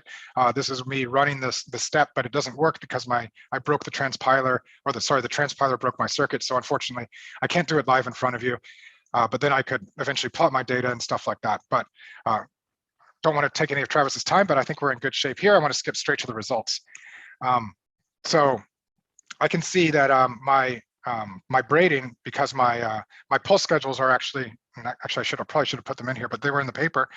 My pulse schedules for the scaled implementation are much less than the digital ones. In fact, it's like 60%. Like for a typical trotter step, it's about 60% less than the actual one, and about 30% of the actual cross-resonant pulse being used. So what we did was, in order to put this in comparison, the digital simulation or the digital implementation on a quantum computer was washed out by noise. So in order to compare them, we looked at 1/6 of the braid to see how well we did. And there's some peculiarities about unwinding the circuits mid braiding, but we did our best just for comparisons. So what we show here is that the basis that you run is actually going to give you a probability of, and I should have said that, sorry, in this case, I told you psi plus was supposed to map to psi plus. So the psi plus is the successful braiding, and the psi minus is the unsuccessful braiding in this case. The high energy states, those are going to be outside the computational basis. We're going to throw those away. Those are due to the non-adiabaticity of the algorithm and due to errors that are actually run on that occur on the actual systems. So we're only going to care if we land back in the parity basis. So essentially, we want the probability of psi plus to be as maximum as possible and psi minus to be as little as possible. We see if we do the scaled noise one, that comes out to be like quite good, but the scaled even on the actual hardware was quite good as well. And so we can kind of see that we get, as we expect, the scaled performs better in braiding.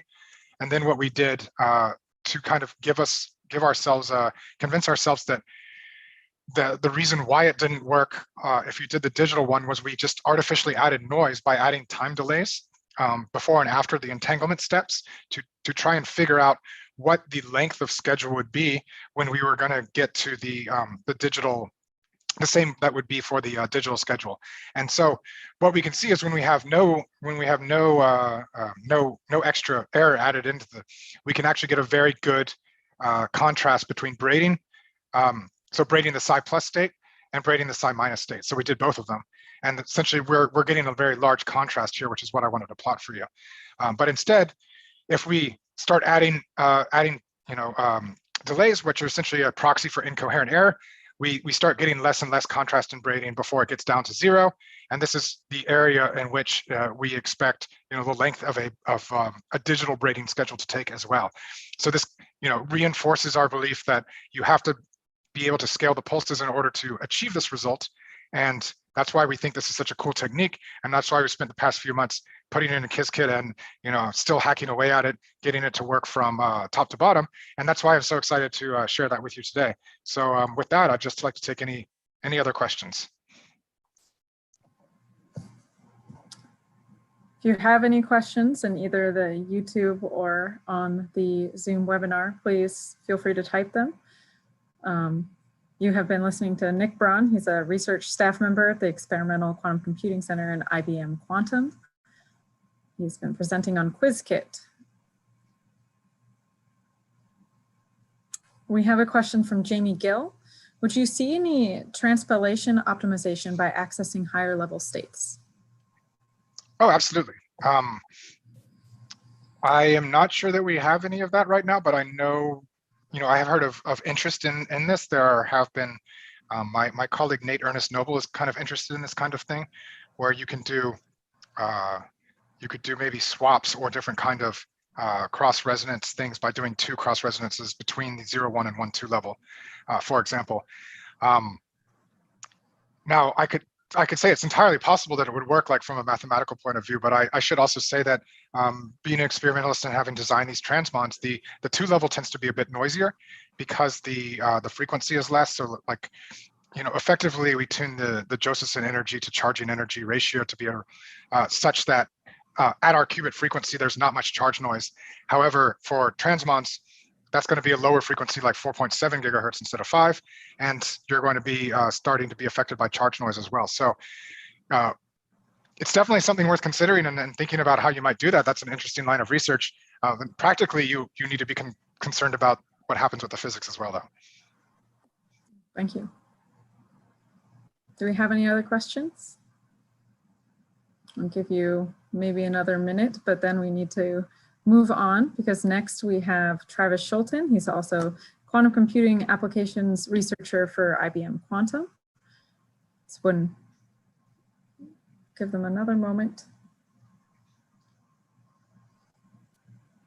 There can be some delay, I know, at least to the YouTube, so.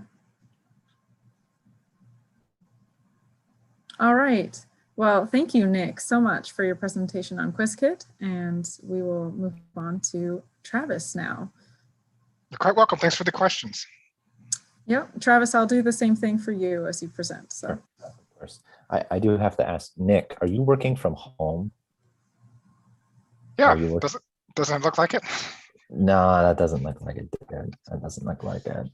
I'm kind of jealous of that background there. It's pretty cool. So thank you, all of you who are continuing to stay with us for the duration of this little tutorial. I know it's probably been a very, very long day and you've learned lots and lots of different kinds of things. And certainly, I'm sure what you heard from Nick was very interesting and engaging and demonstrated the kind of lower level functionalities of Qiskit, especially with respect to Qiskit Pulse and some of these sort of power user tools like the OpFlow and things like that. So we're going to kind of shift gears basically 180 degrees. And we're going to talk about tools available in Qiskit, which make it easier for people who are maybe domain experts to get up and running using quantum computing and quantum computing systems. So full disclosure, I'm not actually a domain expert in either of machine learning or optimization. I just happen to mess around with some of these modules from time to time. So in many ways, I think I'm totally well qualified to speak as to what it's like to be somebody who, I guess, admittedly, I know quantum computing, but could come into these application modules and kind of get up and running fairly straightforwardly. So what I want to do is hopefully it'll split out roughly 50-50, though it might be more like 75-25, talking about optimization and then machine learning. And I have to preface my presentation with something that happened on Twitter when I was talking about this. So I made this post about how we're doing this virtual summer school and if there's some important things that I should relay to all of you attendees there. And shout out to Graham Smith, who's, I think he's at CU Boulder, sort of saying that it's very important, especially when we're talking about quantum algorithms that run on near-term quantum computers, to compare them to classical methods.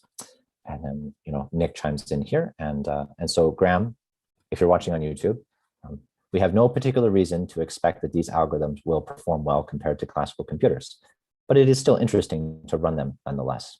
So there we go. I've got my complete disclosure statement out of the way. So let's go ahead and talk about optimization using Qiskit. So I'm going to actually do something slightly different than Nick. I'm going to do a little bit of hands-on keyboard sorts of things, in part because then it makes it a little bit easier for me to talk at a human pace. Shout out to Jonathan Gross from the University of New Mexico, where I did my PhD for this idea. So we're just going to go ahead and get started here. Please let me know if the screen is too hard to see. Let's go ahead and import Qiskit.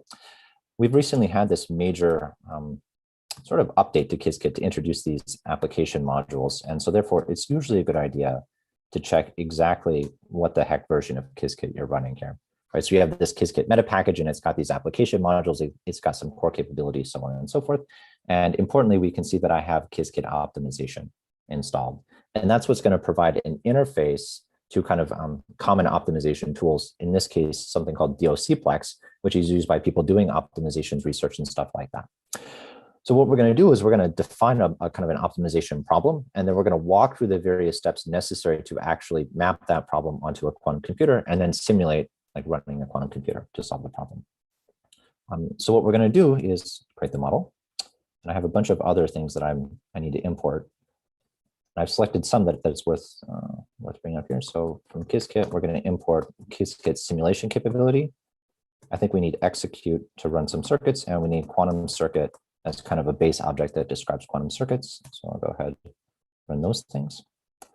Okay, as I said, I am not technically an applications expert in optimization, but for those of you who know about kind of common optimization problems such as like MaxCut, for example. So if I have a graph and I've got some nodes on the graph and they're connected by edges, what I would like to do is I'd like to partition my vertices into two groups. Yes, Claire? Yes, Madeline would the notebook be available somewhere online? I don't see a reason why we couldn't make it available online. It is not currently available online right now, but it's a great question. Thank you. Okay, great. Thank you so much. Yep. So we've got my graph and I've got my vertices, and I want to partition the vertices into two groups such that if I cut the edges that connect a vertex in one group to a vertex in the other group, the number of cut edges is maximized. Okay. So let's go ahead and do that. And maybe we're gonna, make a graph that has 5 nodes or something like that. And this convenience function plot graph really is to just show us that this is the graph that we're trying to do max cut over. Okay. Now there's a corresponding objective function to solve it that defines a max cut problem. It's shown here in this equation. And now what we're going to do is we're going to do something called DOCplex in order to create a model, like a model within a computer program that represents this optimization problem.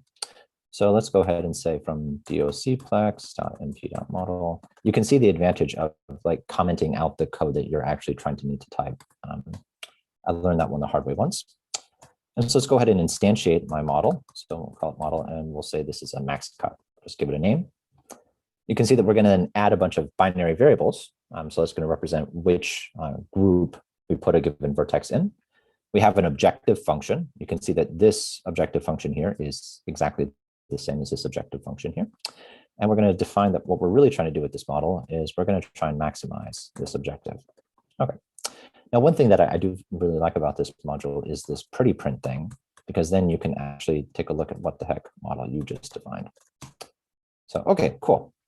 So we can say that this is a DOCplex thing. It's got a name, right? We've got 5 binary variables, right? Because each vertex is going to be represented by a binary variable. We have our objective function. And we can see that actually our objective function doesn't have any constraints, just like, do whatever, okay? But sometimes it's more interesting to solve optimization problems where there are constraints. So let's go ahead and add at least one constraint. We'll add an equality constraint. Let's say b equals 2. And then we'll add this constraint. Oops, totally misspelled that there. Model.sum x is equal to, oops, you can see I misspelled that, didn't I? Yeah, all right. Model constraint, and then also that. And then I totally got that wrong. It's been a long day. We'll go ahead and print that model. And you can see that now, right, we've gone ahead and added an equality constraint. Oh, actually, I can see that because I executed this cell twice, it now added that, that constraint once. So we've got this model defined up in DOCplex. And now we want to connect that to quantum computing. And the way that we're going to connect that is through Qiskit's optimization module. And Qiskit optimization comes with this object called a quadratic program. It's kind of a general purpose representation of a specified class of optimization problems. So Qiskit optimization import quad. Also, if my typing is super loud, please let me know. Okay, so we initialize that. Fine. Okay, thank you. And it's like the dangers of presenting in the 21st century, right? It's like tap, tap, tap, tap, tap. And okay, so let's go ahead and instantiate. Use tab completion, right? Quadratic program.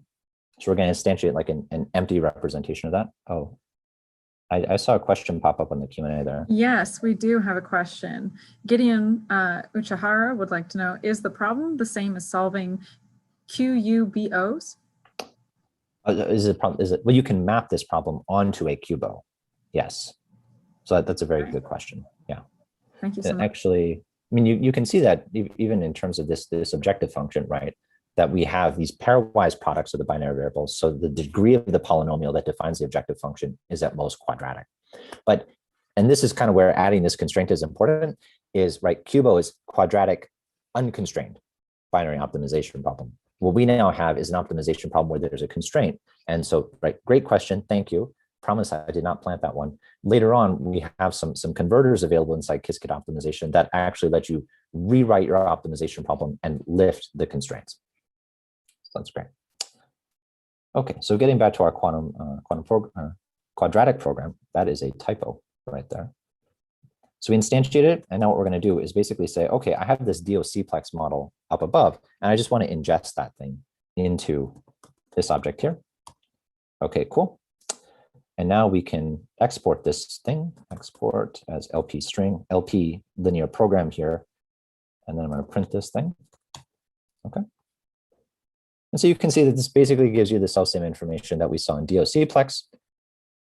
Although maybe, right, maybe it includes a little bit more information, etc. Okay. So now we can use this quadratic program object and a bunch of converters in order to map it onto a QUBO. Then later on, what we're going to need to do is map that QUBO onto an Ising Hamiltonian. And then we can solve, do something like VQE, QAOA, etc., in order to try and generate a solution. So now what we need to do is map this onto a Cubo. And what we're going to, so Qiskit ships with a bunch of different kind of converters that help you take a given quadratic program and then map it. I see a question. Oops. Yes, Gideon's also asking for Thank you, Gideon. notebooks. Cool. Oh yeah, I don't think there's a categorical reason why we can't make these available later. It's just, you know, I should probably correct all of my spelling errors first, though. Yeah. It sounds like it'll be appreciated. Sure. Oh, was there another? I think there's two things that showed up there. It says not a question, so it was just a follow-up to his statement. All right. Okay, so I think at least right now, as of this version of Qiskit optimization, we have 4 converters. So we've got the 3 listed above. I'm not going to read the names. You can see what they do. But importantly is this one, just quadratic program to Cubo, which is it packages the 3 above in a much nicer way.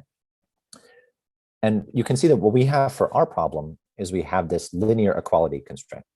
And so therefore what we need to do is the way that we're going to promote this or get rid of it is we're actually going to add it back to our objective function, or actually add it back to the objective function with a penalty term.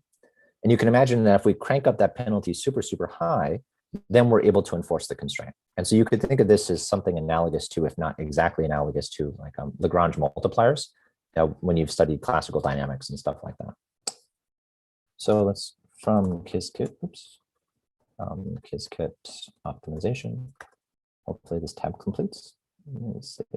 Oh, I misspelled it. That's why it's not going to tab complete. Import quadratic program to Cubo optimization. This is not good.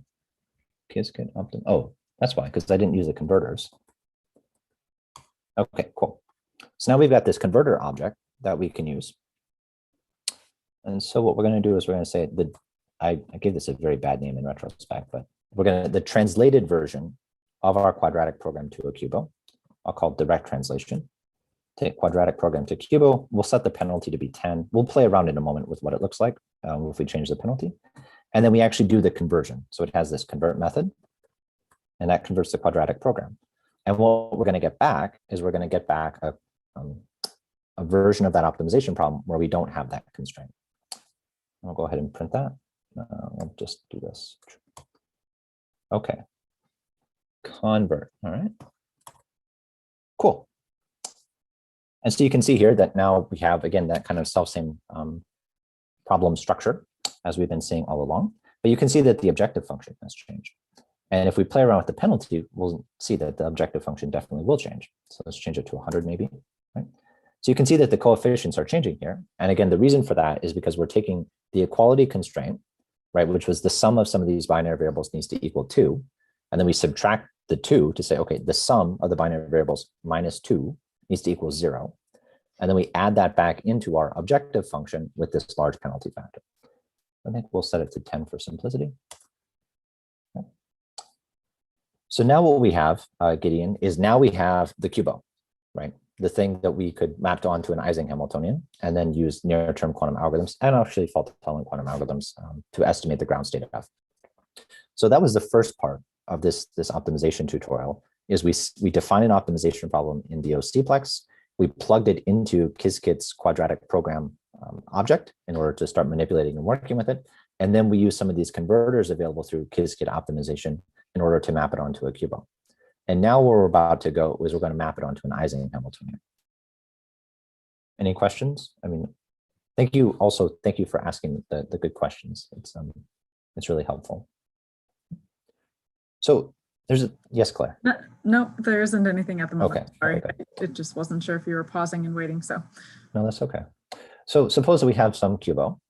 There's a pretty straightforward way to map this onto an Ising Hamiltonian, and it's to basically take each binary variable in the objective function and map it onto a qubit in a particular way. And so that's described here. Okay. Now, thankfully, this Cubo object inside Qiskit optimization has a direct to Ising method. And so we can actually just call it very simply, which is quite nice. And so what this is going to return to us is it's going to return to us the Hamiltonian. It's also going to return to us an offset. And the offset would come from, basically, you might end up with a term in the Hamiltonian, which is just a product of single qubit identities. And right, that just generates an offset vis-a-vis the coefficient of that operator. So go ahead and do that to Ising. Oops, to Ising. Okay, cool. And now we can go ahead. Let's take a look at this offset. Okay. So all this is really doing is just setting an energy scale and shifting things up and down. But the reason why it would be significant is that we have an objective function that talks about max cut, and now we've got an Ising Hamiltonian that talks about like energies of quantum states. And so we have to make sure that we keep the accounting correct as we go back and forth between those two things. We can go ahead and check out what our Hamiltonian is. Okay, and as you can see, given the substitution rule that we described, right, where we replace each, and actually I should have explained this a little bit more carefully. We replace each classical bit with, this is also another classical bit, except now it's going to take values in +1 and -1. And then we actually do like expand out the objective function. And then what we do is we look for either like these single variable z's or products of z's, and we replace those with Pauli Z matrices. Okay. And so that's how we're going to do our substitution. And so because of this particular substitution rule we've used here, you can see that our Hamiltonian should only have z's. And that's basically it. And that's indeed what we have. So what's interesting, right, is we had to go through all this rigmarole because our original optimization problem had a constraint added to it. And it turns out that if we just did the naive thing of taking the DOC-plex model and plugging it into Qiskit Optimization's quadratic program object, and then just calling the to Ising method on that, Qiskit would say, hey, like, no, you can't do that. Okay? So we can check this out, right? And it says, boom, right? It says a constraint exists. You must get rid of the constraint, which I think is really helpful, to be totally honest. Otherwise, you might like screw something up or whatnot. Okay, so now we've taken our QUBO and we've mapped it onto an Ising Hamiltonian. And the idea of this mapping is that what we want to do is we want to prepare the ground state of this Hamiltonian. And ideally, we would prepare that ground state in such a way that if we measure that ground state and we get back a bit string, that bit string would satisfy our optimization problem with high probability. Okay? So we're going to use a couple of near-term quantum algorithms, such as the variational quantum eigensolver and the quantum approximate optimization algorithm, in order to do so. Which actually, this brings us to the third and final part of the optimization tutorial, which is actually just doing the optimization itself. Now, one of the things that you could imagine is that maybe you have many degenerate solutions. So there could be many different bit strings, which would actually satisfy this optimization problem, right? And recall, right, we're trying to partition these vertices. So there could be many different ways of assigning vertices to two different groups that all have the same value for the objective function. And so that's why we've got this code here, because what we're going to do is we're just going to take a look and ask which bit strings, which assignments of vertices to groups actually has the minimum energy. And this is just mostly a point of reference because you would want to make sure that your near-term quantum algorithm or any quantum algorithm that you're using to solve this problem would actually give you a correct bit string, right? And so it would be good to just be able to enumerate what those bit strings are. And because this problem is very, very small, you can actually explicitly do that. As you can see here, colored in green, are some bars that correspond to bit strings that have the minimum energy. So these would all be totally valid assignments for the vertices in our max cut problem. Now, here's where we get to something which was super subtle the first time that I tried to talk about it, to be totally honest, and it took me a little bit of time to wrap my mind around. And it's the fact that if you think about, like, what are we trying to solve? We're trying to solve a max cut problem. What are we trying to solve it with? We're trying to solve it with something like VQE or QAOA. Well, VQE and QAOA can be applied to many different kinds of problems beyond just max cut and beyond just optimization. And so therefore, the implementations of these algorithms, VQE and QAOA, are really like problem agnostic, which you would want them to be. But what this means is that there might be a disconnect between the kinds of things that are returned by these algorithms and the kinds of things that you need in order to like say, okay, this is the assignment of the vertices in my max cut problem. Yes, Claire. I see some questions coming through. Yep, they just popped up. So Gideon would like to know, is it possible to do embedding of the QUBO to the physical qubits? And then he has a second part. Also, what would you do with the QUBOs with more logical qubits than the available physical qubits? Oh, wow. Okay. That's a very good question. So I think to answer your first question, we can harken back to something that Nick talked about circuit transpilation, right? So, right, we're going to have, these algorithms involve running quantum circuits, and then you have to map those quantum circuits onto hardware in order to actually run them. So I think it might be a little bit of a category mistake to say mapping a QUBO to hardware in that regard. Although I suppose, there might be a category in which that makes sense. And then with respect to the second question about, well, suppose that I have a number of, I wouldn't necessarily call them logical qubits per se, right? I would say that, suppose that I have a QUBO that requires more qubits than the number of qubits available on my device. What would I do? That's a really interesting question. I don't know. I suppose you'd probably want to try and find some way of partitioning the problem a little bit more, or simplifying it, or something like that. I will note that like the opposite direction is also sort of important, especially for like quantum annealers, right? Where like there's a lot of time is spent trying to figure out how to take the QUBO and then actually like generate these like kind of like virtual qubits by like tuning up like really, really strong couplings between the physical qubits on the chip such that they all point up or they all point down. And then like those qubits represent some like meta qubit of some kind, right? So that's a very good question, Gideon. Thank you for that. It's enjoyable. Thank you. So again, right, where we are right now is we're saying, well, we're trying to solve this max cut problem, but we're using these near-term quantum algorithms that are kind of general purpose in a way. And so therefore, this is why I'm going to highlight this thing, right? We have to wrap these algorithms using this minimum eigenoptimizer object. And this is going to be an object that provides a translation from kind of the results that we get from running VQE or QAOA to the optimization problem that we were trying to solve in the first place. Okay.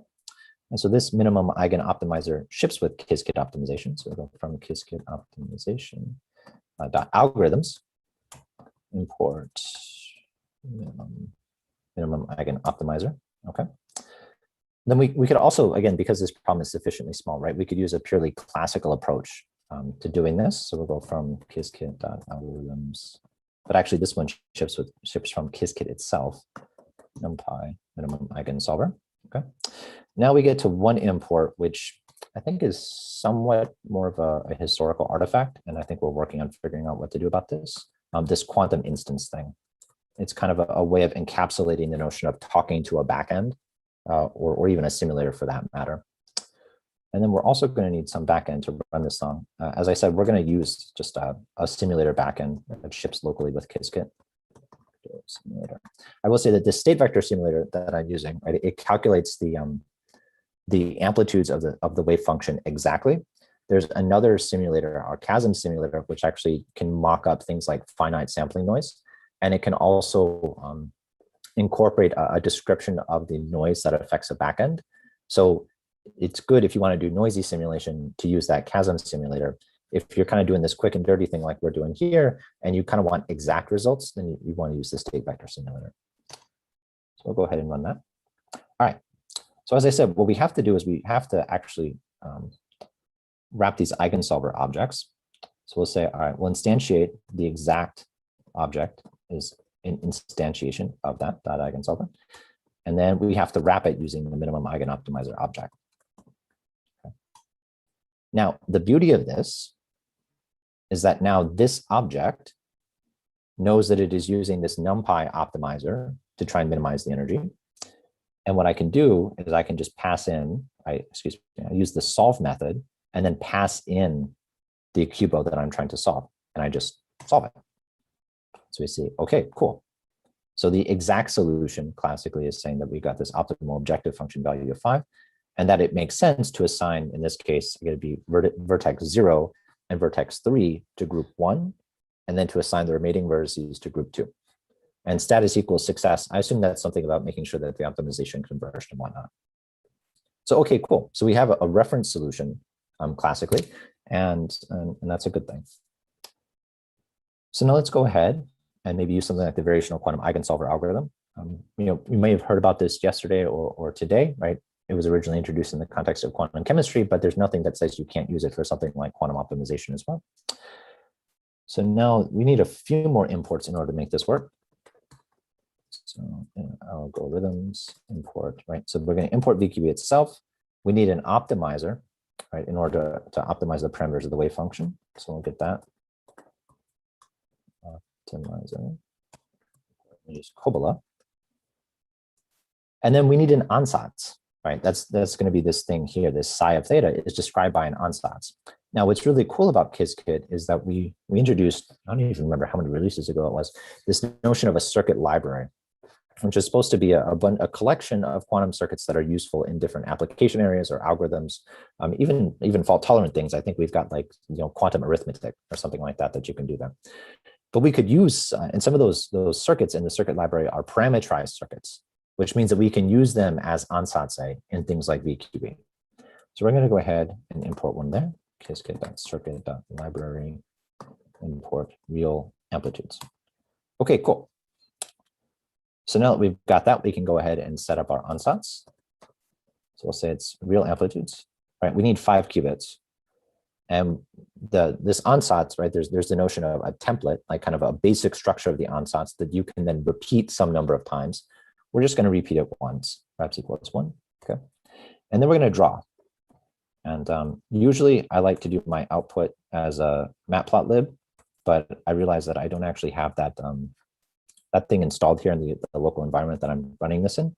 So we're just going to go ahead and use the ASCII drawer. Okay. As you can see that this ansatz, right, it acts on 5 qubits. So we've got 5 horizontal wires here. And it's got some RY rotations on all of the individual qubits, and then a bunch of entangling gates, followed by a layer of RY rotations. And so what our classical optimizer is going to have to do is try and optimize the parameters of this ansatz in order to prepare a trial state which has the minimum energy. And then we're going to go ahead and configure our optimizer. Now here I'm being a little bit sloppy and I'm not going to type all of this out, but I do want to point out that, right, the function call here is saying, well, we need an optimizer, we need an ansatz. This quantum instance is going to be our simulator backend, and then we'll just seed the ansatz, some initial parameter values as given here. Okay. And you might be curious, you want to draw this. So you'll notice that this, right, VQE is the algorithm, but then because we passed in the ansatz now, this ansatz method is available to us, and so we can draw that too, and that's pretty cool. Okay. So now we've gone ahead and we've set up our problem by saying, well, we want to now solve this Ising-Hamiltonian using VQE, using this real amplitudes ansatz. And now what's really cool is we can, let's say VQE, I'll call this VQE alg. We just take our minimum eigen optimizer thing and we just plug VQE into it. And then we get a result, right? VQE alg.solve, direct translation. VQE, oh, oops, I missed typo there. Okay, cool. And now we're going to go ahead and inspect this result.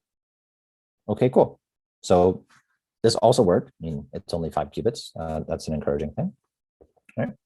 But right, what's important here is that, well, even though, right, we've converged our optimizer and said, okay, these are the right parameter values to use to minimize the energy of this Hamiltonian, that's no guarantee that if we actually prepared that state on a quantum computer and measured it, we would always get a bit string which provided a satisfying assignment. And so therefore then as a sanity check here, what we're going to do is we're going to go back to this VQE result and we're going to pull out the corresponding eigenstate that we've actually like converged to and look at the probabilities of getting different bit strings. And so you can see here that actually in this run, which I don't know, maybe this is embarrassing to do on YouTube, I don't know, right? But if we look at all the bit strings and we say, okay, this is a good bit string, you can see that actually a lot of the time we get bit strings which are not good, right? And so I bring this, I wanted to make sure that this happened in this tutorial to say that like, this is not, and this actually goes to Graham's point, right? This is not like a magic salve that's going to make this all so much better, right? There's a lot of thoughtful research that can go in and has gone into like what is necessary to make, VQE better for these sorts of approaches, so on and so forth. And even in kind of a problem that you might be tackling, you might need to kind of futz around a little bit, explore some, like maybe we initialized it at the wrong point. Maybe we've got a we've got the wrong optimizer, right? There's a whole bunch of work going on at Los Alamos and stuff like that about like, this whole barren plateau phenomenon and your optimization landscape not changing that much. So in that sense, right, you could look at this and you could say, well, this is bad. Or you could look at this and say, well, it's exceeded in some ways, and that's encouraging. And that's how I'm going to choose to look at it, because I can. Now we're going to try a different approach, which is the quantum approximate optimization algorithm. Right? And this was introduced back in like 2014 or something like that. So I'm going to, in the interest of just, yes, Claire. You have a question from Gideon before you move on. Mm-hmm. He is wondering if the quizkit.circuit.libraries also has RBM ansatz and how you can use this optimization to train the RBM circuit. That's a good question. I don't really want to pull up the documentation right here on the fly, but I will say that we do document which circuits are in the library. I'm not exactly sure if that particular circuit is available. Okay. Of course, I can also then turn this back around on you, Gideon, and say, well, I mean, like Qiskit is an open source project. If you think that's an important circuit to contribute to the library, right, by all means, go ahead and code that sucker out, right? It's actually one of the beauties of open sourcing this thing. Now, I did want to get to the machine learning thing because I think I have a personal interest in that. You're back again, Claire. You're on mute. Gideon followed up by saying thank you. So Cool. You're welcome, Gideon. Right, so one of the differences between VQE and QAOA is the fact that QAOA typically uses an ansatz whose structure is determined by the Hamiltonian whose energy you're trying to minimize. Right, and so you can see here that when I'm calling QAOA and setting up my QAOA problem, right, there's no real notion here, at least in the way that we've coded it up here, like setting an ansatz, right? Because the ansatz is actually determined by the problem itself. And so all I can do is I can just say, okay, I want to use QAOA to solve this. And again, right, I wrap my QAOA algorithm in this minimum eigenoptimizer object, and then I can go ahead and just directly solve it. We'll get my QAOA result. Okay, cool. So, right, they all succeeded, which is encouraging and nice. But again, this problem is fairly simple. Now, one thing that you may want to know is like, well, like what exactly was the ansatz that was used given the problem that I put into it? And after some messing around, I realized that you can actually pull back an ansatz and get one out. So if you are interested in looking at the ansatz, then there's a way of getting it. And again, it would be good to make sure that, do we actually get bit strings which provide satisfying assignments with higher probability? I guess, but you can also see that this histogram is pretty uniform. So it's kind of like random guessing. So take that for what it's worth. Okay, so in the first half here, what we've done is walk through Qiskit optimization. We talked about how you can use DOCplex to say instantiate an optimization problem. You can then ingest that inside Qiskit optimization using our quadratic program object. We discussed how you can convert quadratic programs to QUBOs using converters available through Qiskit optimization. We discussed mapping those QUBOs to Ising Hamiltonians. And then we discussed a couple of algorithms for trying to find the ground state of those Hamiltonians using VQE and QAOA. I will say that what I didn't talk about here is the fact that you don't actually have to know DOCplex. I think a lot of the functionality available in DOCplex is actually available directly through that quadratic program object itself. So if you, like me, don't really know much about DOCplex, right? Don't worry, right? It's okay in that regard. So are there any final questions before we pivot and talk about quantum machine learning? I'll scroll back up to the top to buy us some time.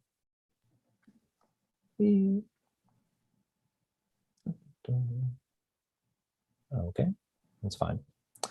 More All right, requests for the materials. Oh my gosh, you guys, yes, we can make notebooks available. Don't worry, right? Like digital storage is pretty cheap these days, right?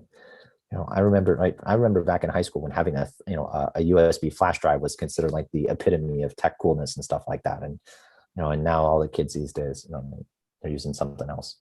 Yes, we have a question. Yes. Is there any implementation for image classification using QML? And that's from Shadab Hussan. Okay, well, thank you for that question. May I flip to the tab first? Okay.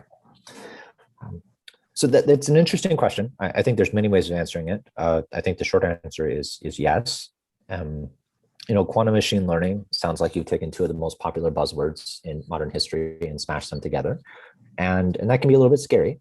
But one thing that I've come to appreciate, especially since I joined IBM Quantum, which was like 2.5 years ago or something of that sort, that there is a lot of thoughtful research about how quantum computers can enhance machine learning. It's still a little unclear, I think, as to exactly, like super exactly, right, the application areas where quantum computers could provide an advantage. But for example, like one of the things that we'll talk about here is how you can basically create quantum neural networks by connecting Qiskit to PyTorch. And you can use PyTorch to tackle MNIST. And so therefore, right, like Boom, right, or FashionNet, or any of those kinds of common AI data sets. So, I don't think there's anything in principle which would prevent us from investigating that. Okay, Thank you.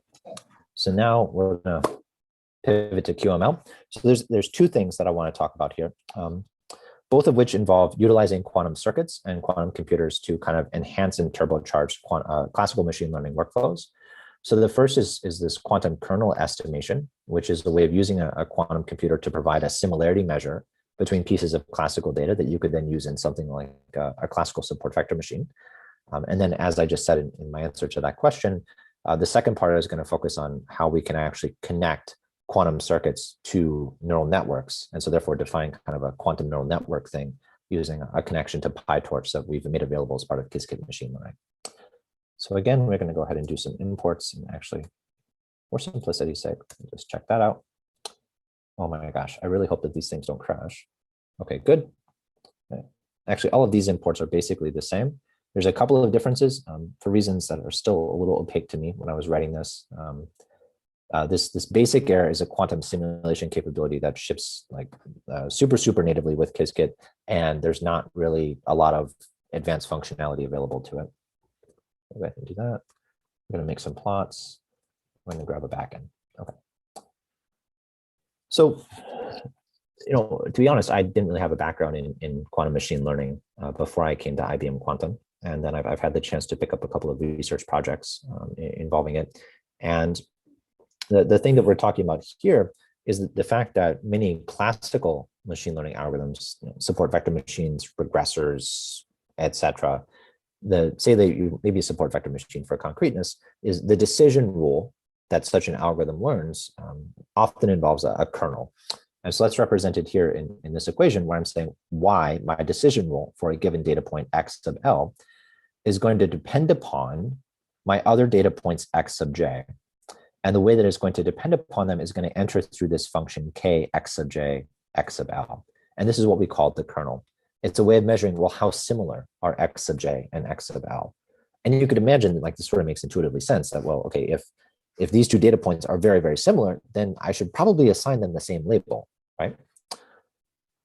Now, there's a couple of different ways that we could define a similarity measure using a quantum computer. And so what I'm showing here down below is one particular way of defining it. And so what this is saying is we're going to essentially do a Gedanken experiment of, I'm going to prepare two quantum states. I'm going to prepare a quantum state that depends upon x sub l, and I'm going to prepare a quantum state that depends upon x sub j, and I'm going to measure the fidelity of those two states. Okay. Now, there's a couple of different ways that you could measure this fidelity, right? One is to actually just run this circuit itself. The other is to use something called a swap test. What I'm coding up below is going to be the former. So that is, it's going to be a circuit who has kind of a forward action defined by u of x sub l, and then the next part of the action is the u dagger of x sub j. Now, there's a lot of interesting work that would go into, okay, well, like, how exactly do you encode classical data into quantum states? And, well, the word quantum feature map gets used to describe that. And so there's a couple of feature maps that actually ship natively with Qiskit circuit library. And so we're going to go ahead and grab one. Library. In fact, this feature map, I believe, was the basis for some work that we did a few years ago that got published in Nature. So we need a feature map because we got to encode classical data into quantum states. And then we have this object available through Qiskit machine learning called the quantum kernel, which makes it easy to plug similarity measures defined using quantum circuits into classical machine learning workflows. What I will not be showing here is actually like integrating this with scikit-learn. There are some documentation examples which show how to do that. My intention here is to provide some intuition and understanding for what the basic learning defining Qiskit machine, what the basic pieces are. I feel this is about to throw an error.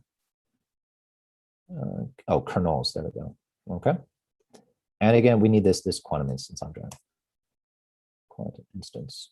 Oh, oops. Sorry, from Qiskit import quantum instance. Oh gosh, let me take a second. I'm gonna go back to here. All right, and this is maybe the slight danger of actually defining these things on the fly. Instance, Qiskit.utils, okay.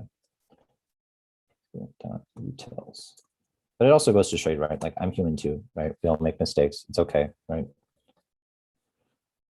Okay, so we've gone ahead and set up some basic imports.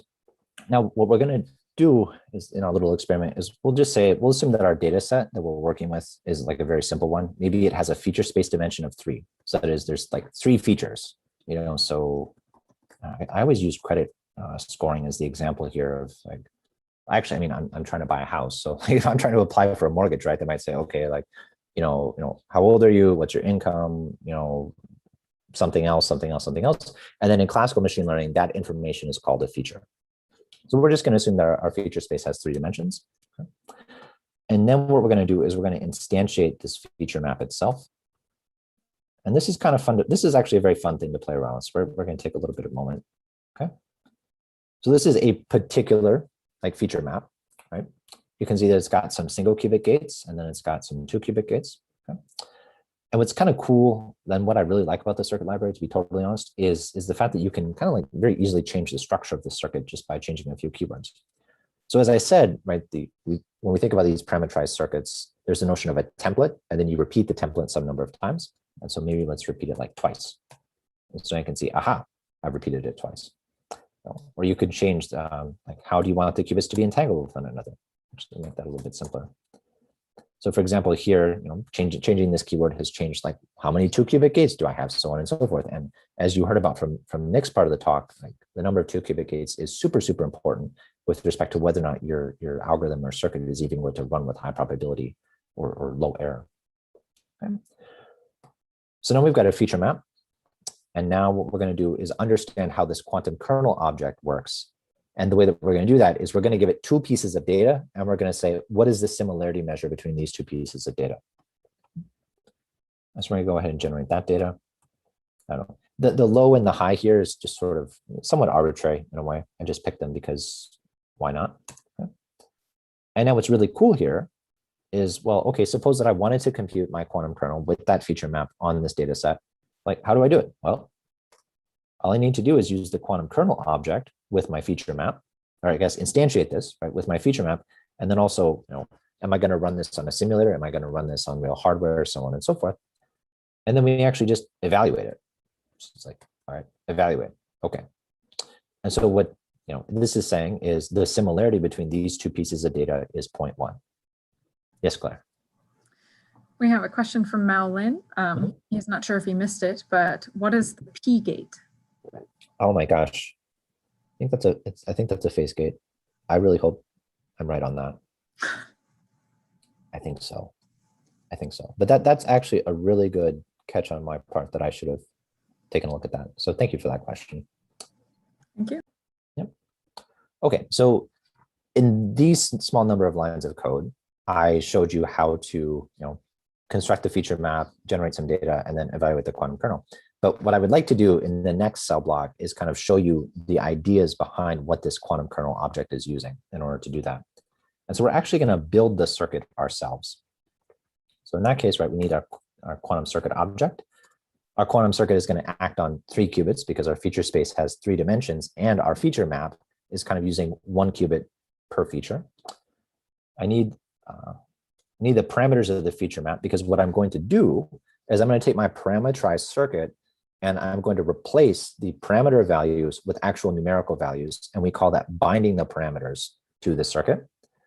So the first part that I need to do is I need to bind the parameters of my data point X to the forward action of my feature map. And then I need to bind the parameters of Y to the action of that feature map, but then do the inverse. And so you can see here, I said forward circuit, right? just bind the parameters. But then with the inverse circuit, I bind the parameters and then do the inverse. Okay. And then what I can do is I can compose, right? So notice I now have 3 circuits here, right? I've got my kind of QC, which is like the abstract quantum circuit object. I've got the forward circuit and I've got the inverse circuit. And now I'm going to bind these and, excuse me, I'm going to compose these together in order to create the circuit that will actually run. Okay. So first we compose the forward action. I'm going to throw a barrier here just so that way we can actually see these 2 pieces. And then we compose the inverse action. Okay, that's cool. And so now we can go ahead and draw that thing. Okay. And so you can see here, okay, right, there's the barrier, which means that all of this is the forward action. And then all of this, oops, I totally grabbed that thing wrong. All of this is the inverse action. Now we can go ahead and just directly simulate this thing using Qiskit simulation capabilities. So I'm going to instantiate a backend. I think this particular thing that I'm doing here in line 6 is going to be deprecated or is in the process of being deprecated. So we'll have to watch out for that.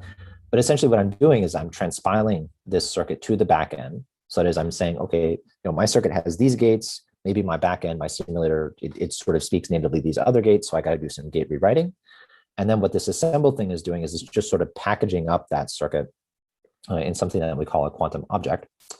And then in order to get a result, I just take my backend and I run that quantum object.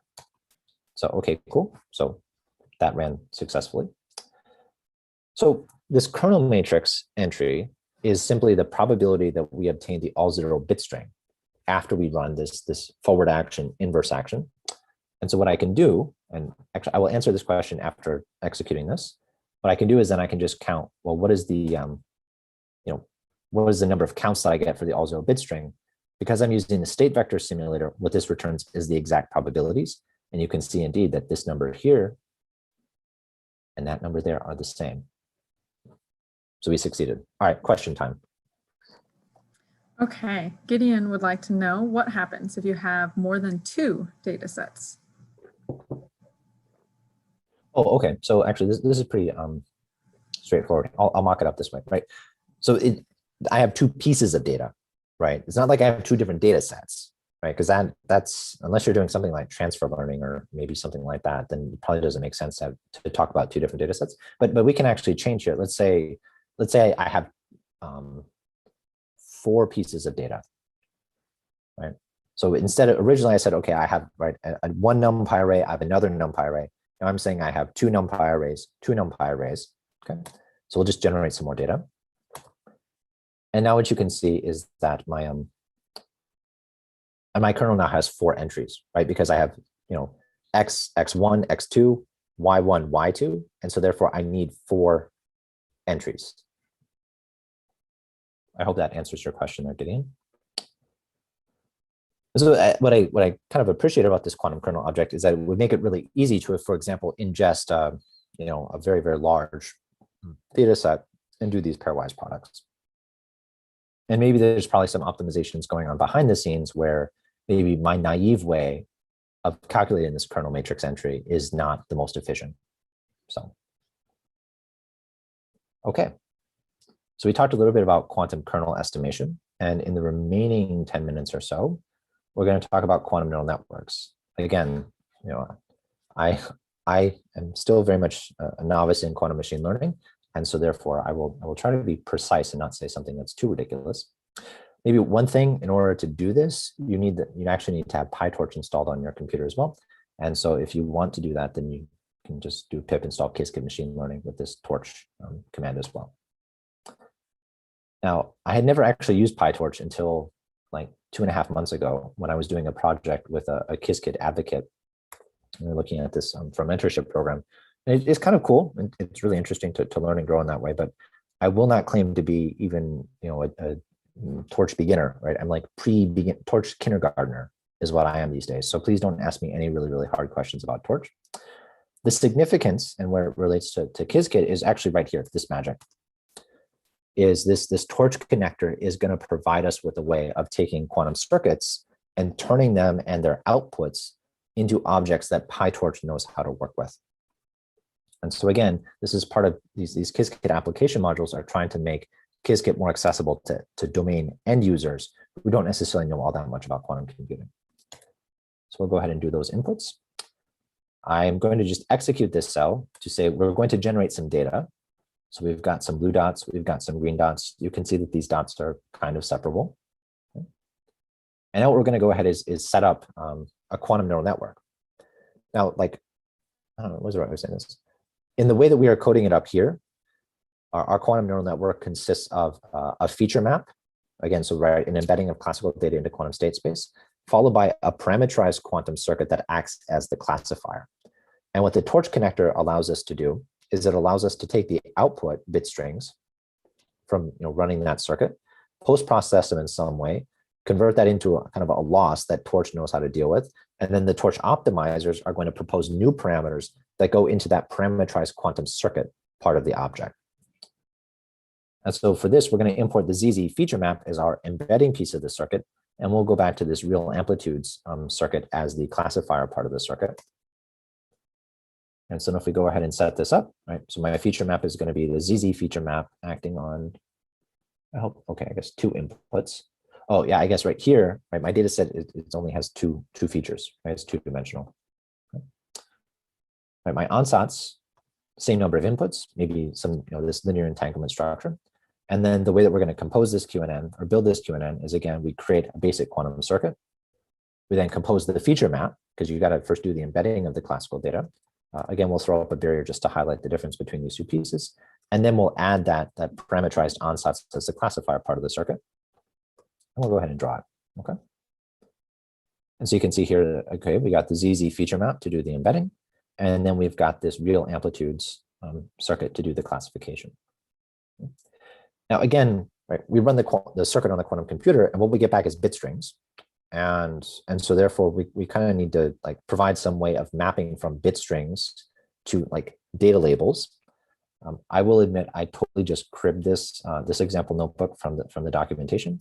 And so this is the particular function that they ended up choosing to use. And you can see that what this does is it evaluates the parity of the bit string representation of a number. So the number of ones modulo 2. And so you can see here that the mapping from integers to this outcome label. So what we've gone ahead and done is we've set up our circuit for our quantum neural network. We've gone ahead and defined a function which allows us to interpret our bit strings as additional input to go back into the our PyTorch connector. And so now what we can do is we go ahead and we actually set up the QNN. Right, our output data is either it has 2 values. It's either data point type 1, data point type 2. And then we use this circuit QNN object to create the whole thing, right? So it depends upon our quantum circuit, right? We need to expose, well, what are the parameters that we need to change as we talk about changing the input data? What are the parameters that we need to update using our optimizer, right? How should we interpret the bit strings? And again, we need a quantum instance. Are we going to run this on a simulator? Are we going to run this on hardware? And then we need some torch pieces. And then, right, this model, this is kind of the magic of the torch connector right here, is now we take this QNN and we turn it into a model. And by doing so, oh gosh, I think I forgot to do an import.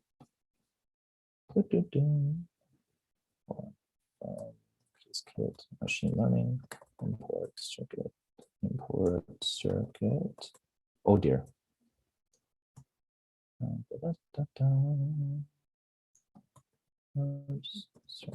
Nope. Okay, I am sorry. I need to do a quick. Actually, in the interest of time, it might not be a good idea to run overtime. So I'm not going to do that. But it's clear that I forgot to do an import here for the circuit QNN object. But once I do that, then I can connect my quantum neural network to a PyTorch model.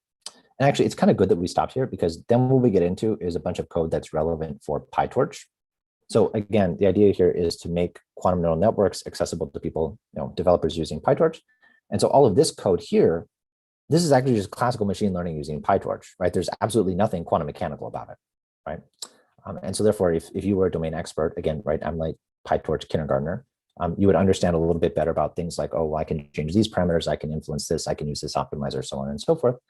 But the important thing is by running this cell, then we are able to train that quantum neural network using PyTorch no differently than a PyTorch developer would train a classical neural network. And then you can do things like evaluating the accuracy of the model, so on and so forth. So actually, I'm really, really glad that we got that error. I know that this is somewhere in Qiskit machine learning. I don't remember the exact signature for calling it.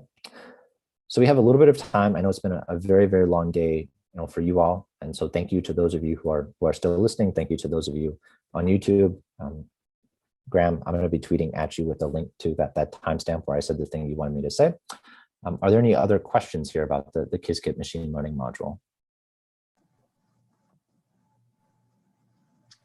No, there's a little bit of a delay, so we'll wait. Oh, sure. You have a couple of minutes left, so hopefully there's some more questions. No, that's fine.